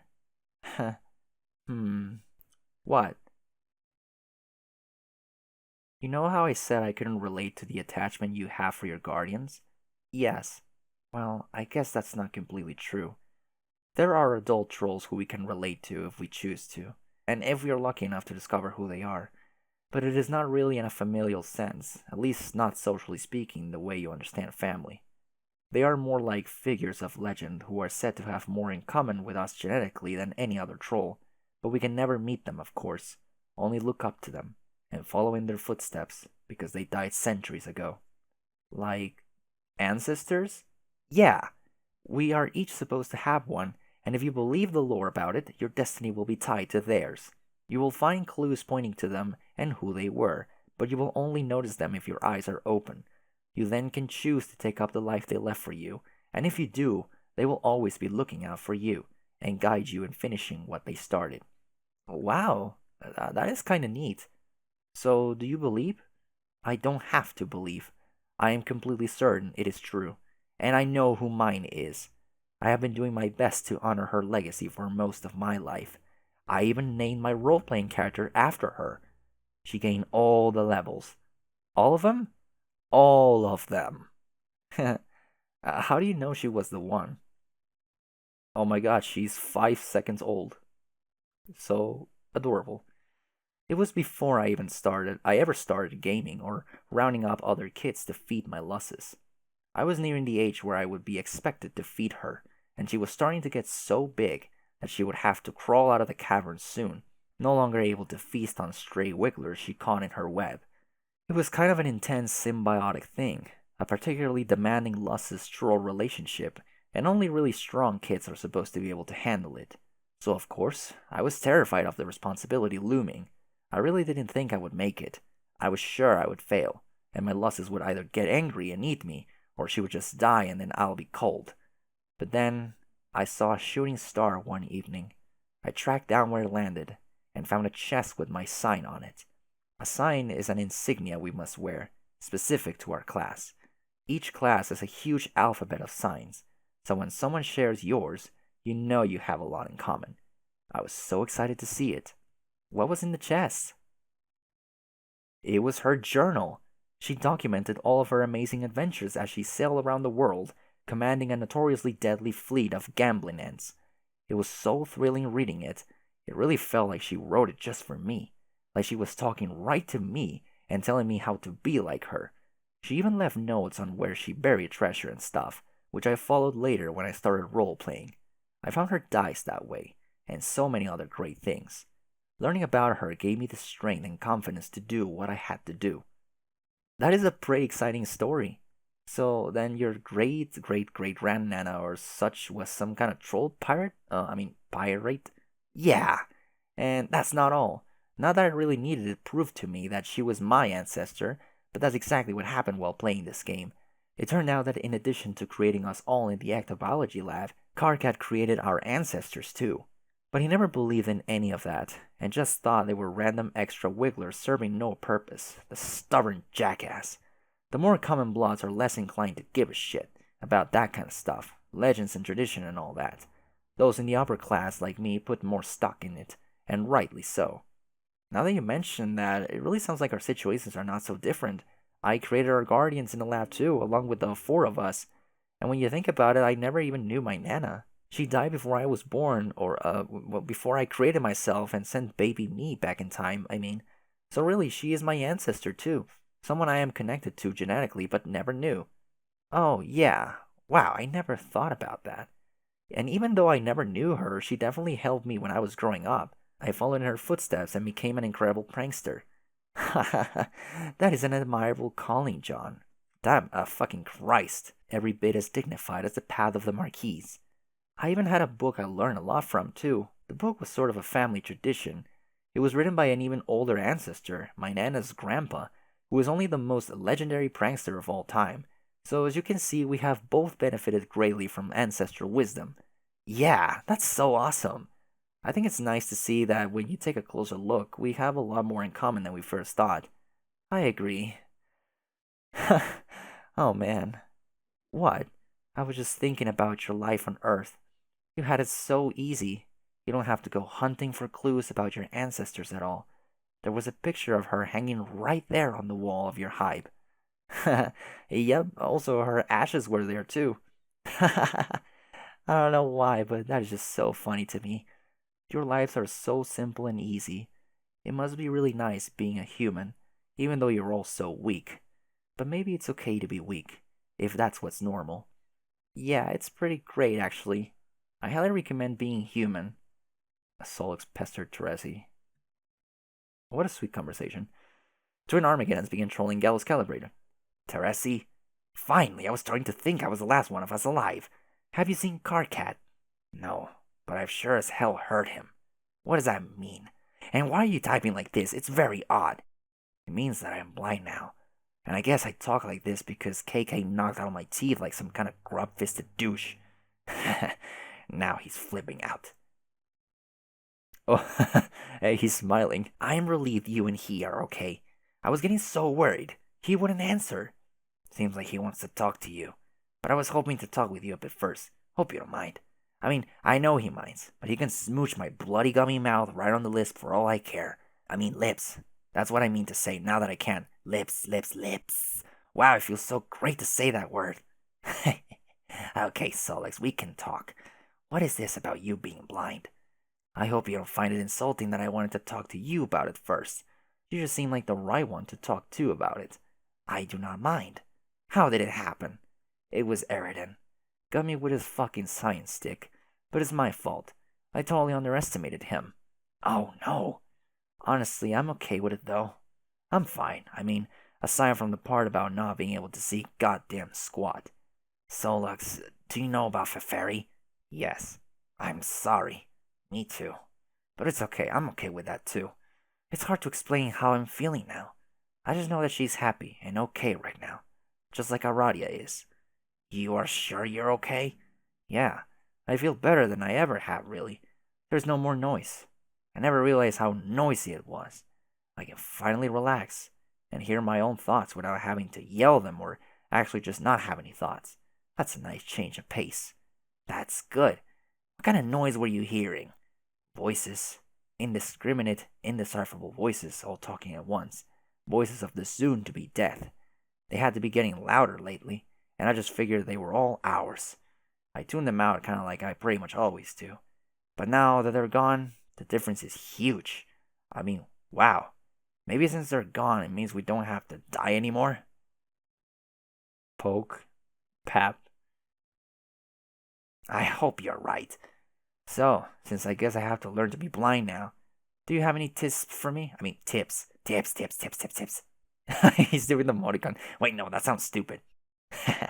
Yeah, I have plenty of tips. It may take time, though. It took me plenty of time to get used to. Also, I may not be as good a teacher as I had, since I am not a magical dragon. That's okay. I'm happy to learn from you just being you. Hooray! So, where are you guys? I should come join you, so we can stick together. Fuck, I don't know. I'm blind, remember? I'll ask KK. Hang on. What? Something's going on. I smell something in here. What? It smells brighter. Brighter? Teresi, are you there? Oh, shit, no. Resist great urge to play Bros Xbox. As usual, you fail to resist the urge.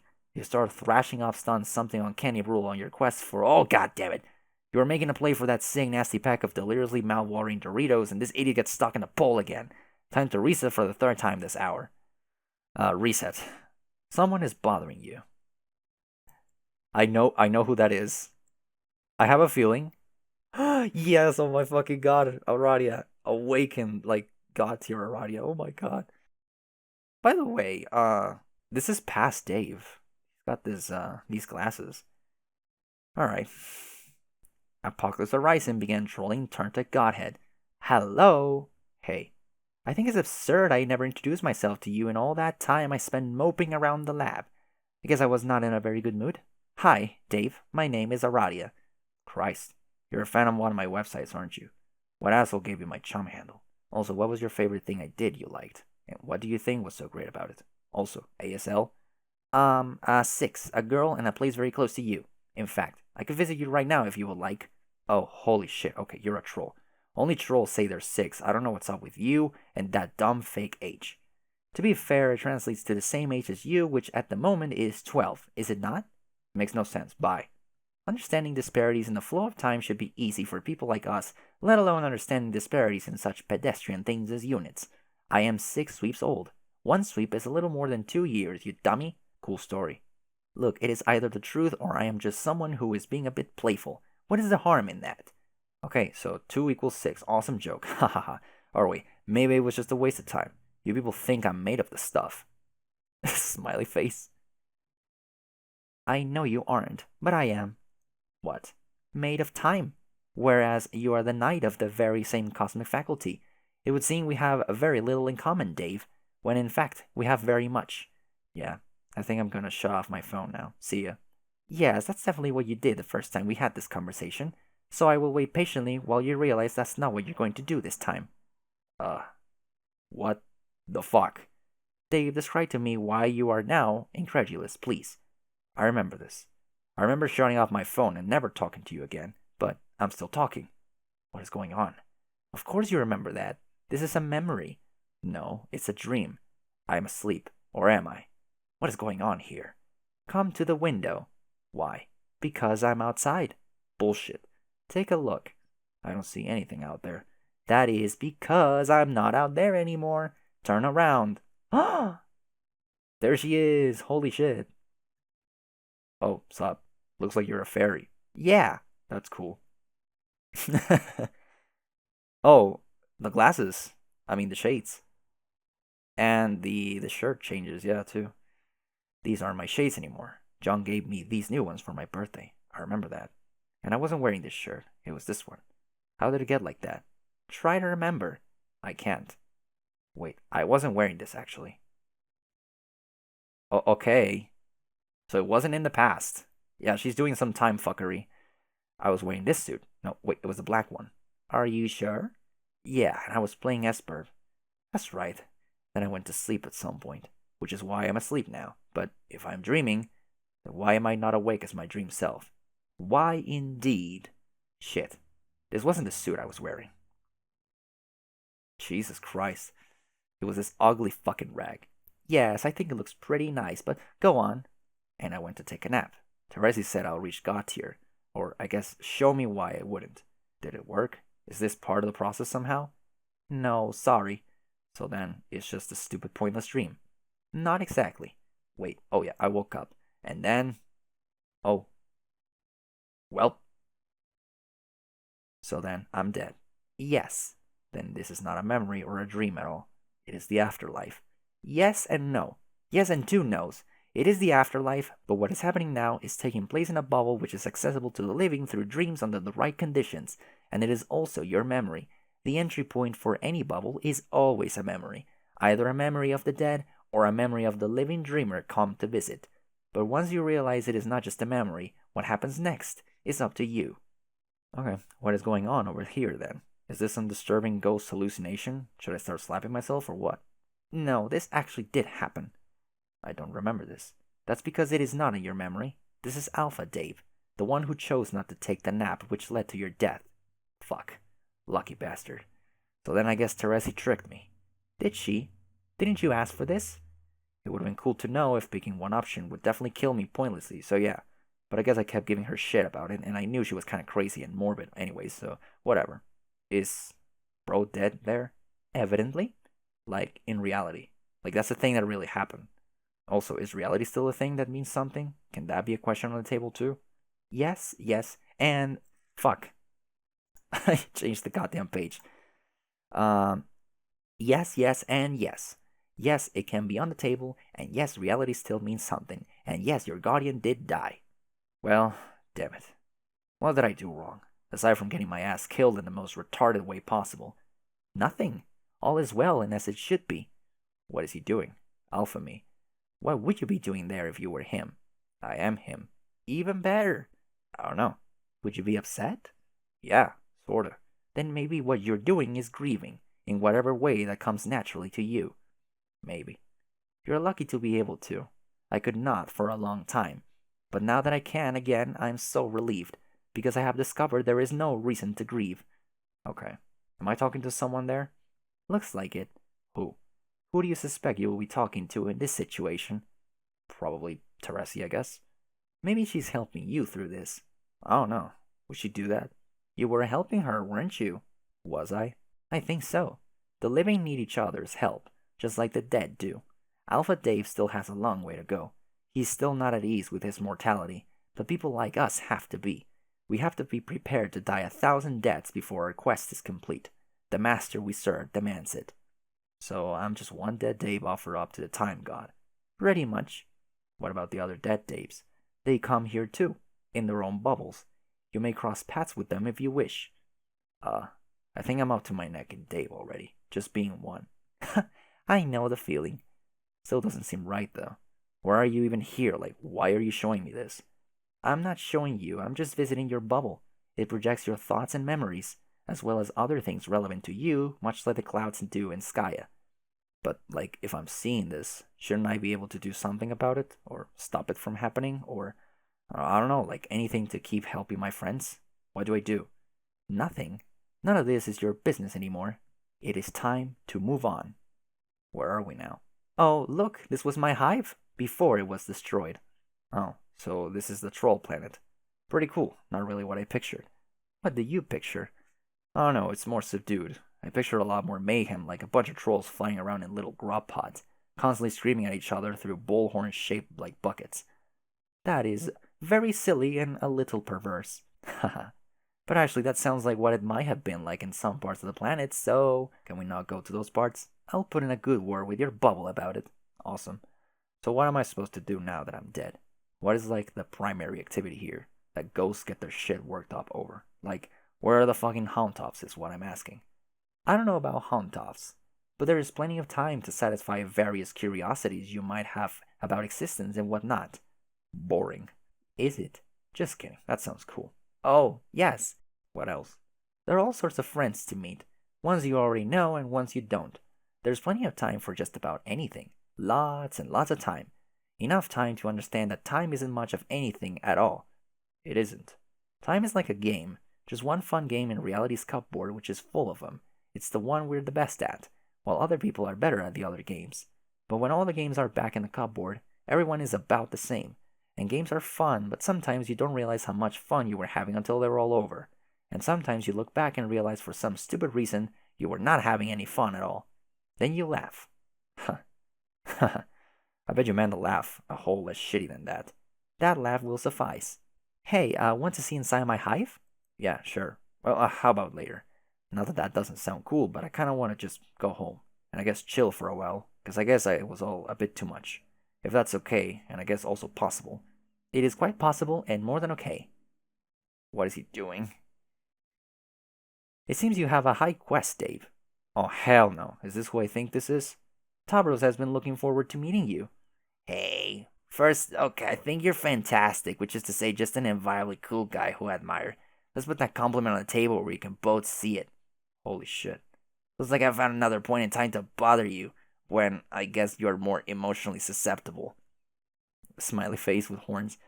Dude, are those sick fires you're packing there? You best not be bringing that fire into my bubble lest you plan on dropping that shit. Oh, bro, those are without any confusion to be noted as some truly unhealthy incendiaries. They're in above average need of medical attention. So in other words, just to complete the analogy, I hope you know a licensed physician. I am your general fucking practitioner, and doctor's orders are to shut up and burn down my goddamn office. I'll break your brittle ass like graham cracker, and we'll roast s'mores over the flaming debris. Have I made myself clear? Ha ha, yeah. And certain features of your pale anatomy may serve as the marshmallow ingredient needed for the molten snack, and I will provide the fudge. Dude, gross. So, Aradia, just so we're clear, this is like a hell bubble, right? It's my eternal punishment to have shady wrap-offs with this tool forever, is that it? Yes, you figured out the mystery. I guess I had it coming for a flagrant lifetime spent being unbelievably fucking incredible at rap and just about practically everything else. Except not dying. You may think so, but then again, you have not faced team charge in a match of slam poetry, have you? Oh, yeah. Just kidding, I'm no good at slam poetry. Sorry. Oh, oh. So is he dead? He looks dead. Yeah, he's dead. What about you? You don't look dead. Are you dreaming? No, I am wide awake, and I physically stand before you in person. So you're not dead. Oh, no. She's so pretty. I am very much alive, and I intend to stay that way. Fuck yeah. Prepare to leave castle. Who's this douchebag? Okay, then I guess I will get going. Go where? To keep looking for my dad. Are you sure you don't have more important things to worry about? You're saying that I am still not supposed to fight him yet? John, please. I thought you were done getting the future spoon-fed to you like this. I have told you that you will find your dad eventually. That should be good enough. Don't you think it's time to start taking your responsibility more seriously? Well, yeah, but what responsibility do you mean? We just concluded that I am going to go fight Jack, and there's a possibility I will fail. He could kill me easily for all I know, but it's something I have to try. And if I do fail, your plan will serve as backup. There is a lot riding on you, John. On both of us. Okay, so you're saying I should get the tumor now instead of putting it off? I'm not telling you to do anything. Just reminding you of what's at stake. Wait, I mean the tumor. The tumor. Why don't we just call it what it is? A big fucking bomb in the core of your battlefield. Yeah, which is what I was wondering about. How am I supposed to get it out? I guess go find a cave or something? Yes, you could probably go looking for a sanctioned entry point. Or you could just do what winners in a hurry do. What? Cheat? Is that even possible? It's practically always possible. I won't tell you how, but I will point out you could start making better use of your powers than facilitating noisy joyrides. Is that what Earth is like, by the way? A bunch of humans flying around in little wheel pods constantly beeping at each other with their chauffeur familiars? No. Well, maybe some places, but most cars stay on the ground, because science fiction hasn't happened yet. Anyway, I'm just saying it's time to do something useful and impressive with your powers, deliberately for a change. You're a god now, remember? Yes, but all I can do is make a lot of wind. Turn the page. All I can do is make the wind, make a lot of wind blow around. How is that going to help? Use your imagination. That windy thing of yours is more versatile than you think. Alright, I'll try. Good. I think it's time for me to get going too. I will prepare for battle. Oh man. I guess if there's nothing I can say to change your mind and it's something you really have to do, then I understand. But how about this? What? Can this not be the last time we talk before you go? It'll be nice to hear from you at least once before you leave to fight him. Yeah, you got it. I'll message you before I leave. In my future too. None of this messaging me in the past nonsense before I even knew you. Of course. Okay, great. I will hold you to that, Vriska. It will be a certainty. That said, there's no need for any sort of farewell right now. Go do your amazing windy thing, John. Be creative. I will talk to you later. Okay, I will. Later.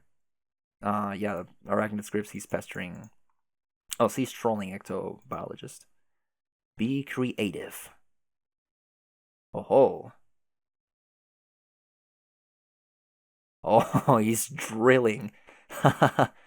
Holy shit. Oh, there they are. More wine for the lady? This woman sure does seem to like her wine. The gentleman has never met a woman quite so taken with the drink, or one as enchanting and beautiful, for that matter. Oops! The fellow has stained the mademoiselle's fine garment. The gaffe is unforgivable, and the only true course of chivalry would be to liberate the damsel from the sodden cloth and launder it immediately. But the lady has no concern for the purity of her finery. She has other things on her mind altogether. The woman has never met a gentleman so strong and considerate and handsome. She cannot tell for certain if her intoxication is due to her 7th glass of wine or the contours of his proud, powerful nose, and the sensual aroma wafting from his pipe. The man and the woman are at ease. They have everything because they have each other. They know that together they can make it through anything, whether trouble brings a bit of spilled wine on a chic lab coat or reduces the very castle beneath their feet to ruins. Bro? Oh, why did I say bro? Oh my god, no. He's gonna kill him. He's gonna fucking kill him. Oh, nice journal. I would much like to have a book like that. Oh, it's written in Alternian font. Wow, okay. We're getting some nice lore. On the 14th bilunar perigee of the second dim season's equinox, the Orphaner poses a colliginous riddle like no other I have met. I am presuming him bothered by jealousy, and it would be sickening if it were not so marvelously amusing. But then, who but royalty could have the thin cheek to show disdain for the manner in which his black lover conducts her red conquests? Les has accelerated meeker than I to homicide, and the violation would hold me aghast, again, if his misgivings did not complement his so endearing arsenal of quaint flaws. It is impossible to stifle this grin even now as I write. He surely understands this as my maritime overlord, a superior, while through gritting fangs he would concede the expense of my plunder makes him seem hardly worthwhile to trouble a map with good ink over. I know he understands. I will take what I want. I expect nothing else from Dual Scar, and truly, less would offend me. Is it the crude blood of the suitors from which I have taken enjoyment recently? If his displeasure is with my blithe treatment of the social order, then he has either not spent enough time in the warm company of my indifference, or is simply very stupid. I saw the look he gave. He is so secure in knowing I can't feel what's in his mind he forgets the traitorous ways of his own face. His little looks are words to me, interjections in our deliciously bitter repartee. First a look as I summon a slave from the hold, with such ease between my remarks. Why, yes, Dual Scar, they were the very slaves in your hold until but this hour. Another ship deployed carelessly, languishing in strategic vulnerability.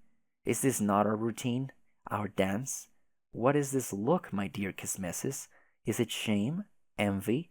Contempt for what he knows will follow? I nod her over. She is fearful and makes her prettier. He scoffs without a movement or sound. I know there is disgust feeding the shadows in his corner of my block. At least prick her in the light, he surely thinks. Determine what vulgar hue she bleeds before persisting with your abasement, Marquise. Do try to understand, Orphaner.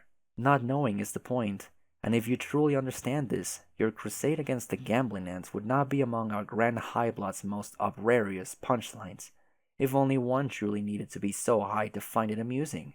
And so, not knowing, I take her will, but leave enough of it to enjoy her response. Her hands are in my service, but they still shake. They unfasten the first button at my jacket's waist clumsily. I have masked the line between my puppeteering and her volition exquisitely, and her uncertainty over her own control fuels her fear. She unfastens the second button, and between the second and third, I make casual remarks to Dual Scar, continuing our conversation. He does not respond.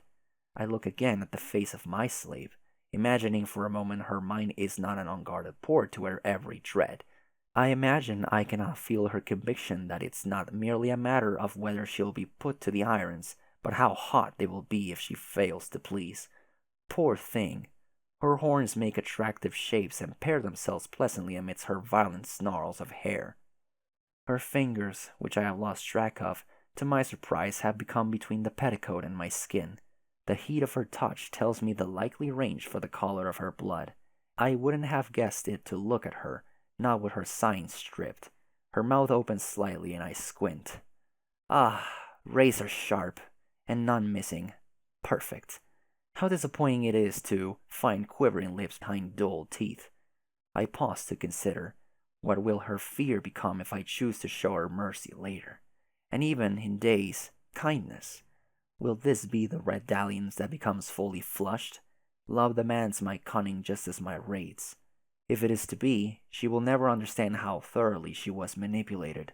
Her body, her mind, her devotion. I remember Dual Scar again. My distraction from our banter was momentarily absolute, and I inquire into the shadows. But he is gone. Then go, my Kismesis. fume with the indignation I gave you. I can only pray it blackens our bond. I must know such exhibitions agitate him, and hence why I bother. Otherwise, it would be easy to dismiss him before I partook. Let it be a gift of antagonization to you, my dear rival, on which you may brew pitch for me anew. And if it is true envy, a vermilion yearning I can't abide, then though it pains me, it will be farewell. Alas, it may be that I am too good at spurring hate, too good, at least, for him. I only hope he is not so foolish as to tread a path of less toward malice, for if he does, on the 16th, my suspicions have become confirmed. I am not grinning any more, Dual Scar. Our orderly contention has dissolved right before my vision eightfold. It was once a handsome black, but now sits like good strong tea sullied and cooled by unwelcome dairy. Thus my heart was broken twice. I was fond of the slave. There was surely promise in her red investment. He had her assassinated. And so I am visited by a bit of bad luck for a change. It's not possible to evade it forever, I suppose. I will simply have to endure the misfortune of observing his base and artless measures of retaliation. He's applied his own resources to increase the bounty on my head. I wonder if he intends such a laughably ineffectual gesture as anything more than a formality, a symbol of his intent. If not, my smile, how it threatens to revisit. Almost. I have broken laws, yes, but what has there been to pay for? If any act I've taken should demand a bounty, it was paid up front. I foot the bill myself with guile and supremacy.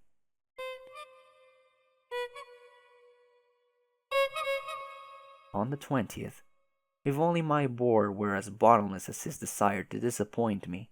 He is set on cowardice, deferring to others to settle his score. Doesn't he remember what he's confided? It would be easy to give the evidence to her imperious condescension, and he would be killed quickly for his unthinkable presumption. He's taken a great risk harboring red ambitions for an empress who will never even know his name. Not that I'll sink to his tactics. But then, he feels safety in knowing this. My sources say he is en route. Ho ho, Shiv. That is Gamzee's ancestor?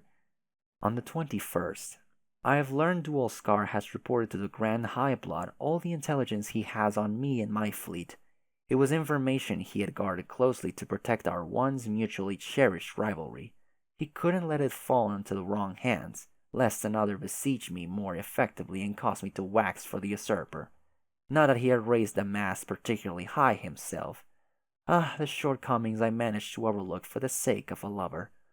I would have enjoyed witnessing the entertainment he prepared to please the High Blood. His sense of humor was dreadful. It would have been a true miracle if he survived the appointment. Funny, I always imagine a grander entry in my journal for your demise, Dual Scar. But I should have realized you would die as you lived. A joke. One more humorous little sacrifice kindly given to the subjugulators, and one step closer to the release of the vast honk they prophesize. I am overjoyed to understand now this was always your destiny. Motherfuckers. It's been nearly a week since Dual Scar's fitting end, and I had all but forgotten the matter. It seems the subjugulators were not particularly inspired by his revelations about my affairs. Sources tell me their response was to commission one of the court's neophyte legislators to conduct the investigation and bring me to justice. Neophyte Redglare is reported to be quite talented. I find no reason to doubt this. Still, how can I be caused any unrest to learn their resources to send a lone, inexperienced bureaucrat to apprehend me? I cannot view this as anything other than full concession by the High Bloods. They now only seek to maintain the appearance of pursuing me. Maybe they find my exploits amusing. I couldn't possibly disagree. Those rare moments when my superiors show wisdom come perilously close to restoring my faith in the social order. As for Redglare, it would surprise me if I ever heard her name again. If she finds me, then I welcome her challenge. But I am so confident she will play no relevant role in my future. I won't even bother peering into my oracle to satisfy my curiosity. 3 times showdown combo.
Did you guys fucking see that? Did you guys fucking see that? No fucking way. No fucking way. Oh, I'm. Oh. Oh. Oh. Oh.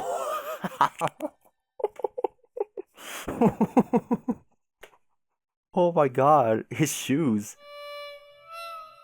Oh my fucking gosh. Yes, please. Oh. Ow. Shit. Damn. I mean, yeah. Ow.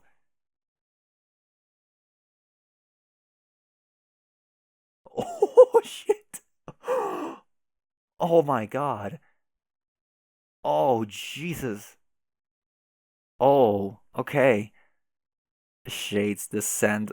Please. Please.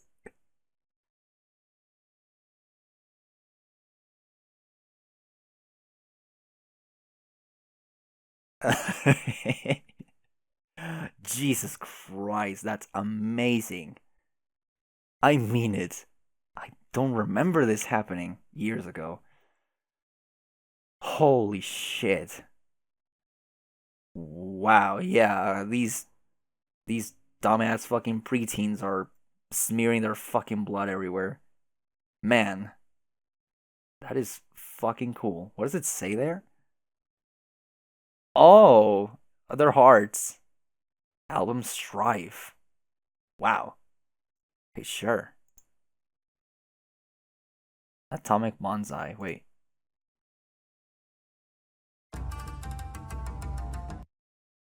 That's fucking cool. Damn. Who made this, by the way? References the Racing and Fighting Spirit by Naruto, and Final Fantasy. Oh, okay. Tensei. Pretty fucking cool music. Be Jack Noir. You are now Jack Noir. You have just murdered an innocent. I can't believe I read that. You have just murdered an innocent family. What will you do? Accessorize. Oh, this. Oh. You begin claiming trophies to celebrate your magnificent triumph over the defenseless loving couple. The man's hat suits you perfectly. It is plain and serviceable. Yes, that looks so good. The only way the look could possibly be improved is if it was blacker or bloodier. This beautiful scarf will look quite dramatic as you soar through the air, scouring the surface for new victims. It is finely crafted and the fabric is wonderfully soft. Your powerful nose detects perfume, and the odor is pleasant. Wait, this pipe is great too. Makes you look dignified and thoughtful. Yes, this will be your trophy as well. Yes, yes, all of the glorious trophies will belong to you. Huh. Why are you not wearing the high heels, pussy? There is no possession of the fallen so trivial that it will not make a splendid adornment to your intimidating visage. Wait, no. This is in fact so very, very stupid. This is no way for a killer of your elite profile to dress. Your rise to omnipotence has had a regrettable influence on your vanity, it seems. Have you forgotten the original grievance with frivolous attire that got you here? That's it. No more trophies. You're swearing off trophies forever. Probably. Okay. You'll keep one trophy. But only one. You can never stay mad at Cal. He's a true friend. The only you have ever known. God, you're so bored. The fuck is this guy's problem? Sniff out new prey. It used to be that when you were bored with paperwork, you would go distract yourself by sharpening one of your favorite knives, or give your most disapproving scowl through a fenestrated wall to survey the kingdom. But those were simpler times. There is only one cure for boredom befitting a demigod, and that is more senseless killing. You console your prowl long snout for assistance with the hunt. You pick up the maddening scent of one of the young graveyard stuffers. You are sure it is the same one you slaughtered earlier, and yet his stench remains, confounding you from every direction. It is as if the breeze which carries it deliberately seeks to obfuscate the odor's origin. Your thoughts become more murderous with each blustery taunt. Succumb to unfathomable bloodlust. You are consumed by murderous thoughts and you prepare to embark on a killing spree to end all. Oh, for fuck's sake, you start thinking about dog things again. Why do bones have to be so delicious and enticing? Suppressed thoughts of unfathomable sausages. You successfully suppress all thoughts of delicious little wrapped wieners and infuriating things like mail and its agents of delivery. But in the process, you awaken your deepest and darkest feelings of all. Feelings of loyalty? How completely despicable. But no, that is not quite all there is. Could it also be love? It must be. It is the only emotion that could possibly make you feel so utterly disgusted with yourself. And it is surely why you couldn't go through with it. You could not do it. You could not kill the girl. You get the draconian dignitary on the line. He asks what the hell you've been up to. You say it doesn't matter. You have a point of serious business to discuss with him. He makes sure you're remembering to keep the destructive impulses to a minimum. No more planet exploding or anything like that. You say, yeah. He says no point in securing power when there's nothing left to rule. You say, you know, God, it's not the point. Lousy, stupid dignitary, all keeping your murderous tendencies in check. He's the most terrible guy you almost kind of didn't despise completely. Listen to SS? Fucking newspaper even, the doggy. You attempt to humor the sovereign slayer's demands diplomatically. There's a narrow line to walk between obeying the orders of a clear superior and blindly facilitating a perfectly useless genocide. It takes a very savvy breed of psychopath to pull it off. The slayer is yapping about some girl, probably one of the young players who can no longer provide any serious threat to your rule. But he wants you to go kill her anyway. You ask why he doesn't go kill her himself. He says it's complicated. This guy, you swear. You tell him you're busy with things that actually matter, like running this kingdom on his behalf and all, levying taxes, oppressing consorts, all the unpleasant chores he would never dirty his snout with. He says this is more important than any of that stuff. You say, fine, just send the droll after her. There's a moment of radio silence. He says you mean the courtyard droll? He wants to be sure this is the same droll you're talking about. You say, yeah. What's the problem? He says, you mean the very same droll who couldn't manage the one simple task assigned to him, to steal the White Queen's ring from the very same adoring wonderful girl and master and friend in question? Wait. He says he just means girl. Just girl. You didn't hear any of that. You don't say anything. He says, fine. You win. Sick the stupid droll on her. What does he care? Contact CD. You hit up the droll. The slayer was right. This guy is clearly incompetent. Still, the only real objective here is to get him to stop breathing down your neck with his awful dog breath. Looks like the droll's on the battlefield. He says he is still looking for the Queen's ring. He says he made a new friend to help him with his search. But it is terribly breezy on this planet, and his new friend keeps blowing around, making the search more difficult. He says, thank goodness he's not wearing one of his finer hats. It'll be just dreadful trying to keep it on his head in such weather. You say you don't care about any of that stuff, and tell him to shut up. Listen to DD? Oh shit, no. The bunny. The dignitary is one of your superiors who makes you nervous. The list of superiors who make you nervous, in fact, includes all of your superiors. It includes many of your inferiors as well. He tells you to forget the ring. You failed your mission, and you're never going to find it. There is a new mission, though.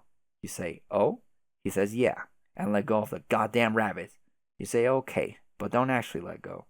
You say you will be happy to begin the new mission very soon. But first, there is this pretty blue tornado ahead you were meaning to investigate. Perhaps other locals it has attracted will know something about the ring. He says, for the love of God, will you forget about the tornado and the ring? You don't say anything and look longingly at the tornado again. He says, fine. If you really must examine a meaningless and extraordinarily dangerous exhibit of meteorological phenomena, then go ahead, but be ready to embark on the mission not a moment later. You say, all right, and wonder what you should do to prepare. He asks if you have a good winter hat. You nearly drop the radio in excitement. Wait. There. Now that those wheels are in motion, I guess you can put your mind at ease for a while. You find nothing quite so troubling as the intrusion of a positive emotion. You are momentarily afforded the peace of mind to resume a dull, quiet life of semi-restrained murder. Maybe you will wait here and see if the boy shows up. It's reasonable to assume he will seek these adults. Certainly easier to let him come to you than follow an untraceable scent. Or maybe you will take a look inside this castle. Perhaps there are survivors here fit for the offing. You guess that could serve some amusement. You wonder if it'll always be like this. What sort of future does a new god have to look forward to? Will this malaise follow you for eternity? Will you be perpetually tempted to destroy everything you see, knowing that in just a few seconds of recklessness, you will be left with nothing else to destroy forever? What will eternity feel like when a single moment of boredom feels like an eternity unto itself? You wish you could console the clouds for answers, but they never show you anything. The reckoning can't wipe this place out soon enough. Be future Jack Noir. You are now future Jack Noir. Presently, you are trapped in a single moment, which increasingly feels like an eternity. Your boredom is surpassed only by your all-consuming rage and contempt for existence itself. Hours ago, you entered an unfamiliar session. You killed 1,000 robotic assailants. You destroyed 12 planets with ease, methodically and cyclically, like a single stained hand of a defective clock smearing each number it passes. You reduced Prospect and Dursey to dust, and murdered a whole bunch of alien kids in yellow and purple pajamas. Your warpath of absolute devastation had only begun to be blazed. There were still miles and bloody miles to send forth. But when the dust of Dursey settled, this infuriating fairy appeared out of thin air and froze you in time. But she can't keep you like this forever. And when she finally lets you go, you'll be ready. What will you do? Aside from nothing, that is.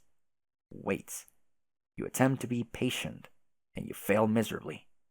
Be Aradia. Hell yeah.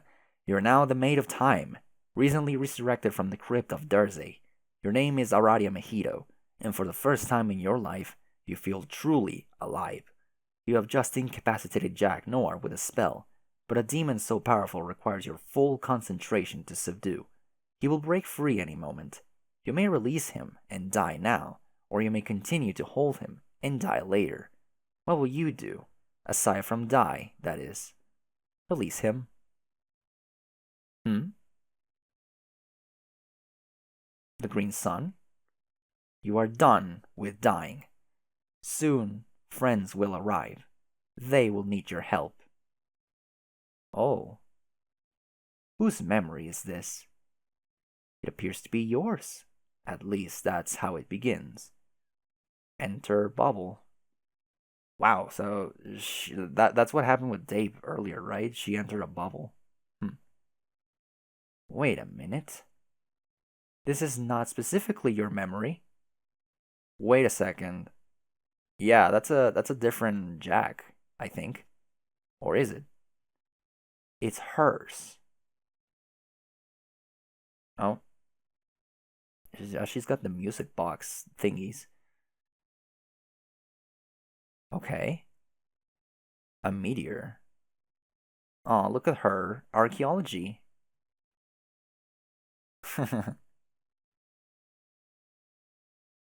Okay, so she goes on to investigate.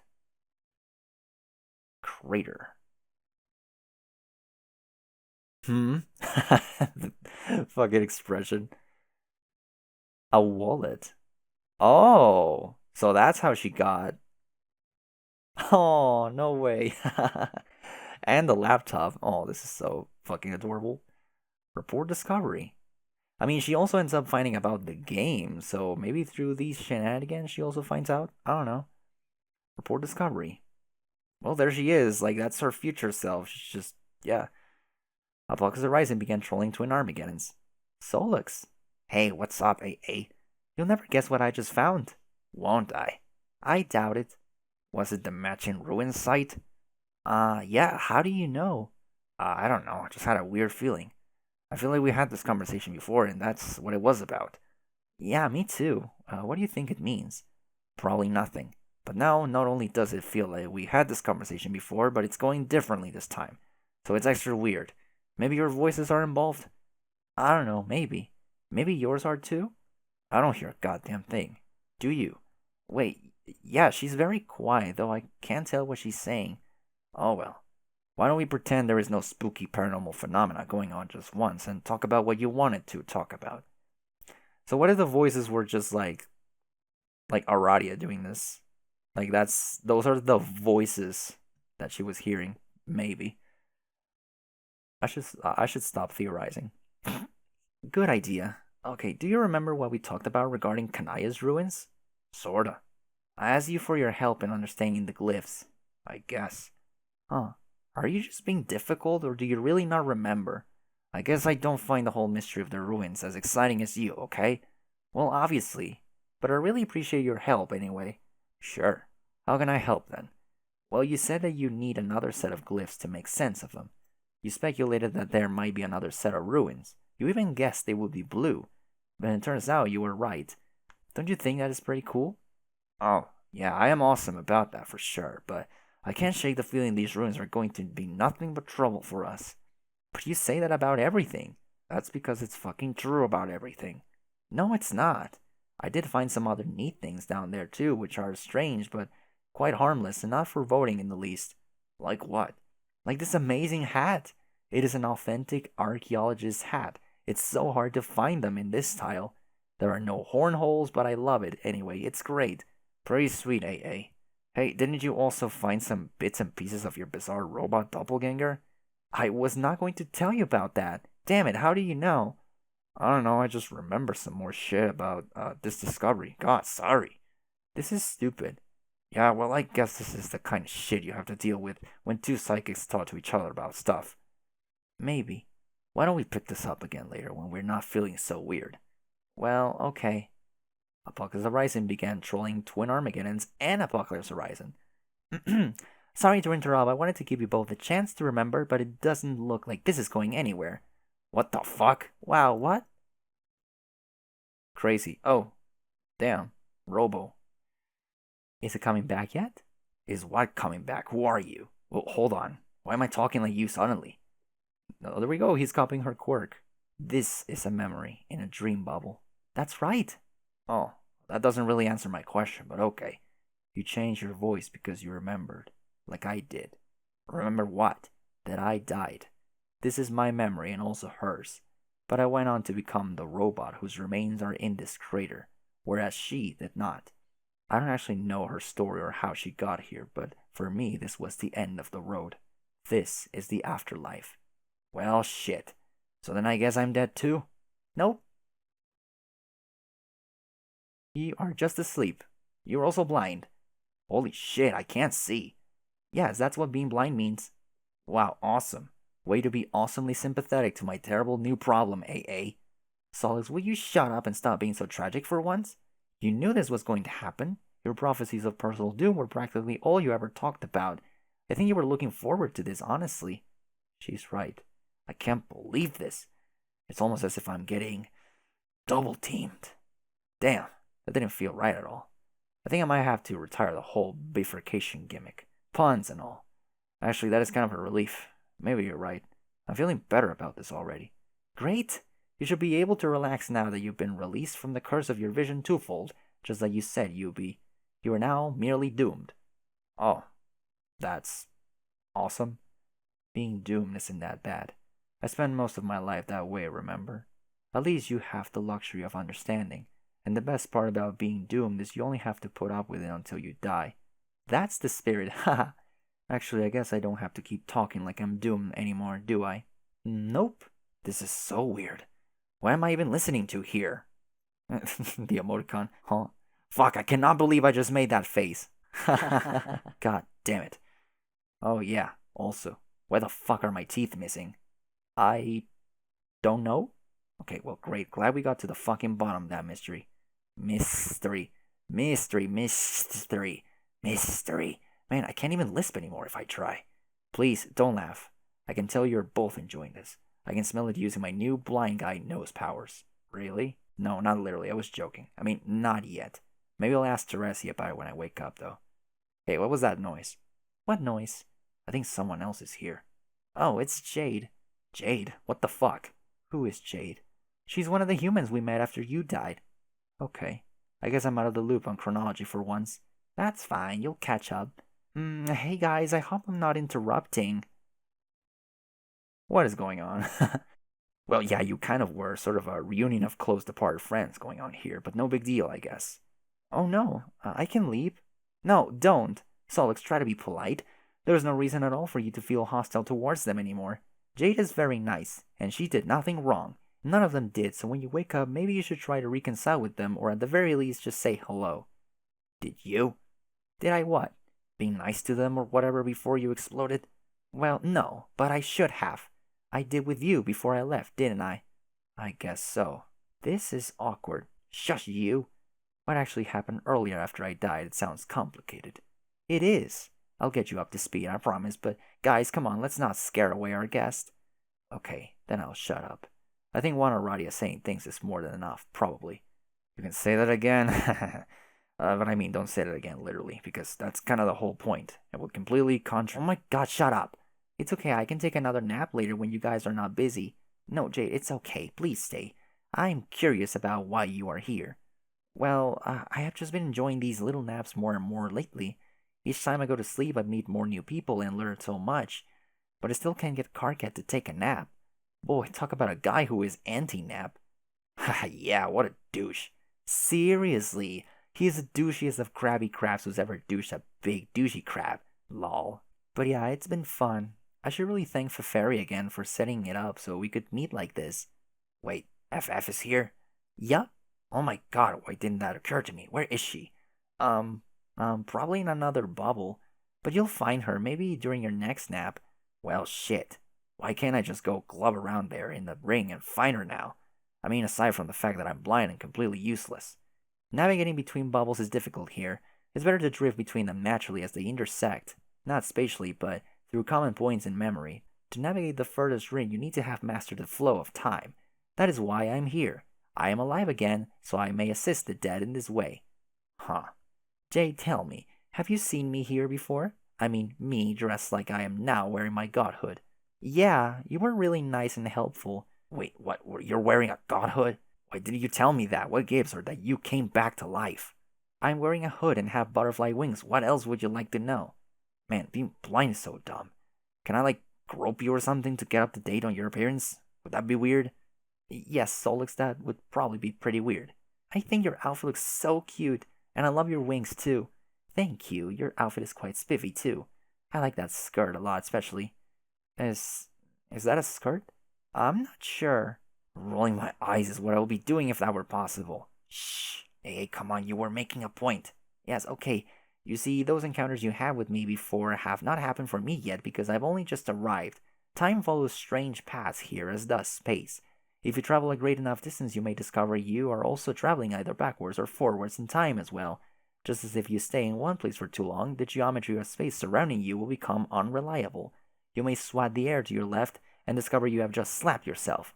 The only way to make sense of it is to understand either property very well, and since I'm new here, I have some learning to do just like everyone else. But I do know one thing.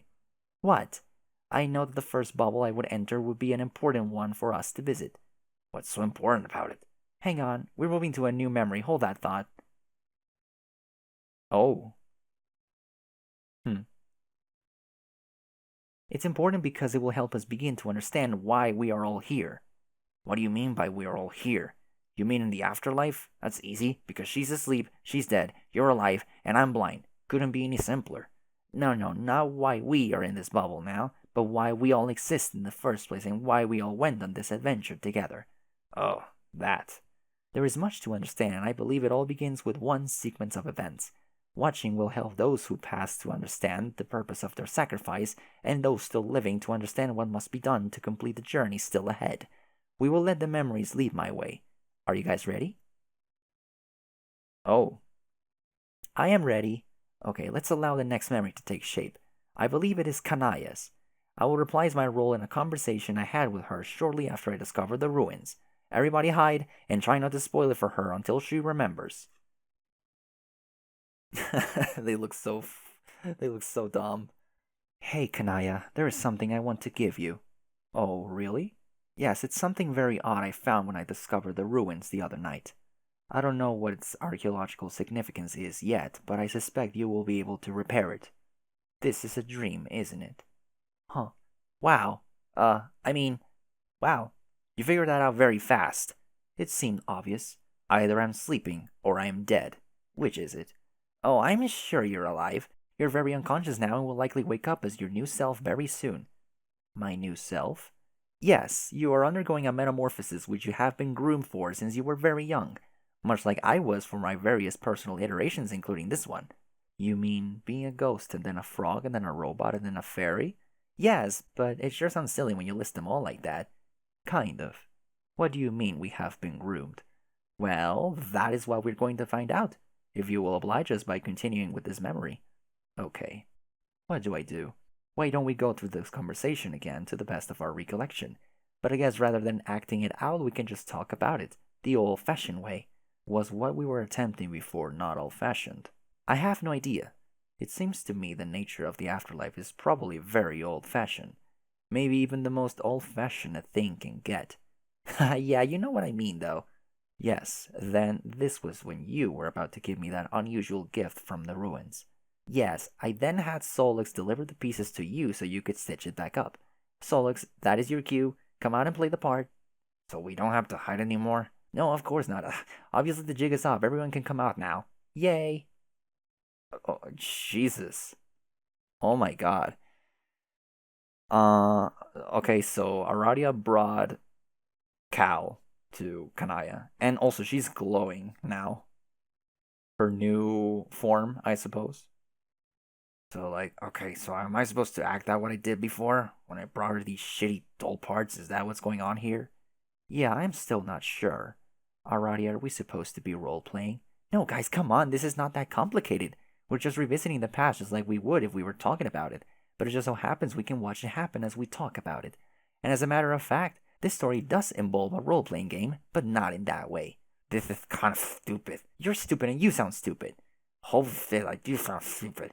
Why the fuck is my mouth full of all these teeth suddenly? I don't know, but you may be waking up soon. Oh, okay, great.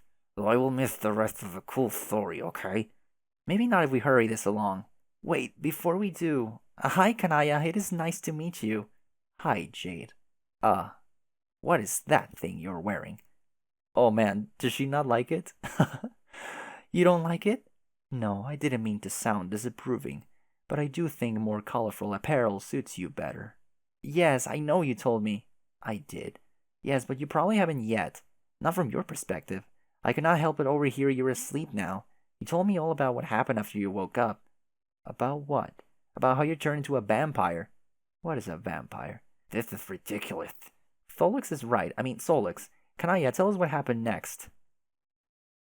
His teeth. There isn't much to say. I repaired the doll and made him a nice outfit. With a. Wait, Tavros is fucking dead over there. I just noticed him. With a far more becoming palette and fit than the absurd tatters he was found in. I thought, at least. Yes. Should there be anything else to the story? Not really. Isn't that Dave's puppet? Yes.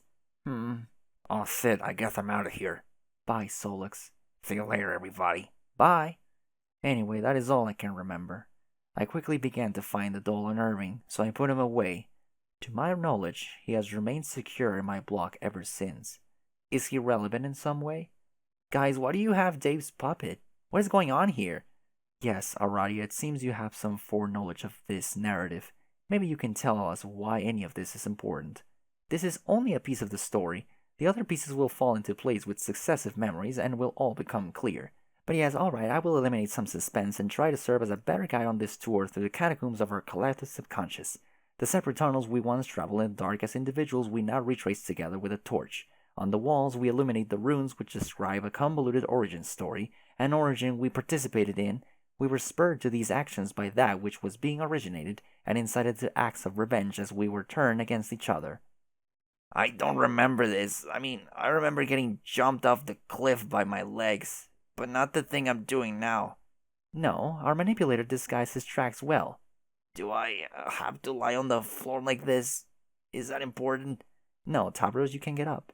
Also, can we or at least I be not in this memory because it's one that's not as great as most?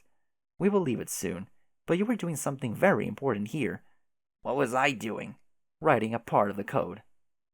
Okay. Tick. An incomplete fragment consisting of 4 symbols, comprising the first word of a binary refrain and a pair of sounds emerging from the belly of a fabled tyrant's menace. But you author only one sound of the pair. I would write the other. Okay, tick-tock. In the suit of my rune hive, I scrawled my part of the code, completing the phrase of legend. The persisting sound said to accompany the ultimate demise of the tyrant less an arm and an eye. But even these 8 characters, the scrawlings of charge, were still but half the code. Ow. She's missing her arm and her eye. There was another half by Scourge in 2 parts. One part 3 symbols. Tick-tock, break heads. And the other 5. Why the scale was tipped in this way between sisters, I cannot say. Each fragment will be transcribed in our rulebooks, sealing the collaboration between Rust Bloods and Blue Bloods, completing the code for our session's architect. Not exactly. There was another fragment. Oh? Yes, an additional 8 symbols, from a wild card source, I suppose. Honk. Oh boy. It came from a timeline not meant to happen, the one I came from to ensure it wouldn't, thus sealing my fate.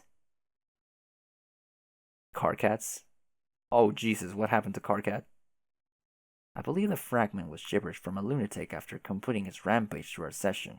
Since it was not part of the scripted chronology, I was oblivious until it was too late to stop it. Not that it would matter if I did, the timeline had already gone astray. I pieced together what had happened by sleuthing the various scenes, and discovered the text which the code was recorded in. I decided to return to the Alpha timeline with the text, as evidence for his madness, I guess. In the Alpha timeline, this text was destroyed in an explosion caused by a computer virus. This explosion did not take place on my timeline. I identified this event as the difference prompting the offshoot, and returned to our planet via the reckoning just as I did at the end of my life. Though that time deliberately, to influence events quietly to make sure it happened, and later joined the rest of our doomed selves to help defeat the king. The others surely had similar responsibilities along the way. A bunch of honking.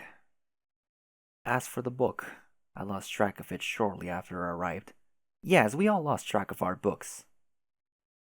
They were gathered surreptitiously by agents assigned to the task. And in the veil, their codes were merged with the ghost imprints of other mysterious artifacts. Our first guardian was brought to life on the sea to pass through Skya's final gate of defense, the first to find Alternia. No, I don't want to be this guy. I really don't want to. He once again tried to be Doc Scratch and failed spectacularly. You can't be him no matter how hard you try. It's impossible. In fact, I think it would be for the best if I commandeer the narrative completely for a while. I trust you won't mind if I speak in white. It's not actually negotiable, but as a courtesy I will enclose my words between a pair of visually audible brackets. I am doing this because I can. Oh? I am also doing it because I am expecting a guest to arrive shortly.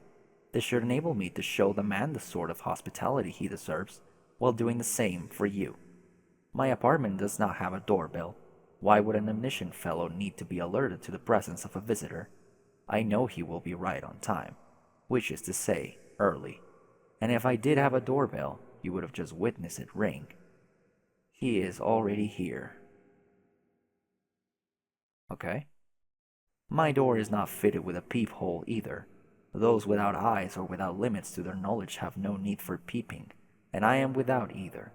I have never once peeped at or through something, and I doubt I ever will.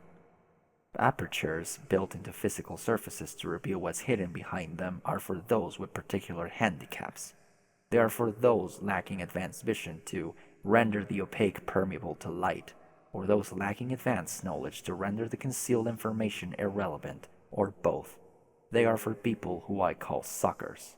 I know the identity of anyone who stands behind this door, even in those cases where I have not extended an invitation to the visitor personally. Pardon me while I let Jack inside. Did you not believe it will be Jack? Who else would it be? Someone who would have suspected anyone else is a person I would also describe as a sucker. Haha. Hee hee. Hoo hoo. Hello, Slick. Won't you please end— Oh, for heaven's sake. Jack? Stop it. Jack. Slick? Which would you prefer I called you? Is one of those strange points of uncertainty which surrounds you. Maybe it is that you don't particularly care. Your flair is for the plain and serviceable, isn't it? Not much of your vanity is tied up in a name, I guess. Not going to tell me? Fine. I won't tell you my name either. Well, I might. If you just show me some manners and stop hitting me with that ridiculous horse hitcher, I won't crack no matter how senseless the drubbing. If only it were that simple. You are not going to stop, are you? It will be very difficult to discuss our points of mutual interest like this. I was prepared to go about it in a civilized way, even though I knew very well I would spend the first several minutes of our meeting sitting on the floor while being flogged. I have even prepared a bowl of candy for you, which I know you will enjoy. Courtesy is important, Jack. Do you have anything at all to say? Any form of communication you care to attempt beyond the sound iron makes against my head repeatedly? No, of course not. What is that? I see. You think you already know my name. You do not know my real name, Jack, just as none of your adversaries on this planet know yours. You only know my nickname. It's a good nickname, too, befitting of the passive gunslinger charged with initiating the break. I am my master's weapon, a soldier in a war of one bullet fired, but when that bullet clears the barrel, it won't be my finger on the trigger. I am a facilitator, not an assassin. Here, Jack, why don't you go help yourself to some candy over there on the table? There is something I need to take care of before we continue. I won't be long. Yes, good. Placate yourself with the Scotty dog, Slick. My supply is bottomless. I am an excellent host. When I am finished with this minor interruption, we will resume our gentlemanly negotiation. I will proceed to beat you severely until you agree to do what I ask. I trust you won't take it personally. He's just dumping the candy in his hat. Oh boy. Oh no. Now please excuse me. I have to talk to a teenage girl from another universe. Ugh, fucking creep. Be the teenage girl from another universe. You cannot be the teenage girl from another universe because you are too busy being a teenage girl from this universe. You are busy being Rose Lalonde, completely preoccupied with it, in fact. So preoccupied you have been neglecting messages from some of your friends who are trying to contact you, but you have a lot of important stuff to do. You will get back to them later. Pester informant. It's quite warm here on BLUH. I think I've been patient enough. When will I receive further instruction? Now. So, I could have contacted you at any time? No, only now. I came away with the impression from our last conversation that our next would take place on your invitation. I was being polite by waiting. Your inevitable impatience caused you to contact me again. Inevitability is my invitation. That is pretty smug. I am right to be smug. I am omniscient, extremely powerful, and very charming. Well, 2 of 3 isn't bad. Can you use your limitless intelligence to figure out which ones I mean? That was clever. If I plead ignorance to the fact that you are denying my charisma, it invalidates my claim of omniscience. But if I must adhere to my all-knowing status, it forces me to validate the unfortunate reality that you are feigning the opinion that my demeanor is unpalatable. Not that it matters, because I have all 3 qualities, and you know it. This is stupid. Could we get to the point? Yes, I was about to say. We should hurry this along. My visitor is beginning to set things on fire. You have a visitor? Who? Some guy. I was joking anyway. I am not in a hurry at all. You tell jokes? Yes. Ha, ha. So your visitor isn't setting anything on fire then? Oh, he most definitely is. He. I am really not getting this joke. I was joking about being in a hurry. From my perspective, this conversation is taking place in less than 1 second. I type very quickly. Who? I thought you didn't lie. Aren't jokes essentially humorous lies? At least those like the one you just attempted. Jokes are only temporary lies. If the falsehood is never exposed, there is no punchline. If the punchline is never delivered, the lie is sealed forever, regardless of initial humorous intent. Lies are not funny. I think if you're going to risk tarnishing your record of honesty, you should probably get better material. My joke was objectively funny. Who would know better than I? Okay, so you're saying an inaccurate statement doesn't count as a lie as long as you say, just kidding, later? Basically. What if it's much later? Is it still just a joke? No, that would be something closer to a prank. I don't play pranks very often. Are you allowed to lie about playing pranks? If I asked you if you were playing a prank on me, would you tell the truth? I am allowed to do whatever I want. I choose never to lie. I also choose to tell jokes now and then, and to play pranks quite sparingly. But I can say that I have never played a prank on you, and no statement I have made to you thus far, or will make in this conversation, will contain any trace of falsehood for the sake of setting up a joke or a prank, with the exception of the joke I just made, and another one I will make very soon. I am starting to change my mind. Oh? Yes, I think your joke was funny in retrospect. Actually, your whole shtick is pretty good. I'm warming up to it. Yes, I know it. Just to be clear, was the assurance you just made a prank or a joke? It was neither. It was the truth. Was that? Yes. The truth? Yes. Okay. Were you serious about wanting to die? Yes. Why? I'll tell you later. Why? Because you asked. But why not now? Because that piece of information would not fit elegantly into the sequence of our exchange at this moment. Then you know how this conversation will go? Yes. Is that true of all conversations you have? Yes. Until briefly, I don't. But the dark spots never last long. The truth disguises itself to me sometimes, which can be mildly frustrating, but it usually reveals itself quickly, much as if a punchline was delivered. It's a humorous dialogue I have with reality, and it is very amusing. Then why do you bother with the conversations? Obligation to predestination as usual? There is no obligation. It is a pleasure. It is? I've always had a soft spot for young ladies. I did not just read that. That's a little creepy. No, it's not. Yes, it is. No, it's not. It kind of is. I have looked into the future and determined that we will continue in this manner pointlessly for some time, so I am putting an end to it here. That doesn't make sense. Was that another joke? Yes. Good one. Thank you. How young are the ladies you typically take a shining to? And does this mean you're attracted to me? Suddenly, this conversation is kind of terrible.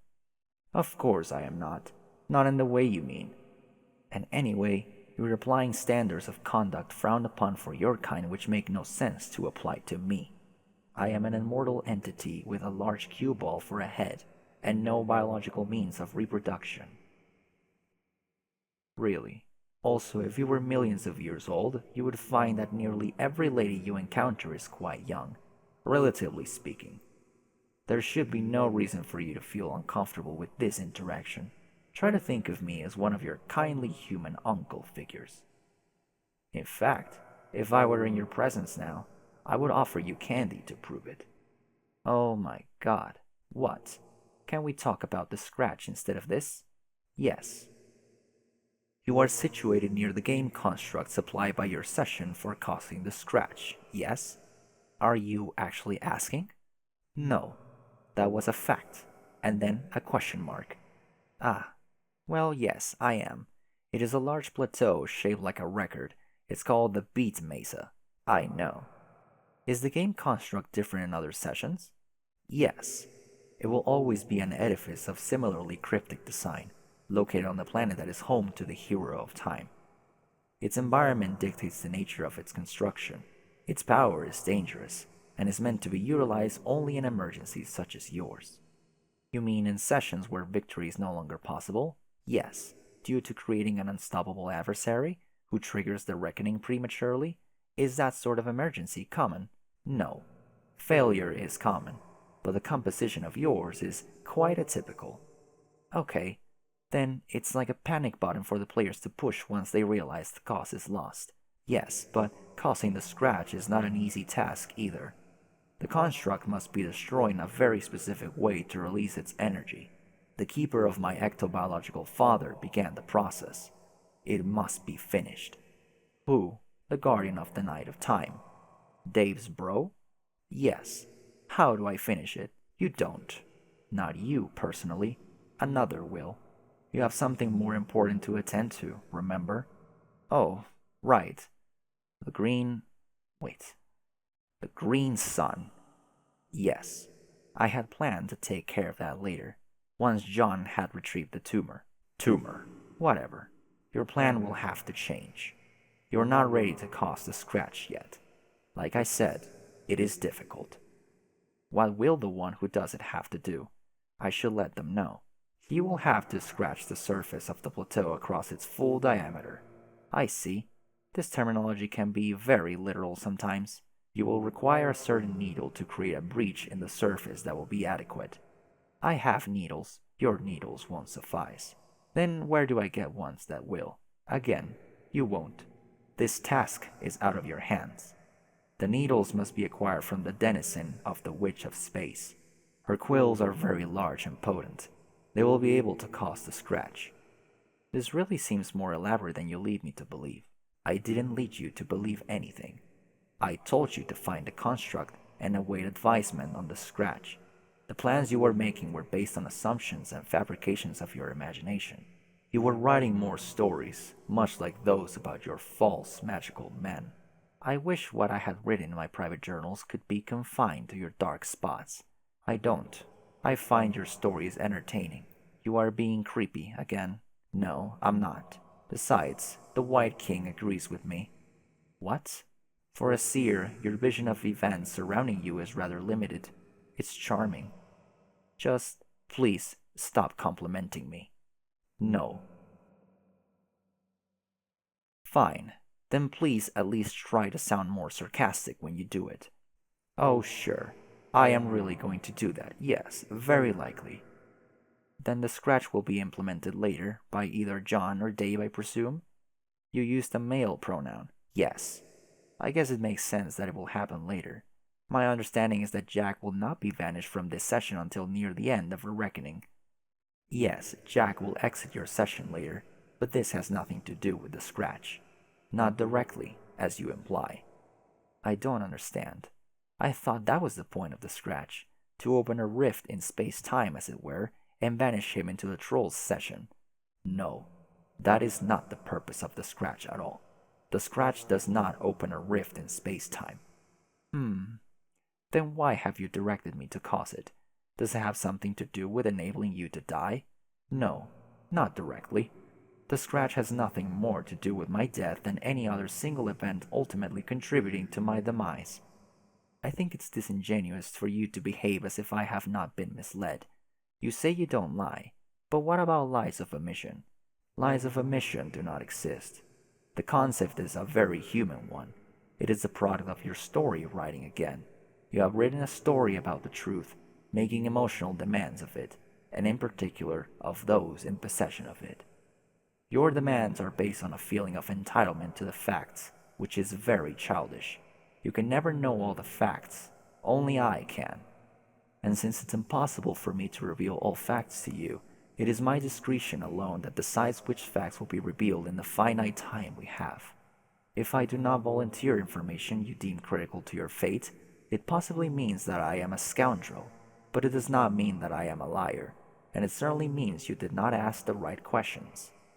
One can make either true statements or false statements about reality. All of the statements I make are true, unless you are joking. Yes. Haha, hee hee, hoo hoo? Exactly. Then I guess I'll start asking better questions. Good. I will make a seer of you yet. Will you? Yes. You don't start by shoring up the reliability of your sources. You proceeded to question me, believing you understood the purpose of the scratch. You received your information about it from trolls. I assure you that in most ways the trolls are as confused about everything as you are. Okay, noted. What exactly does the scratch do, then? It resets the game. Oh, that's it? Yes. Then we all start from the beginning again? When John entered? No, the release of temporal energy will be quite massive. This is a hard reset. It will reboot the conditions in your universe well before you began playing the game. You will have lived different lives after the reset. The different initial conditions will ideally lead to a more favorable scenario in the new session. Unfortunately, you will have no memory of anything that has happened in the session you are in now. What will happen to us, everyone in the session now? You will all cease to exist completely if you remain here during the scratch. This seems familiar. It reminds me of when Dave and I were trapped in the doomed timeline and he left to change the past. The timeline ceased to exist, along with my dream self, who in a way became merged with my dream self of this timeline. I kept some of her memories. Is the situation similar? Similar, but more severe. Since this timeline will undergo such a violent upheaval, such a merger of memory cannot happen. You will be resigned to absolute oblivion, unless you can discover a way to preserve yourselves. But it is not really my place to advise you on that. After you have dealt with the scratch and the sun, what happens to you is not any of my business. Then can you at least tell me if we will be successful in preserving ourselves after the reset? I don't particularly enjoy spoiling things for people when unnecessary. I find speaking in a discreet color helps avoid this. So if the scratch isn't specifically meant to banish Jack from the session, and our quest to destroy the sun is meant to kill him, why is the reset necessary at all, especially if it means oblivion for us? Because you cannot achieve the ultimate reward in this session. Your battlefield is cancerous, and the reckoning will destroy it prematurely regardless. By resetting, you will create a session which can bear the fruit of a new universe, even if you will not be the ones to claim the reward. Don't you want to fulfill your purpose? I guess, but it's a little disheartening to learn I'm now faced with not one, but two suicide missions at once. One to destroy Jack's power source and defend all of existence, and another to ensure our cosmic progeny at the price of oblivion. That frames the dual objectives accurately. But if you are inventive, you may find a way to survive the reset and participate in the renewed session. It is up to you. Just as it's up to you to face the decision to claim immortality before you enter your creation. Immortality? Yes. Do you mean ascending to the god tier? Yes. I have reason to believe that I won't.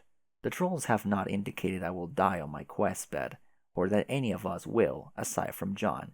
Instead, I have been given a more troubling and ambiguous forecast. What have I said about confirming the reliability of your sources? Are you saying I will? No. Oh. Well, will I? It seems you'll like me to do some more fortune-telling. Fine. Maybe this question will suit you better. Is it probable?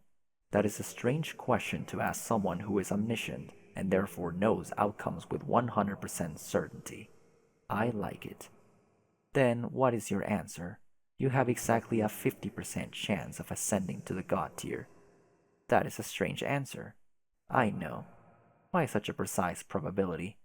Because, much like the decisions you must face to complete your dual suicide missions, you have two ways of achieving godhood to choose from. Two ways? By dying on the quest bed on my planet and some other way? Yes. Is there another quest bed somewhere? Yes. Good guess, Seer. Where? What difference does it make?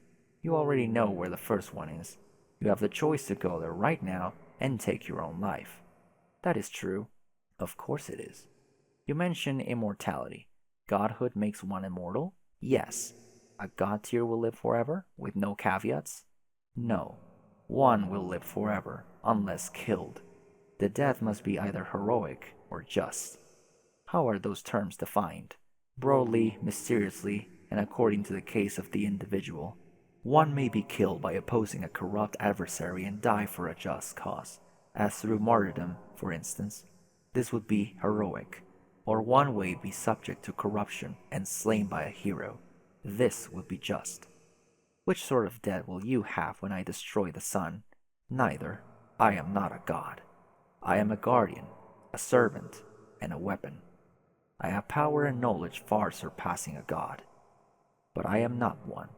Is this when you're going to tell me why you want to die? Yes, I sense it's not just because you're getting bored with immortality. That is good. Your vision is becoming clearer. Then why? My master cannot enter this universe until I am killed. Such is the nature of the break. That almost sounds like martyrdom. Are you sure it won't be a hero's death? Quite sure. My master is a very evil man. Who is he? I won't tell you his name, but he goes by the title Lord English. This does not sound like an especially admirable objective. Releasing an evil man who is presumably more powerful than you, an already omnipotent being. Am I right? You are right about both. It's not admirable, and he is considerably more powerful. But you must decide which objective is more important. You may decide to attempt to destroy the sun and end my life. This will neutralize Jack, who is also much more powerful and dangerous than myself by virtue of the ring he wears in addition to drawing energy from the same sun as I. He poses a significant threat to reality. But in the process of killing him and you, I release your master, who is just as deadly. He is more deadly. But the danger he poses is sanctioned by a paradox space. It is a known quantity. His very existence in a universe will mean it will inevitably be torn apart. But there are rules to his entry, and his grim procession through paradox space is rather orderly. The present equilibrium has accounted for him, and will continue to. Jack, however, is a loose cannon. He will not stop until he destroys everything he encounters. Additionally, his existence is your responsibility. Then I guess I don't have a choice. You do. But also know this. Refusing to venture out to destroy the sun in no way spares anyone from my master regardless. It is certainly true that destroying it will end my life, and it is certainly true that the tumor you will deliver to its location has enough power to destroy it completely. But it is not the only way to kill me. It is simply a way I have suggested to you, which doubles as a way to disarm Jack, should you choose to go through with it.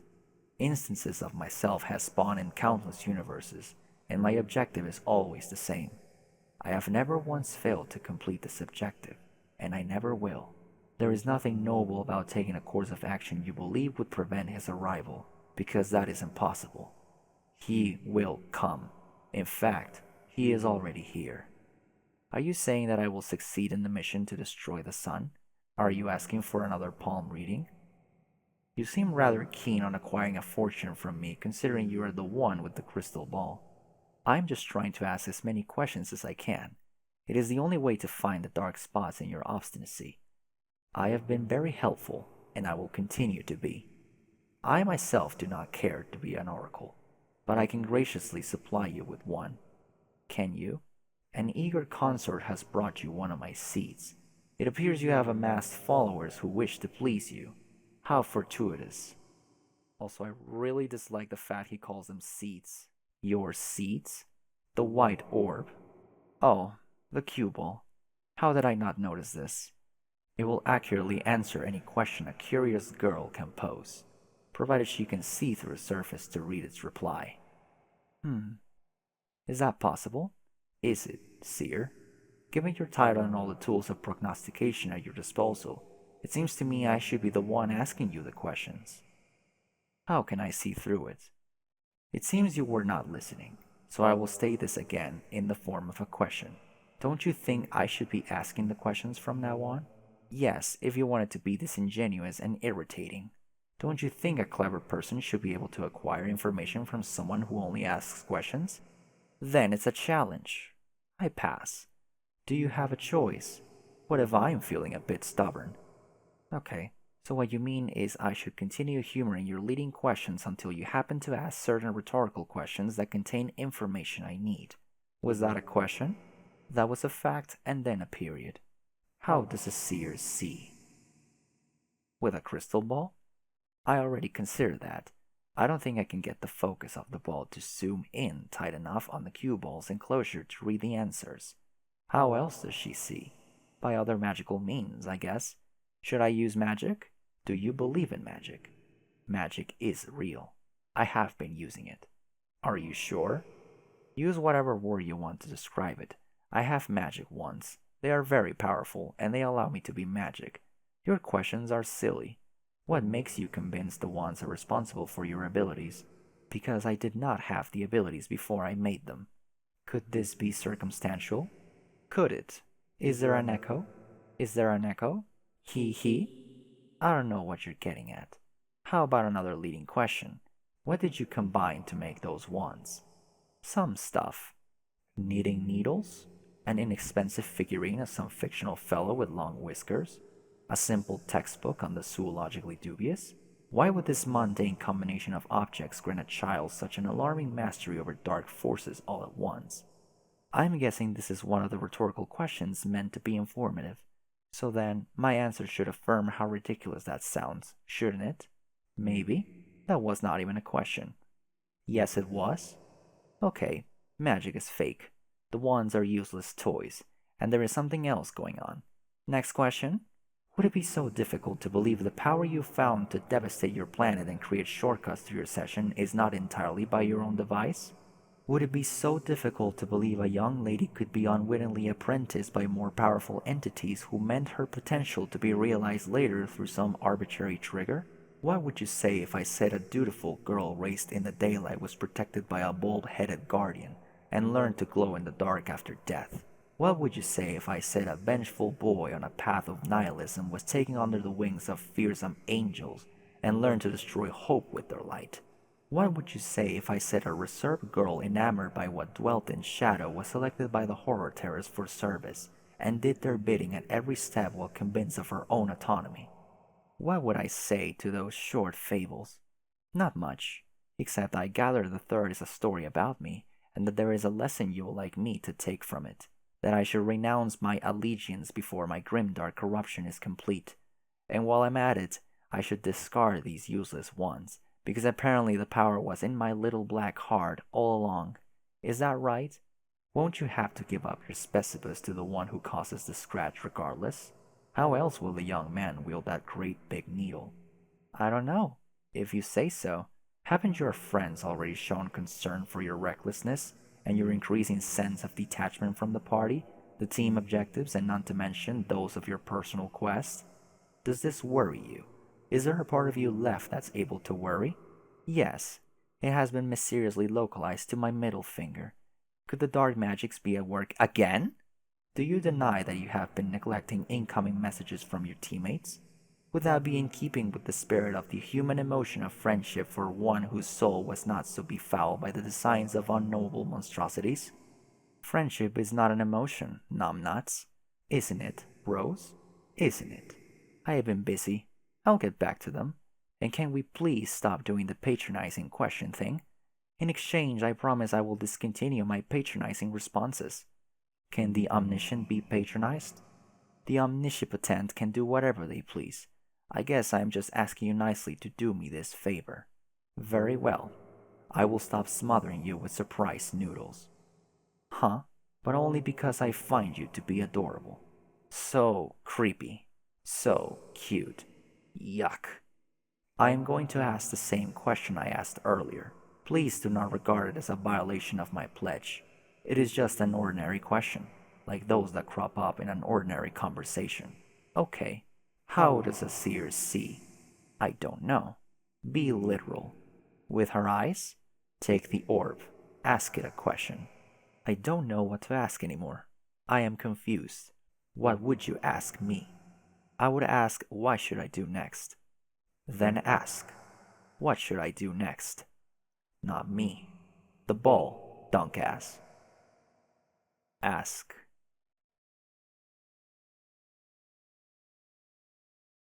Alright. Answer Jade. Sorry for the delayed response. Answering seems to be what to do right now. Rose, geez, finally! You sure seem to be absorbed in whatever you're doing on that computer. Were you talking to someone? Oh, right. I forgot I gave you the code for the crystal ball.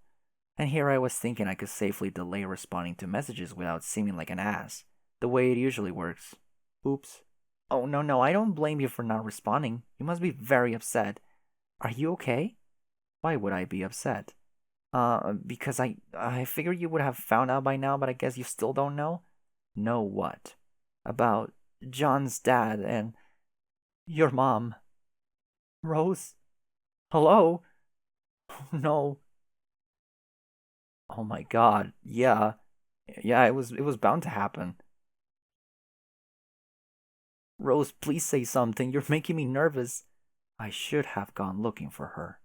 Why didn't I? Because you were busy trying to make the best of the situation? John was too, but he went to look for his father. It would have been normal of me. I can't remember what I was trying to prove anymore. I don't think you should be so hard on yourself about it. John was being John and you were being you, which I guess meant taking our problems very seriously and putting all your attention on solving them. And anyway, you and your mom had a much stricter relationship than John and his dad, didn't you? I mean, not that I'm saying that means you were any less attached to her than him. I don't know if I'm very good at consoling people. Sorry, Rose, I don't want to make you feel worse. You are doing fine. For someone raised by a dog, or really anyone. Thanks. Okay. Now we have all lost guardians. Dave lost his, and I lost mine in a weird way. Even though that was probably definitely my fault. And even the trolls all lost their monster guardians.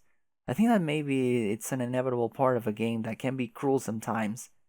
For some reason, despite all the danger, I never thought she was in any trouble. I never believed she would actually die. I grew up with the feeling that something more significant had always been meant for her. That she was a heroine displaced in some way, resigned to the inglorious duty of raising me and preparing me in her way. I did not actually need the ectobiological verification that she was like a mother and a sister at the same time. I always understood that somehow. And I felt she had knowledge and ability beyond what she let on. It was always intimidating, but nonetheless, a source of respect which was childishly begrudging on my part. I think she was just waiting for me to catch up with her. But now I can't. I'm so sad. Rose, I think you're being stronger about it than I am. Probably because my emotions have now ceded to anger. This should not have happened. Oh, well, I just hope you're not thinking of doing something rash. I already was. I was going to sleep, fly to a sun bigger than our universe, drop a bomb in it, and kill myself. Yeah. So if my course of action is to change on account of my mood, it can only become less impetuous, don't you think? I don't know. You never liked my plan very much, anyway. Well, no, but I was trusting that you had thought it through and it was our best hope. I'm not sure if I did. Maybe it was a terrible plan. I made it without a full understanding of the nature of the scratch. Then what will you do?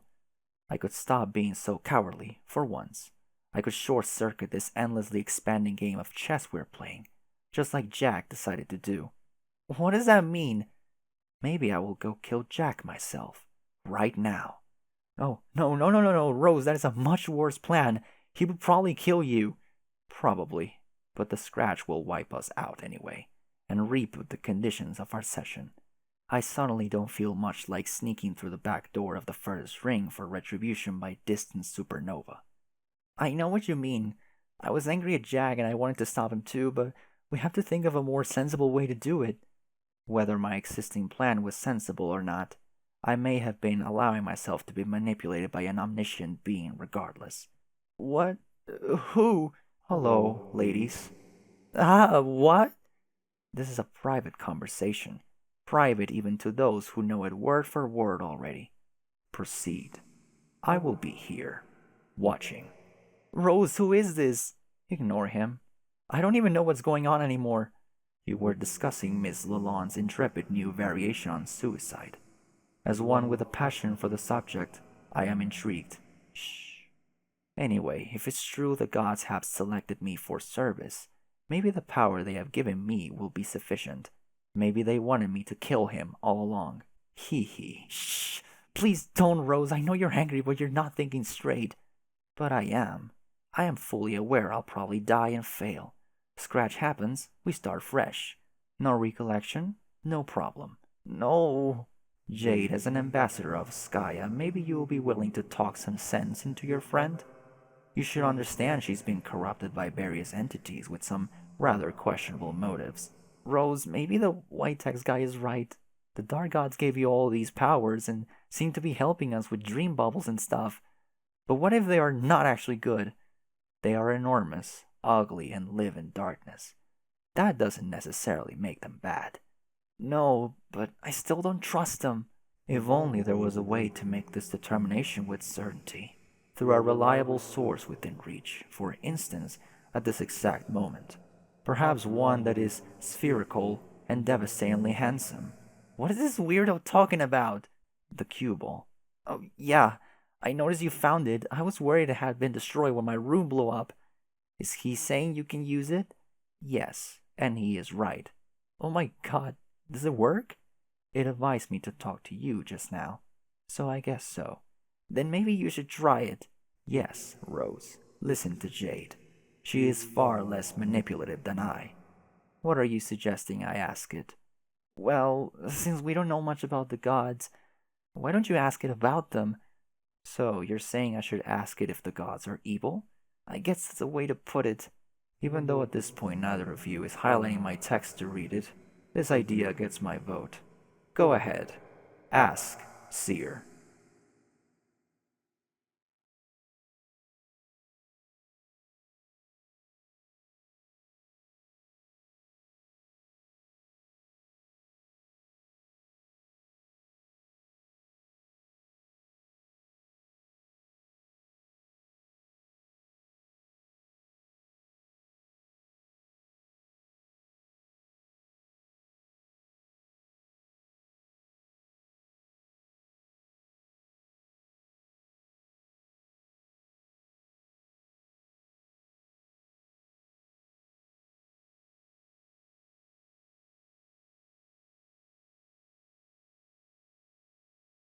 Oh my sweet lord. And she goes dark. Oh man. Go dark. You slip into the fabled Black Death trance of the woe Gothics, quaking all the while in the blood-eldritch throes of the brute-festered tongues. You advise the members of your complacency not to be alarmed, as they chronicle the event in tombs bound in the tanned, writhing flesh of a tortured hell scholar, with runes stroked in the black tears bled from the corruption-weary eyes of 50,000 imaginary occultists. But they fail not to be alarmed. This is because, as is now painfully obvious to anyone with a brain, you have basically gone completely off the deep end in every way. You have officially gone grimdark. Resist urge to seek revenge. You make a half-hearted attempt to resist the urge. Alas, one is not easily shaken from the brute-festered tongues.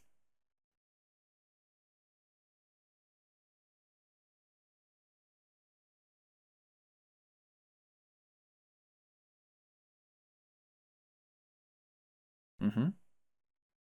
They are stubborn throws. Request time. Fuck off. God damn it. Ugh. Alternia bound. Oh man, this is a big album. Jesus. Okay. Which one? I know. Maybe this one.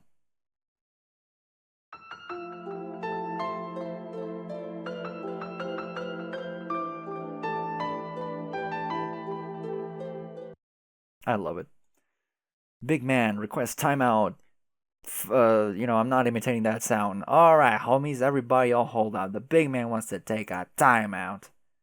BM Wrexham Havoc. Okay, that's the big man. Wow, Rose, what the hell happened to you? The big man's about to wreck some havoc. No, wreck some havoc in the yard. The cord is on fire. Request ruler. Dude, come get the ruler. Check this out. Dude, hurry. Look, she's escaping from above. Okay, dude, no. Okay. How am I going to wreck some havoc in the yard with a meter, you chump ass? Again with the metric system. What is it even with you? What? With you in units, man. It's like you must be toking up on a joint to make you stoned or something. I can't even think of who leaves all the rings lying around like that. It is so infuriating. Shit, where is the manager? Dude, no, let me show you. No, 8.56 centimeters. Fuck, no. A dunk, something? Dude, you gotta snap it broke ways. Oh no, he broke the fucking meter. It was at that point when you got distracted by the author's hot self insert. Who were you expecting? The Easter Bunny? You probably want to know how involved the big man wants to get in the story. How much will he fuck this up? Well, all I've got to say to that is, Woof want to know. I want to know. Tell me, and please be smug about it. Oh my Jesus. Alright. As the indulgent self-insert grows in frequency, you may find yourself increasingly afraid that my direct interference with canonical events approaches inevitability. But you should understand that I am dealing with forces which, if handled recklessly, will nullify the basic ability of intelligent beings in all real and hypothetical planes of existence to give a shit. It will be stupid of me to mismanage these forces, and even stupider of you to worry about it, because it will be stupid for you to think I was stupid. In fact, I feel a little dumber just thinking about it. When the time comes, I will interact directly with the events of this narrative, but this moment will be responsibly confined to a passive intervention. It will be compact, surgical, and essential. My involvement will have such precision, I have even managed to quantify it in units of physical measurement. I will be involved in only the narrow corridor of space through which the light will pass in 3 nanoseconds. My window of influence, end to end, will be exactly 1 yard. Okay, anyway, let's go back to John. Thank you. Fucker.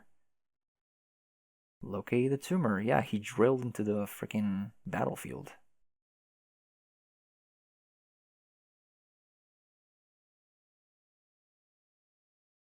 Oh my. Look around.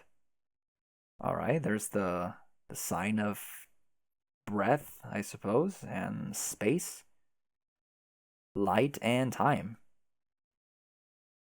I see a moon too, probably like Thursday and Prospect, I guess. Look inside. 10 hours, 25 minutes. Take the tumor. Yes, perfect. Return to surface.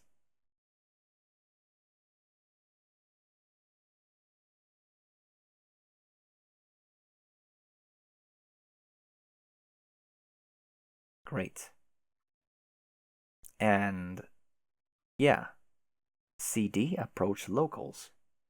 You and your rabbit friend approach a gentleman wrapped in a fine white cloth, and his courageous cohort, a young man riding a great gust of wind. You are so impressed you forgot what you were supposed to be doing. Reunite with Liv Tyler. Sweet, precious, beautiful Liv Tyler. You thought you had lost her forever, just like Bruce Willis did when he blew himself up with a nuclear bomb in the center of an asteroid the size of Texas. His heroism and fatherly pride were also the size of Texas. But your love for Liv is not fatherly. Oh no, this reunion is with no loving daughter, but a loving movie star fantasy crush, who happens to be in the form of a robot bunny which traveled through time and been given as a gift on 5 separate occasions, twice by you and thrice to you, and originally fished out of a sewer by Nicolas Cage on the silver screen. You forget the point you were supposed to be making. But you wonder where all her sweet weapons went. She indicates in the language of plush toy pantomime that she has no idea. They all blew away in the breeze. Ah! His hammer! It's so tiny. This tiny hammer is so ridiculous. It's too bad it's not the right size. You'll love to wallop some imps with such a fanciful weapon. You guess you could just go around giving them little bops on the head with it. Like a silly gavel. No, that would be too absurd, even for a great prankster like you. He will discard this rubbish immediately. Wait, what is this? Miss Tyler is handing you a note. John, one more thing.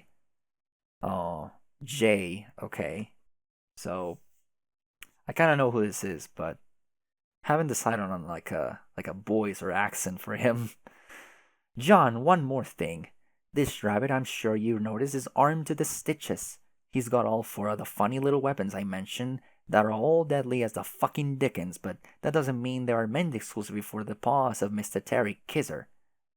Or Kaiser, Terry Kisser. That is the name I call him. Heck no. You see, I adapted Terry with some doodads you may deem practical.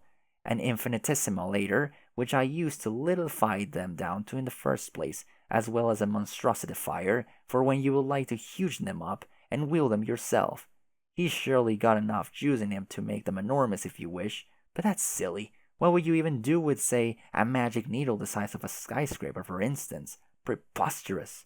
I borrowed this technology from my grandmother, who had quite the way with manipulating space. Legend tells she was something of a witch with the stuff. Once she was a brave hero like you and I, John, and the stars themselves twinkle in her cauldron. I would like to tell you who my grandmother is, I really would, but I can't. I think I have trouble keeping secrets. I like to be honest just like you, and a lot of secrecy after a while gets me feeling a bit jaded. Green means grow, red means shrink. See you soon, pal. Jay. Grandmother? I wonder who that could be. It's probably just Jade. What's with all the time shenanigans? Huge and hammer. Holy fucking shit.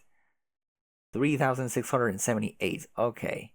That is how long it takes for him to get his silly little hammer. The Warhammer of Sillyhoo, and he also gave him a high five. He was standing there long enough. The whole glory of Sillyhoo.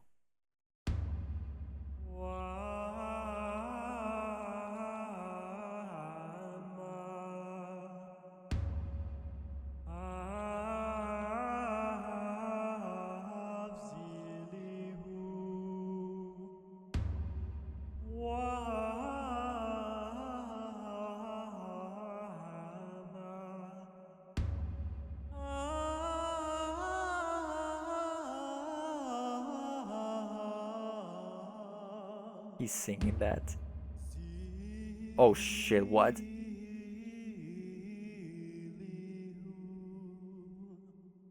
Was that Gamsey? No, there's no fucking way. Okay. Was that Gamsey? You are so delighted by your rad new hammer and the cool hugening abilities of Lip Tyler or Terry Kisser or whatever his name is. Who the hell is Terry Kisser anyway? Probably a movie star from the future. Who cares though? Your bunny will be lipped for life. Hearts, hearts, hearts. You wonder what other neat things you can get Lip to monstrositify with her sweet eye beams. Wait, what happened to her green eye? And why is she feverishly gesticulating towards the fellow in the ghost sheets? This is so ridiculous. You cannot turn your back on these people to admire a beautiful hammer for even one moment. You think that's enough fooling around? It's time to get down to business again. The serious business of being an important and heroic leader. Wear the hood. Be the leader. You're not their leader. You're their friend. There's a big difference. You're prepared to issue your party a highly authoritative series of friendly requests. Okay. This fucker ate the uranium eye, I'm pretty sure.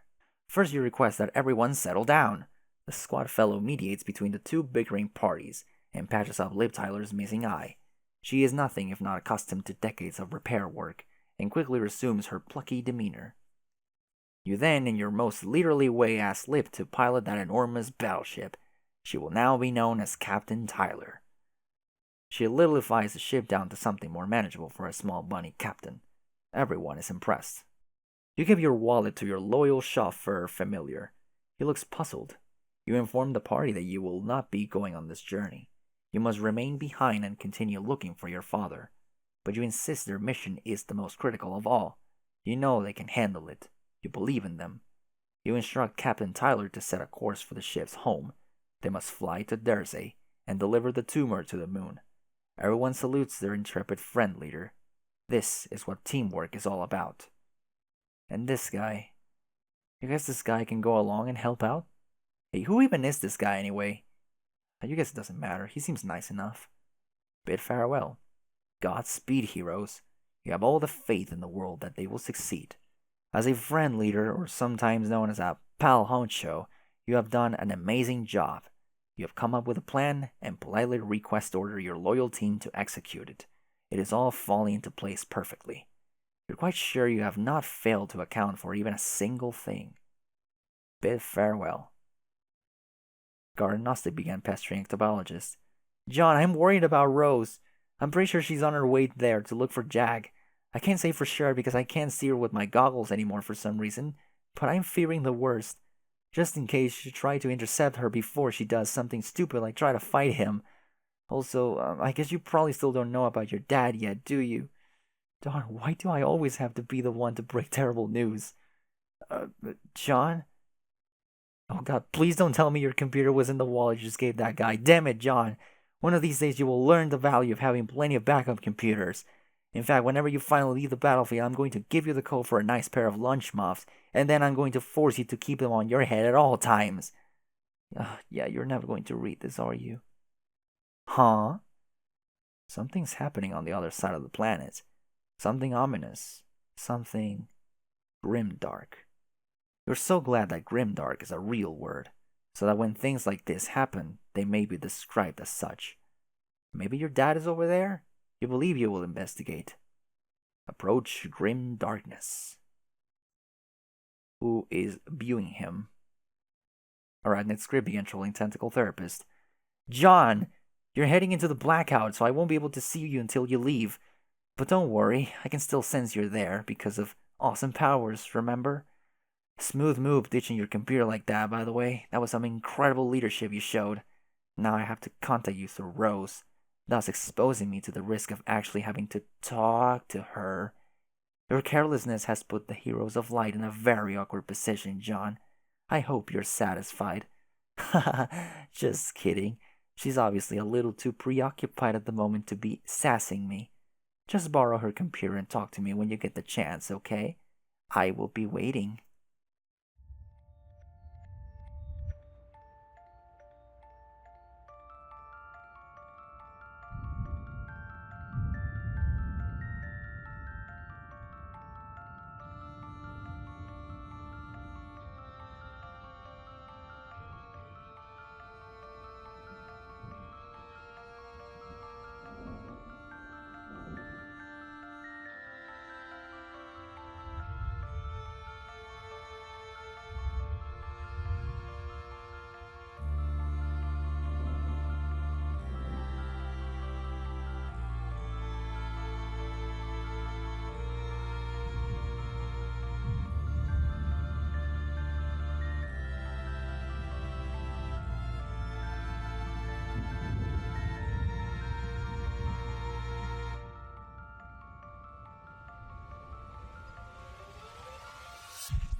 Excuse me? Excuse me? I don't remember this happening at all. Dude, what the fuck was I reading back then? If I don't remember this. Oh my fucking god. Oh man. Jesus. Is this oil or something? There is no sign of Jack up here. Must be somewhere in the castle. Okay.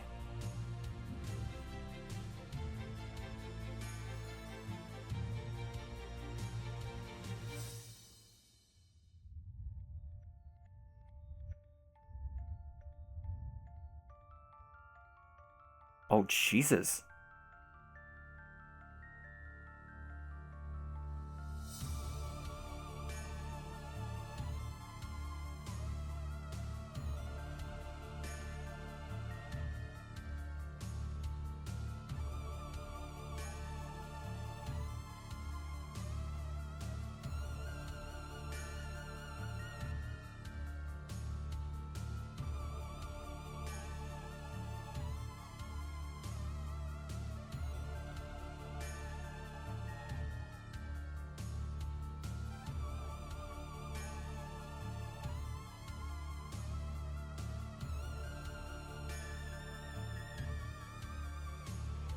All the signs.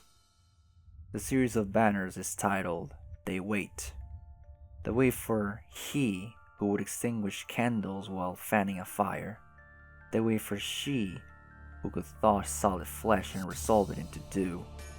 They wait for she who would breed lilacs out of the dead land. They wait for he who would drop it like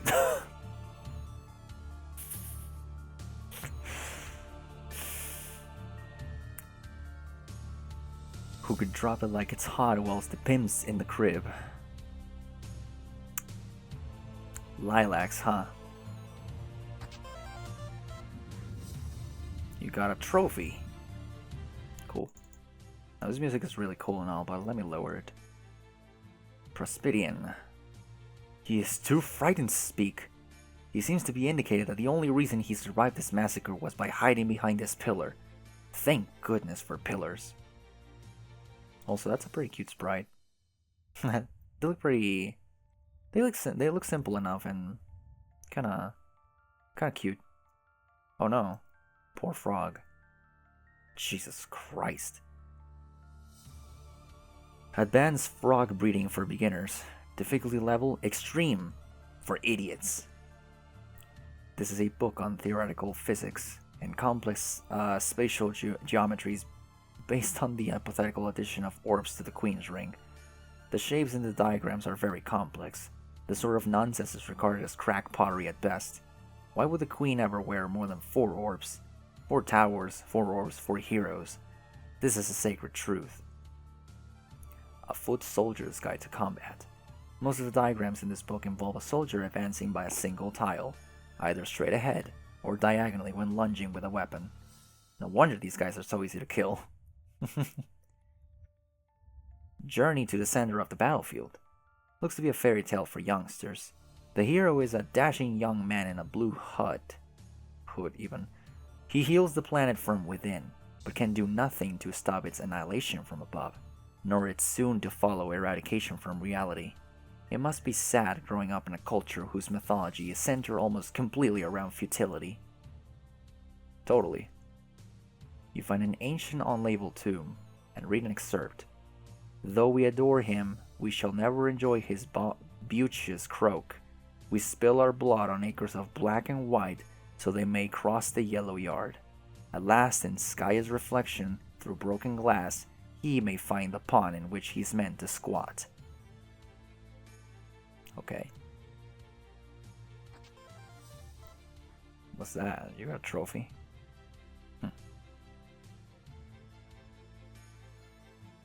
The stairs are blocked. You suppose you could easily remove the obstacle, but that will spoil a perfectly good opportunity to look for secret passages. Oh man, really? Do I have to do that? Oh, there's more stuff here. Her hands are in my service, but they still shake. They unfasten the first button at my royal gown's waist, clumsily. This is erotic fanfiction written about the Queen in the first person. This doesn't belong in the library. This does not belong anywhere. Yeah, Vriska has a really interesting journal. More books. You really have better things to do than to read a lot of books written by chess guys. Books. Data structures for assholes too, now written to accommodate the shortcomings of the mentally retarded. Wow. Grimoire for summoning the zoologically dubious. This is apparently on loan from the Derzide library. It seems unlikely to return at this point. Free books. You think you know what you might find on the shelf. Just a hunch. Yep, more books. Rise of the Slayer. A horror story meant to scare children. Writers of Prospidian fiction tend to write what they see in clouds, hence their fables tend to be events which simply haven't happened yet, or happen in another realm. They like to use the word fiction so that kids don't get too scared. Problem Sooth. You have been meaning to read this one. Absolutely require reading for any promising young seer who has blundered into entanglement with the occult through an absurd sequence of events.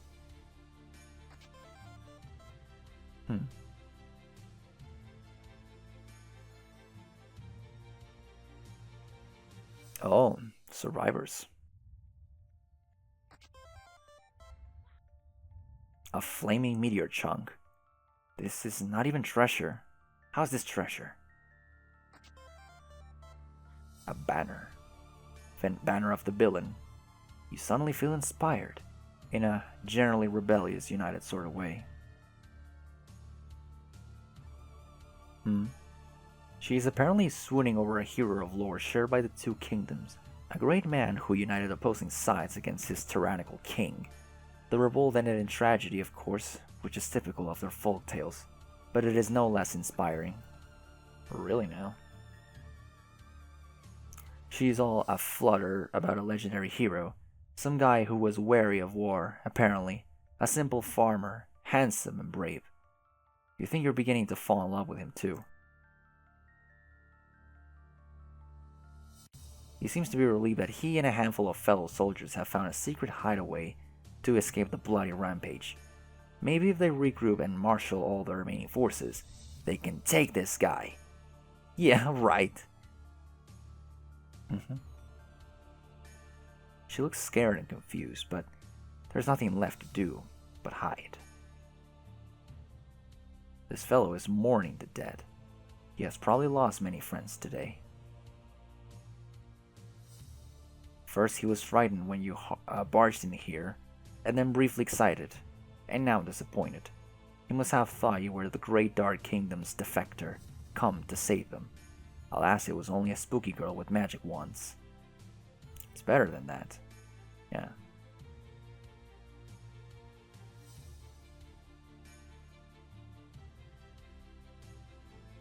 It is a holy parchment. Maim clown, undead cat, impale crow, omnipotent dog. These four shall be held in reverence for the eternity they serve to cut short.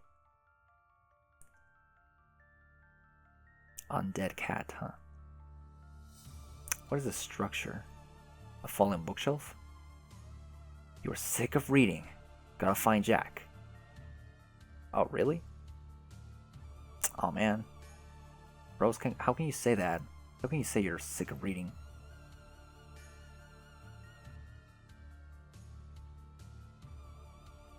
Something's blocking it from the other side. A horse? You've never seen anything so sad in your entire life. A beautiful, muscular man-stallion, struck down in his prime. What monster could be responsible for this deed? It was Jack Noir. Oh, man.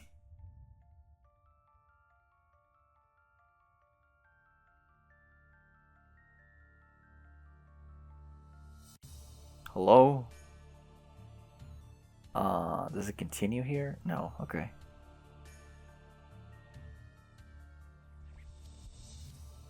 Open curtains.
John, oh my gosh.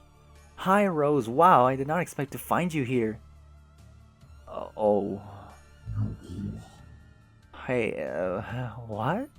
Also, why are you all gray like that? You look weird.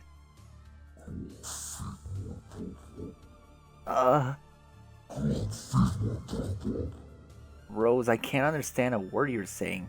It is a lot of silly speaking gobbledygook.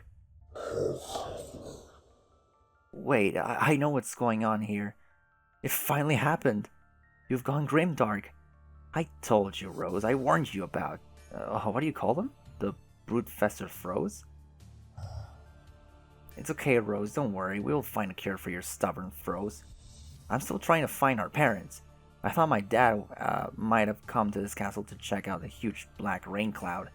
Did you see the cloud, Rose? It's pretty awesome. Why? You sound kind of upset. What is it, Rose? Wait, are you talking about our parents? Oh man, you mean they're here?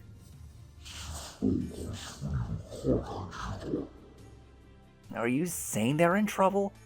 Oh no, Rose, we have to go help them. The pillow. Yes, I'm frustrated too, but there's no time for such lamentations. Do you think you can find them again? Great, I can wait to see my dad. Feels like it's been forever since I saw him. Please lead the way, Rose. Johnny. Johnny, please. Johnny. Remove idol. Let me guess, that's going to take me up to the start. The white king and queen? They make such a cute couple. The king and queen are pretty nice too. No way. Okay. This is where John came from. No use backtracking now. Got to take him to see mom and dad. Oh, I guess we can't. I guess we shouldn't delay the inevitable.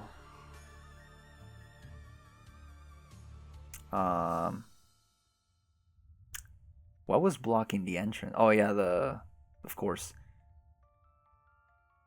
Oh shit, Jesus. Oh no, Rose, what happened in here? Was it Jack? Are you saying it was Jack, Rose? Was that Rose? Are you getting aggravated that I'm talking to you kind of like you're a dog? That is a really nice pillow, by the way. It goes well with your weird dark skin and gothy ensemble. Well, she seemed happy with that. Yeah, I'm pretty sure she's like pissed off because like he just can't understand her. Oh, okay. That Prospidian also died. Was it a female Prospidian?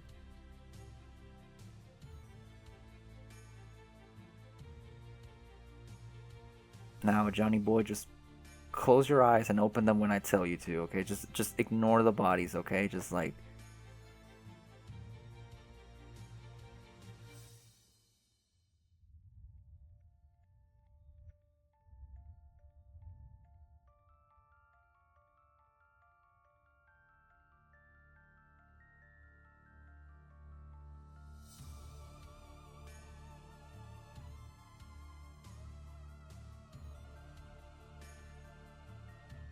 by the way, did you know that Carcat thinks we're supposed to get married? Wait, I hope I didn't come off as a proposal or anything. Sorry, I'm just making conversation. I guess I'm a little nervous. Because technically this is the first time we've ever met. And also you're talking like an eldritch monster. Eldritch even. So I'm kind of babbling. We don't actually have got to get married though. I mean, not if you don't want to. Okay, I'll shut up now. John, just how could you ask that right now of all moments? Okay. Start over. Proceed.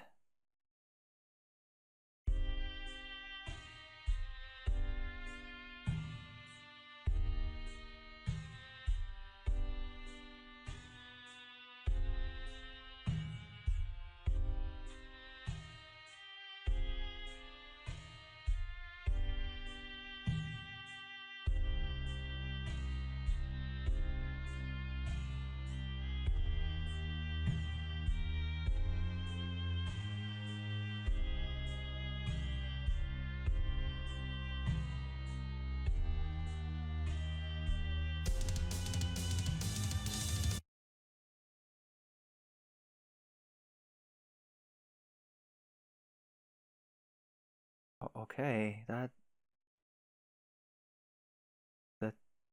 okay.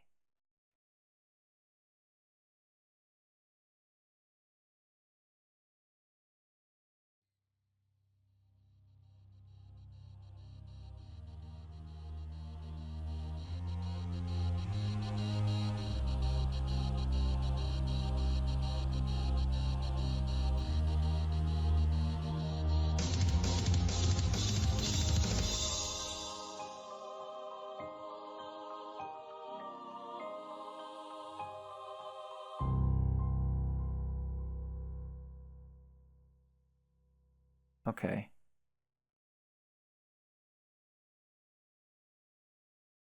The sprite makes me remember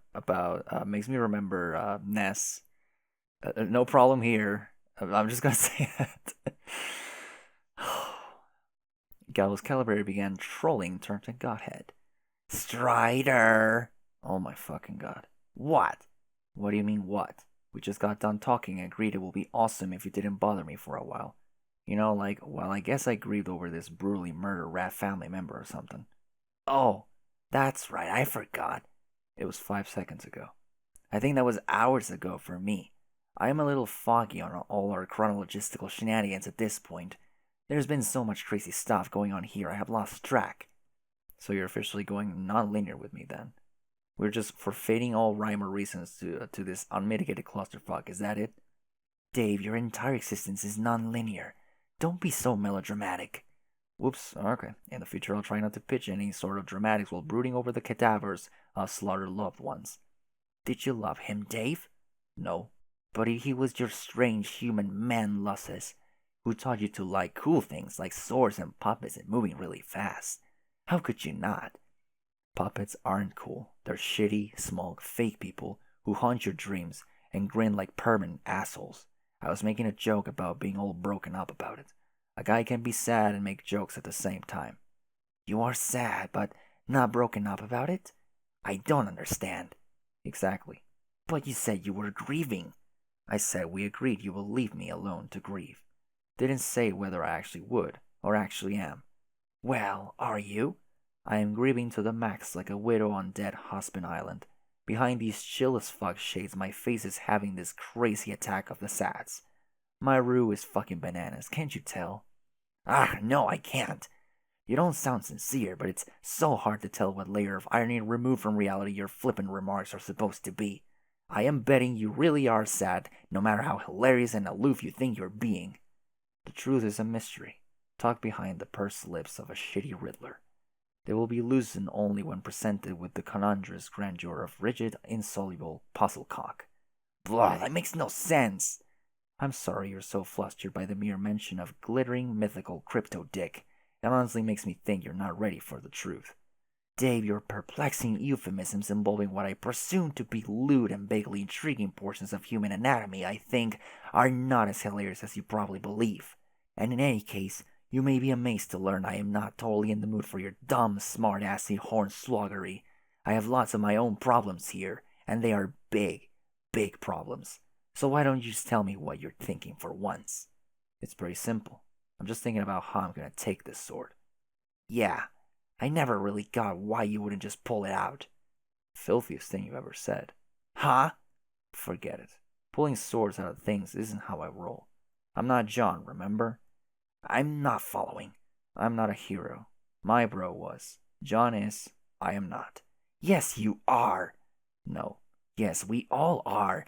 I am the hero of mind. You are the hero of time. That is who we are created to be. Fine. It's a title we inherit as phlegm babies or whatever, but what have I done to earn it? Pretty much nothing but horsing around through time and swindling retarded alligators out their life savings. If that sword's coming out of his chest, it's coming out clean. Taking it vertically means drawing more blood, but horizontally means a clean break. Check it. No, don't! Oh.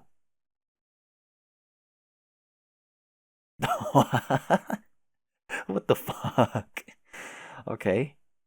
Dave, get up! No, fuck that. I'ma lie my ass right down here for a while, looking slightly less cool than I make myself out to be ordinarily. You must stand tall. Only a true hero could pull off such an acrobatic fucking pirouette off that handle. That is basically what I did just now, isn't it? Yes, that's what I'm doing here. I'm making a point of making every little thing take place what was once mentioned in passing, no matter how seemingly trivial or pointless. That's how all the best adventures get strung together. You haven't heard me bleed like a goat for ironically humorous purposes yet, have you? No! That was something that was mentioned at some point by someone I forget when or why. Bet you're on goddamn pins and needles waiting for that, aren't you? Are you about to bleed like an earth goat, Dave? No, fuck that. Then will you at least get up? No, fuck you. Go away. Ah, why do I do this to myself? What? Subject myself to the moody nonsense of curmudgeonly candy-blooded foul-mouths. I don't know. Why are you even talking to me anyway? Aside from the fact that several hours from now, you apparently forget I don't need consolation and ought to be left alone. Maybe it just so happens that for once this is not about you. Maybe I'm the one who needs some help. Has that occurred to you, Mr. Cool Kid? Oh. Anyway, I remember now. Sorry, everyone went kinda shit hype here, and I got bitten, I think. And I kinda forgot where I left off with you. Bitten? What? But I remember where this all fits into the chronology. You're with your bro here. This was just before you begged me to finally show you how to reach God tier. So I did. And then you got mad at me. So you decided to go do your own thing for a while. And since then, I've been up to my pointy little knobs in suspense, intrigue, and betrayal. That sure sounds like a dumb way to say a thing. Almost Egbertian in elegant stupidity. The T in Egbertian is soft like, shh. Oh. Why would I get mad at you? Oh, you will see. Okay. But yeah, I guess it's about time you showed me what's up with my allegedly futile god tierification. How long ago was it that you did your coin flip thing? I don't even remember. I was getting sure you were just bullshitting me and had no intention of ever mentioning it again. Unfortunately, no. Maybe I should take the opportunity to apologize in advance. For what? I don't think it will be constructed to go into it before it happens. Before what happens? You mean god tiering? Does something go wrong? Everything goes according to plan, but that is all I will say. Remember, this conversation is kind of not supposed to be about you. I know the idea is unprecedented. That is practically unthinkable. I know. But I mean, okay, we can talk about your troll problem, but this is pretty important here. The god tier thing and whether I can actually do it or not. It might be kind of hard to tell on account of me chilling face down on the pavement, and also because downplaying feelings is a chief role of cool, but I am pretty pissed about this, which is weird. It's weird to feel mad? Are you too cool for that too? No, it's not weird to be mad. It's just weird it feels like I'm the only one who is, and the only one even contemplating taking Jack on, even among your group of irate gnashing shitheads. Hey! What? Actually, you're right. Turns out we really do have a lot of shitheads here. Also, as it happens, the worst one is the one who happens to be planning to take him on. Well, okay. And that would be a bitchin' line to switch the subject to start talking about your complicated problems, but I kinda wasn't done. Fine. But for someone who just told me to fuck off, you sure are bending my ears suddenly. But okay, I mean, isn't that what heroes should be doing? Working to take down the bad guy without a whole lot of this fucking grandiloquence and these huge sweeping plans that got nothing to do with fighting him. Like always biding our time and tiptoeing around the unbeatable god boss. John is too nice to get mad. Rose spends all her time calculating, too focused on Machiavellian ploys of sabotage to try anything drastic. Jade is, well, I don't even know. Probably more of a liability if she got it in her head to take him down. If anything, I bet she just needs protection. What are you saying here, Dave? In this conversation that is still being about you. I'm just wondering, when does someone actually step up? Jack's got shit to pay for. If that's how you feel, then I think our two problems are not really different. We're both presently concerned with justice. Yeah, I guess. it has been on my mind. Maybe I'm supposed to be a hero and rise to the occasion because there seems to be this little persistent voice in my head nagging me about it, insisting someone's gotta pay, and it's hard for me to disagree. Then it could mean one of two things, or both of the two things, like it did for me. What things? It could mean that the agent presently influencing you is a conscience and or an exile. This is so completely illegal. Huh, who controls him? I'm pretty sure I don't even have an exile. I never heard of any voices or anything. Anyway, you don't need a voice in your head to tell you this shit is just so completely illegal. Huh? Wait, why did I just say that stupid thing I said? Oh no, his eye. Throw whoever is responsible. Oh, it's the fucking, it's AR. It's the one with the yellow tape. Throw whoever's responsible into the slammer. Slammer means jail, by the way. Dave, I did not realize you had such a passion for law enforcement.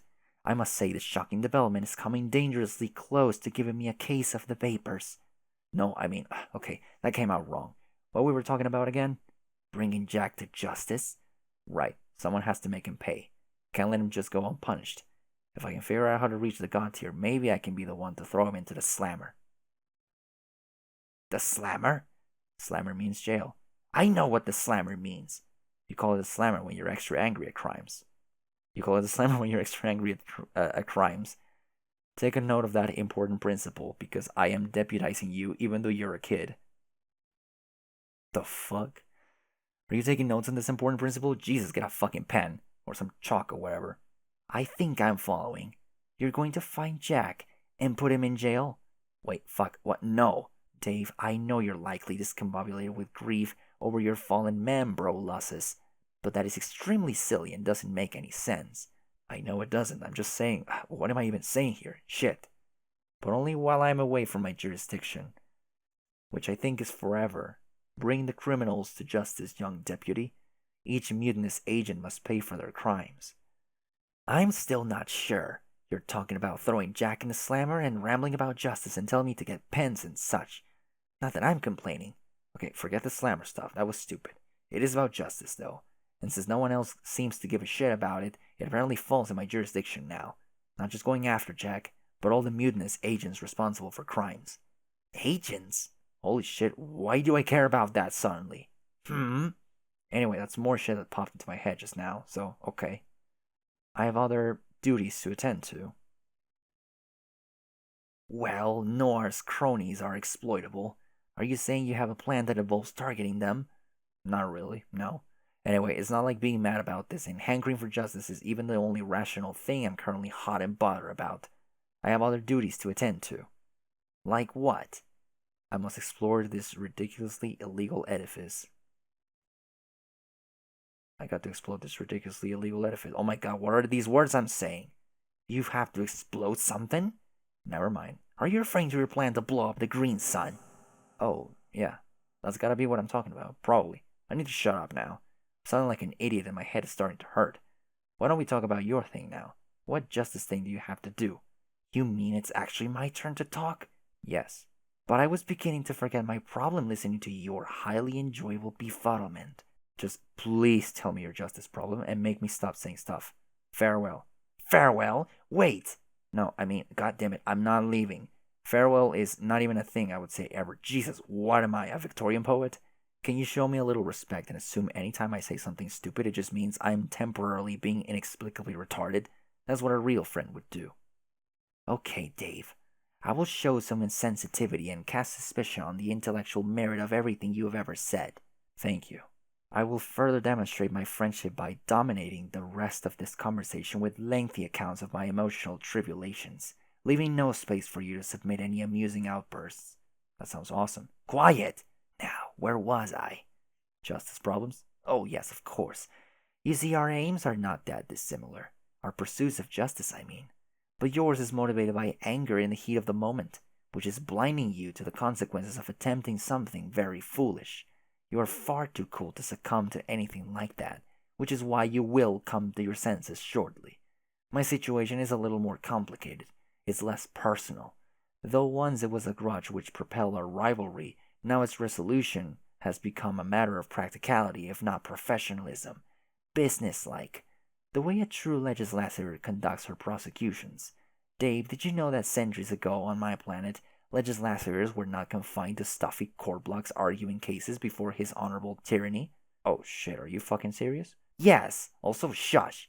I know you're sassing me due to my use of terms unfamiliar to humans, but it is true. They were deployed throughout the galaxy to apprehend criminals by any means necessary. No, I got that they're like your alien death lawyers who were sort of like bounty hunters in olden times, pretty simple to decipher the context. I thought I told you to be quiet. I am monologuing here. Anyway, they would not rest until their suspect was in custody, one way or another. They would gather evidence over the course of the investigation, compiling a case to be presented at the trial, should one be held before the final submission of the guilty corpse to judicial authorities. Personal feelings and vendettas did not matter, nor did even the nature of the crime. Only justice did.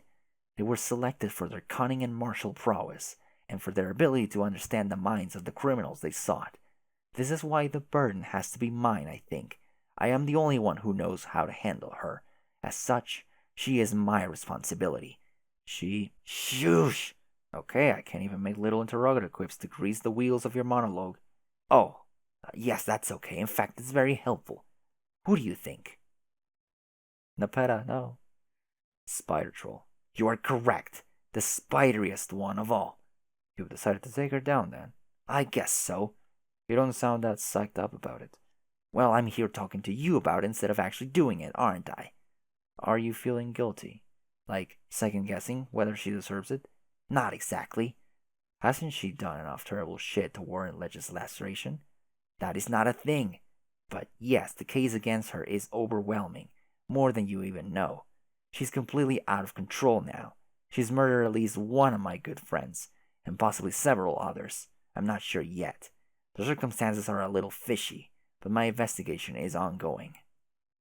Additionally, I have discovered she's complicit in Jack's rise to power. When I first learned he came from your session, I mistakenly blamed you all and took it out on a hapless Egbert.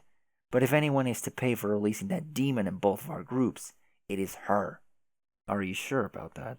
Yes, and she knows I know. She has been taunting me, trying to stir up our old rivalry. That is what this whole John versus Dave thing has been about. There is no John versus Dave thing, though. I know, not really. It's just a game, but the game is serious business to her, like it was during our role-playing days. And just like then, she ruined everything by taking it too far.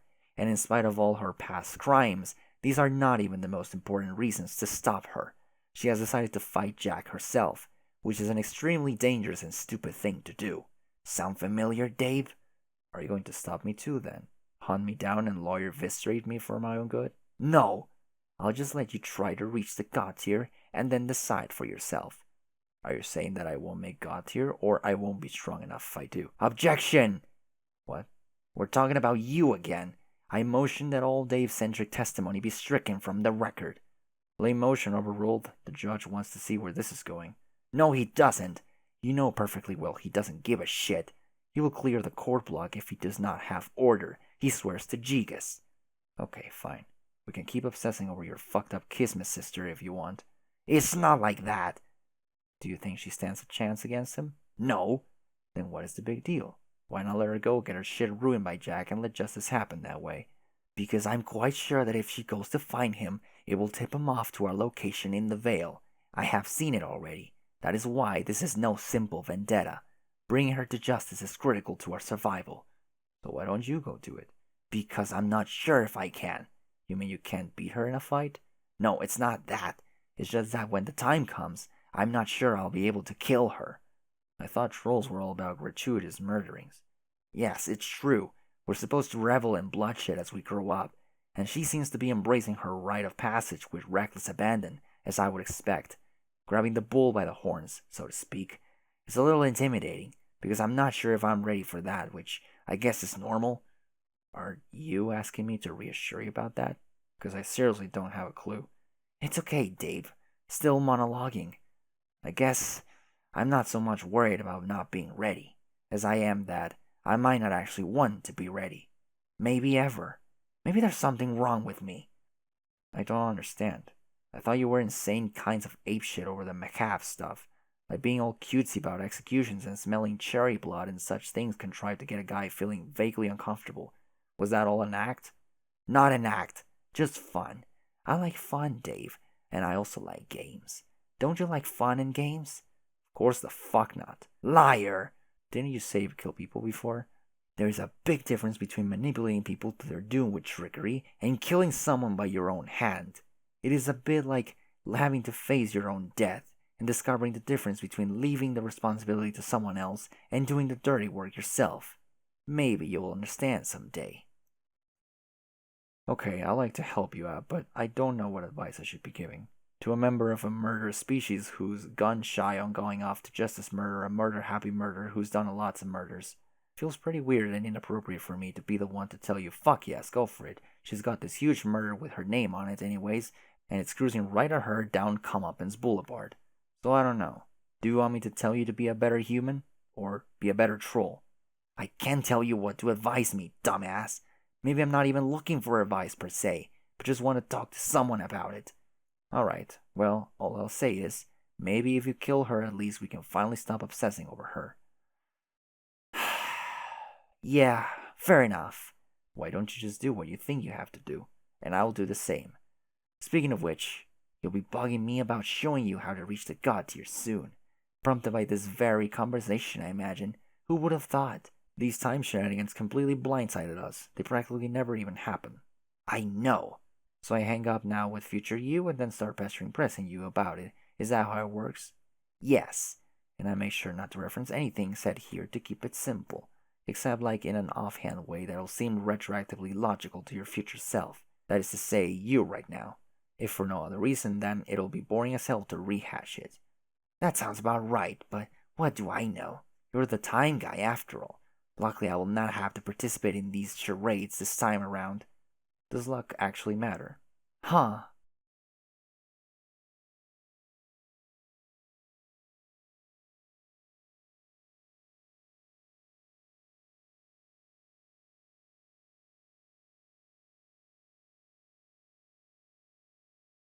Wow. Okay, we got to the end of year 2. Incredible. Remove disc 1. Ho ho.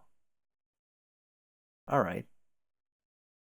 Insert disc number 2. Mm-hmm.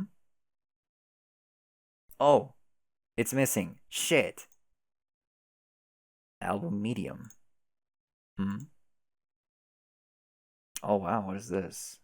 Light, shade, rain, frogs, frost, clockwork, heat, wind. Shade.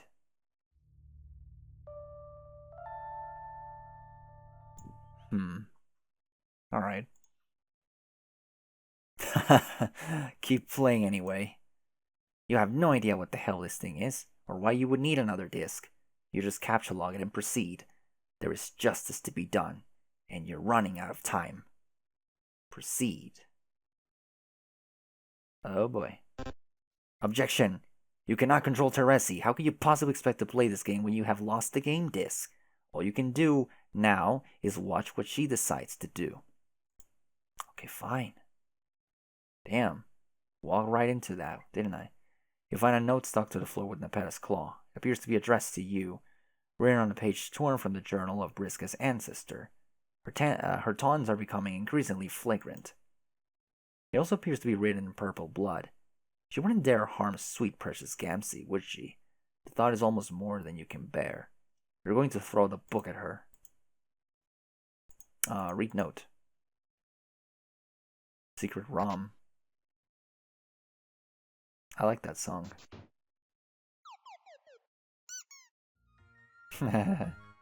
Oh shit. Oh no. Oh no. Oh my god.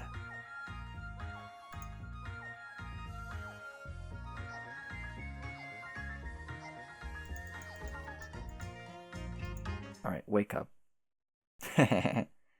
Alright, damn, we're actually in the secret room. You cannot wake up because you were not actually asleep. You were just taking a breather in this nice, cozy pile of horrifically mutilated scale mates. Also, there's Luke Cal, the improved attire Cal by Kanaya. You wonder, in this nice cozy pile of horrifically mutilated scale mates, which were gathered here to break your fall for some reason. You wonder where you are. This is a fancy looking room. It doesn't look like a place you would expect to find on this meteor. At least, not in any strictly canonical capacity. Oh shit. Examine surroundings. This dapper kiwi-suited gentleman is quite familiar. You're almost positive he made an appearance in that very crowded drink you had recently. Where'd he go? Something in this room smells funny. And fast. Climb stairs. You cannot ascend. The staircase is suffering from a catastrophic horn clog. Exit door. Door is locked. You will either need a key or to break it down with force. You will need to achieve an especially heightened state of determination to pull that off, though. You have been completely hornswoggled. This whole thing was a setup from the start. A trap deployed by a cunning mastermind. All of the clues are adding up. The blood, the note, the flagrant displays of tricksterism and japery. The identity of the puppet master behind all of this is now painfully obvious to you. Spider Troll. Oh, god damn it.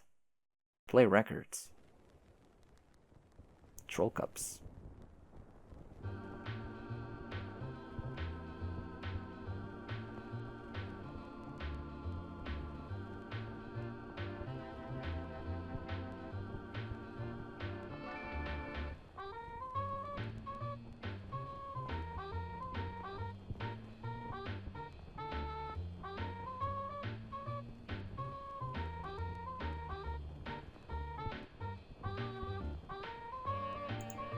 Alright. Also, hi, Toby Fox.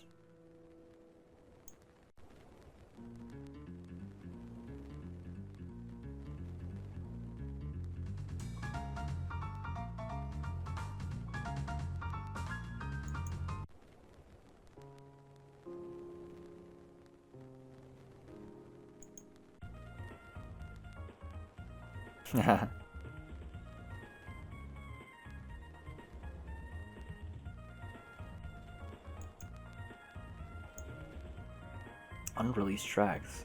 Oh boy. Wait, how long this is? This is 3 minutes. The fuck?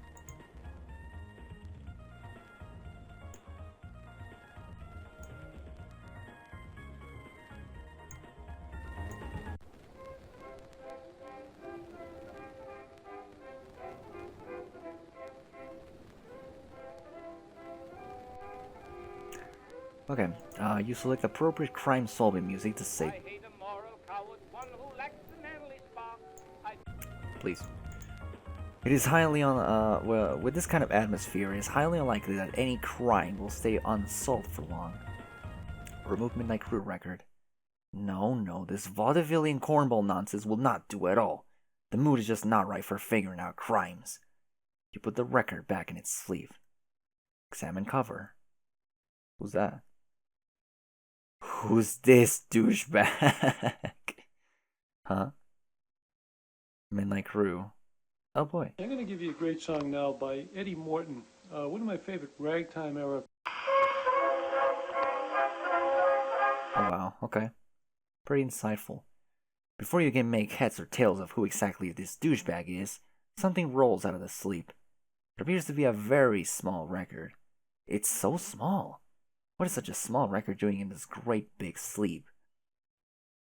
You cannot get over how tiny this record is. It's adorable. You wonder what sort of music it plays. You got Homestuck Disc 2. Okay. So, we got... Yeah, no. Yeah, exactly. Predictably, you scratch the surface of the disc. What were you expecting? It's almost like you don't even know what a CD is.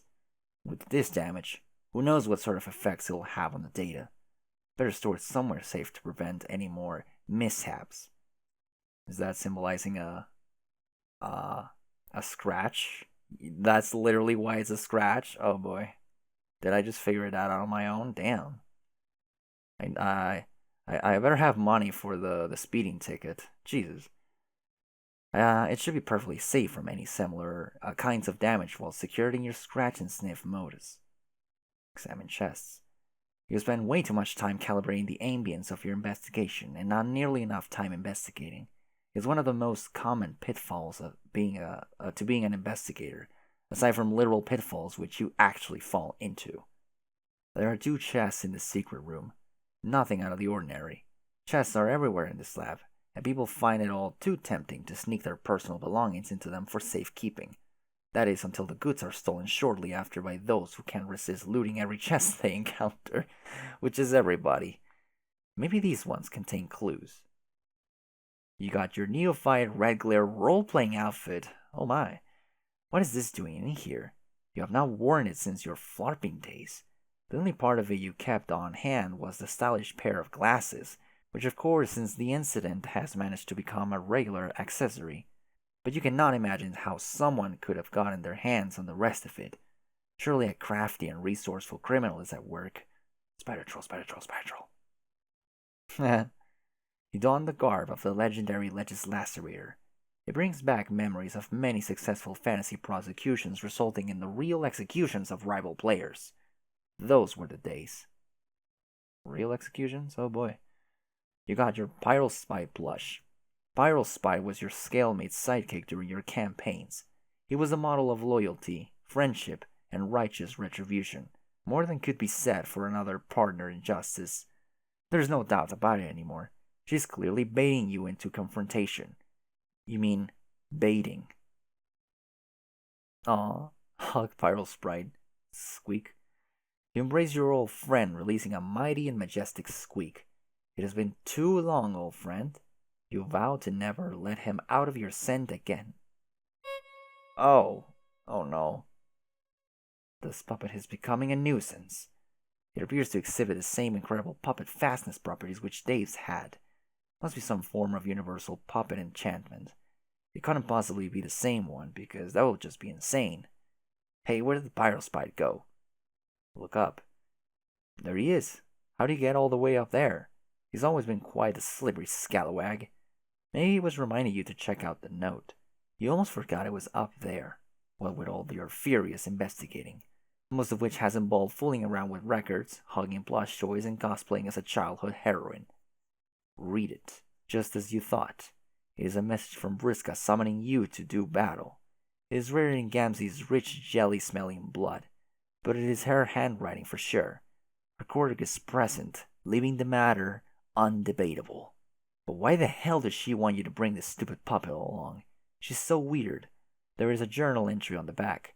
It probably isn't the slightest bit relevant to the current situation, but you guess it couldn't hurt to read anyway. Oh my.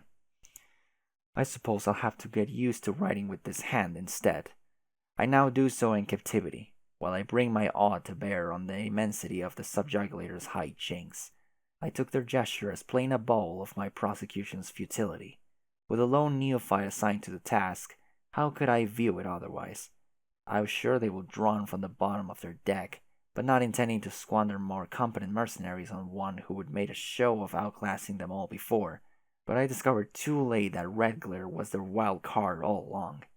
How is one allowed to be raised by a dragon in this era, let alone one of such middling blood?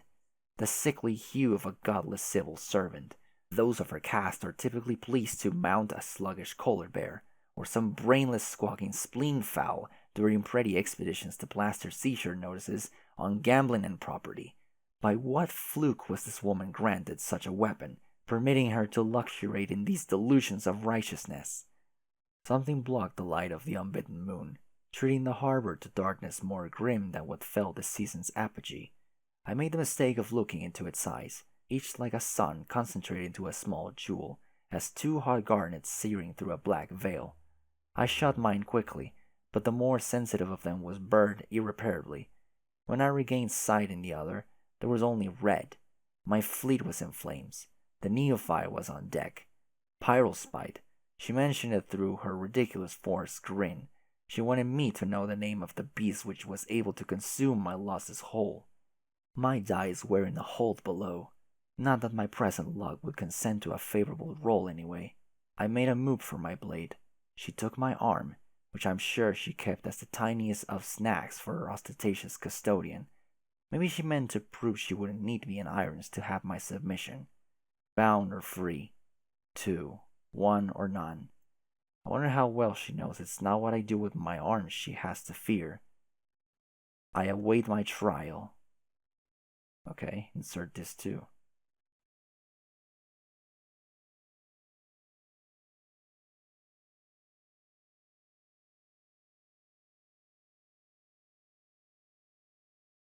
Oh my. Ascend. Hi, Toby Fox.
Hmm. Wait, what's that? The Scorpio sign. Does she have the journal digitally or something? Much fanfare was made of the trial, more than I would have dared to hope. It seems my luck has been returning of late. Uh-huh. The high blood surely intended to make a spectacle of my conviction. They fill the court block with peasants ravenous for the comeuppance of a blue blood. I wasn't about to deny them what they came for. It was kind of the authorities to supply me with a phalanx of such impressionable spectators. The weak wills were nearly as thick in the air as the rust in their veins. Funny how my other senses seemed to have peaked since exchanging glances with the dragon. What an extraordinary specimen! How I have come to covet the creature since it ruined my fleet. I know too well the whispers of a dangerous new infatuation when they beckon. But I digress. It was simple enough to nudge the hostility of the low bloods from one aristocrat to another. The subjugulators could not have been pleased, but nor could they have been altogether unamused, I would expect. I wonder if this was part of their unfathomable game. I'll never understand their riddles. I only regret I didn't get to hear the opening statement the neophyte had prepared against me. The case she compiled from all that evidence she burned must have been damning. I bet her remarks would have stung worse than when she severed my arm. She certainly would have shown me greater mercy by taking the other instead. Alas, I mocked to disguise the extent of my regret. Had my escape not necessitated her demise, she would have made a lovely rival. If she had only discarded her childish preoccupation with justice, we might have made a striking scourge. Had we inched blacker, we would have torn red miles across the land and sea. Unfortunately, the only miles to be found through our bureaucratic calling were those of red tape. When so ensnared, one is eventually bound to be choked. With the core block cleared, all that remained to obstruct my freedom was his honorable tyranny himself. Upon reflection, red glare showed the foresight of a true seer in thieving my arm before the trial. Is that the tyranny? It permitted a fair fight. Though I was free, I had no fleet. No matter. With the gambling ends decimated, I had embraced the turn in fortune and pledged to put my sea-grifting ways behind me. With any luck, the skies would be my future. My thoughts again returned to that dragon. But first, I was in need of temporary refuge. I sought it with the expatriate. He owed me for the sweeps of protection I provided after his brazen defiance of the High Bloods. It was perhaps the only such courageous stand ever taken against a superior by one of his supercilious pedigree, and I had not bothered sticking my neck out for another, but the admiration he had won naturally wore thin as he persistently bemoaned his treason and banishment, and I was saddened to find this habit holding strong even now. I wonder if he still believes she was worth it. Repairing my arm would go a little further in squaring his debt with me. Even if I came with both intact, I might have rid one off and put him to the task just to halt to his blubbering. Dark Lear was always a skilled machinist, and the work proved an adequate distraction. So pacified, he listened to what I had to say about my recent travails with the law and pyrospite, and what I would come for in truth, the treasure he had been keeping safe for me. I cradled the oracle in my synthetic hand, as if appraising by weight the mystical qualities it still concealed. With my vision eightfold seared away, I was as blind to its secrets as the old doctor was to its present whereabouts. I had learned to keep it cloaked from the awareness of the man who once called me his protege, a backhanded term of endearment from a smug manipulator. Locating his so-called dark pockets was the only gambit I had in countering his mill-tongued doublespeak. The expatriate, for indiscernible reasons, seemed naturally surrounded by such a void in the doctor's awareness, and so was uniquely fit to inherit the orb. The doctor could not see his treasure, nor I into it. I considered what to do with it for a while. Should I find pyrospite by consulting with the oracle, as I had done so often to steal fortune from my adversaries. I guess exploiting some technological means of gazing through its surface may have been simple enough, but I hesitated. Every expedient granted by its counsel, though never instantly, came at a price. Knowing his nature, I'm surprised I only now recognize it as yet another instrument of his spurious benevolence, dangerous by way of selected divulgence. The sense of infallibility his oracle brought me was superficial, and in hindsight weakened my readiness. Knowing my fate so far in advance, I took Red Glare's threat lightly. The great mistake I have ever made was asking the orb when I would die. But as I revisited the prophecies surrounding this unfortunate query, something struck me. I thought of the man I would have as a matesprit centuries from now, who was set to command an army of beasts, the one it called the Summoner. Oh boy. Did the background just glitch? Oh no, okay. If my obsession with the dragon should continue to burn for so long, would he be the one to assist me in taming it? I did not have enough knowledge to ask the right questions when I had the opportunity. Were that the case, I might have asked if it would be his rare abilities of communion that would bring Pyrospite under control. Would it be on account of my influence? And if so, would I exert this influence by taking his will or winning his heart?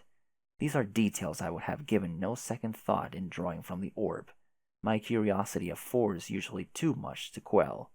But now, I have thought of the Summoner often. I have been troubled to know that as one so common-blooded, he could not possibly have hatched yet, nor will he wriggle from the caverns for many sweeps. So I must have patience to take up my role in his story of heroism. It is a tale which reads to me as though lifted from a child's story, yet I know I'll be a fool to doubt its veracity entirely. He will rise through the ranks of the Cavalry Reapers and assume command, having proven the most skilled and fearless of them. He would exhibit a remarkable pupation, the sort only recorded in myth, growing, or perhaps simply revealing, a striking pair of wings.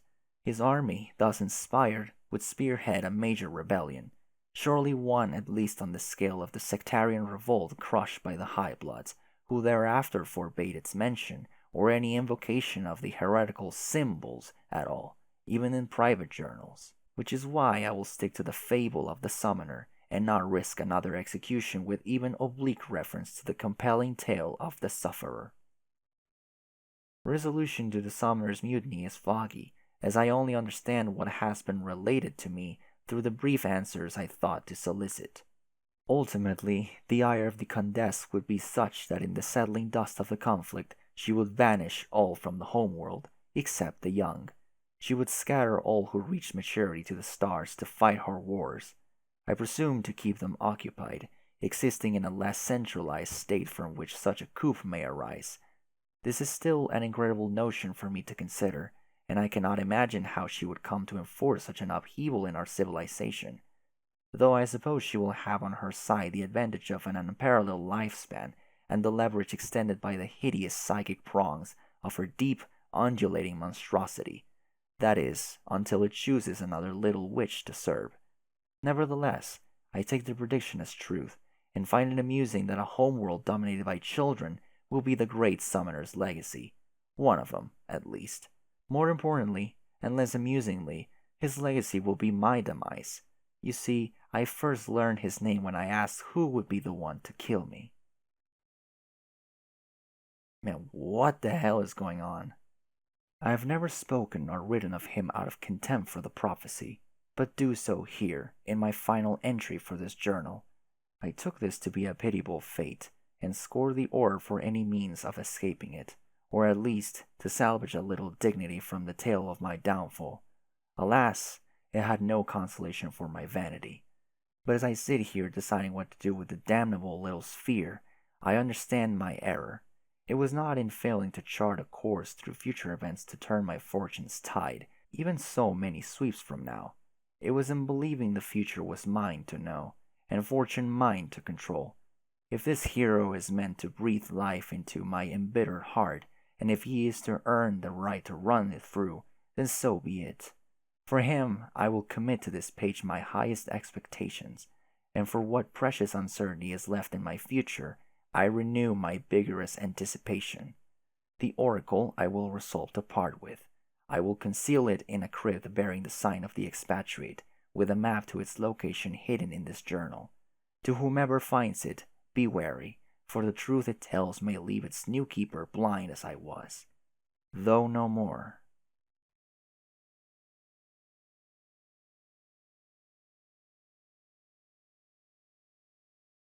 Can I...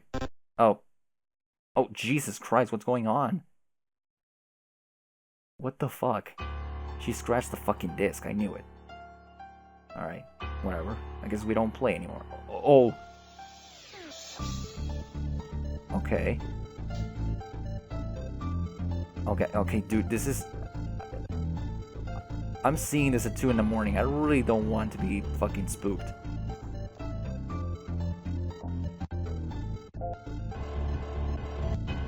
Holy shit.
The disc is too badly damaged. You can no longer play Homestuck.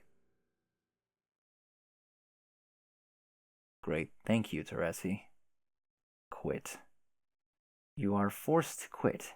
You will not be able to resume playing unless you can repair the scratch in the disc. You will need to seek the service of someone who is capable of fixing a scratch. A scratch doctor, if you will.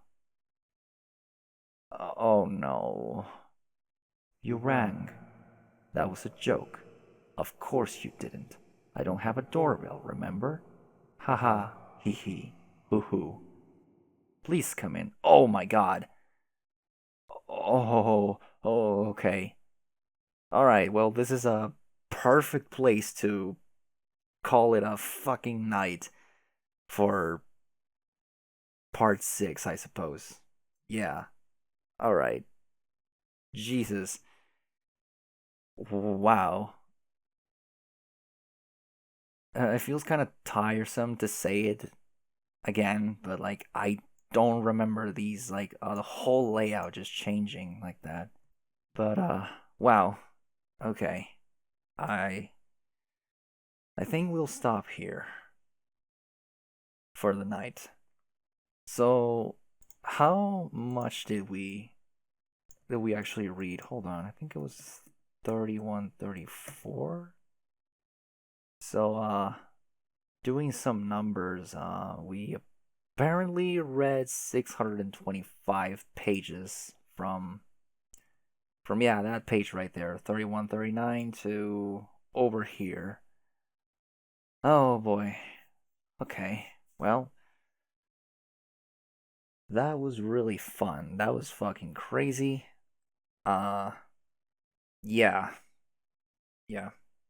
Really fun, really creepy at the end because well, fucking Teresi scratched the disc by putting a CD on a record player. Of course. Can all blame her for that. Yeah. All right. Yeah. Pretty layout indeed. All right. I like this.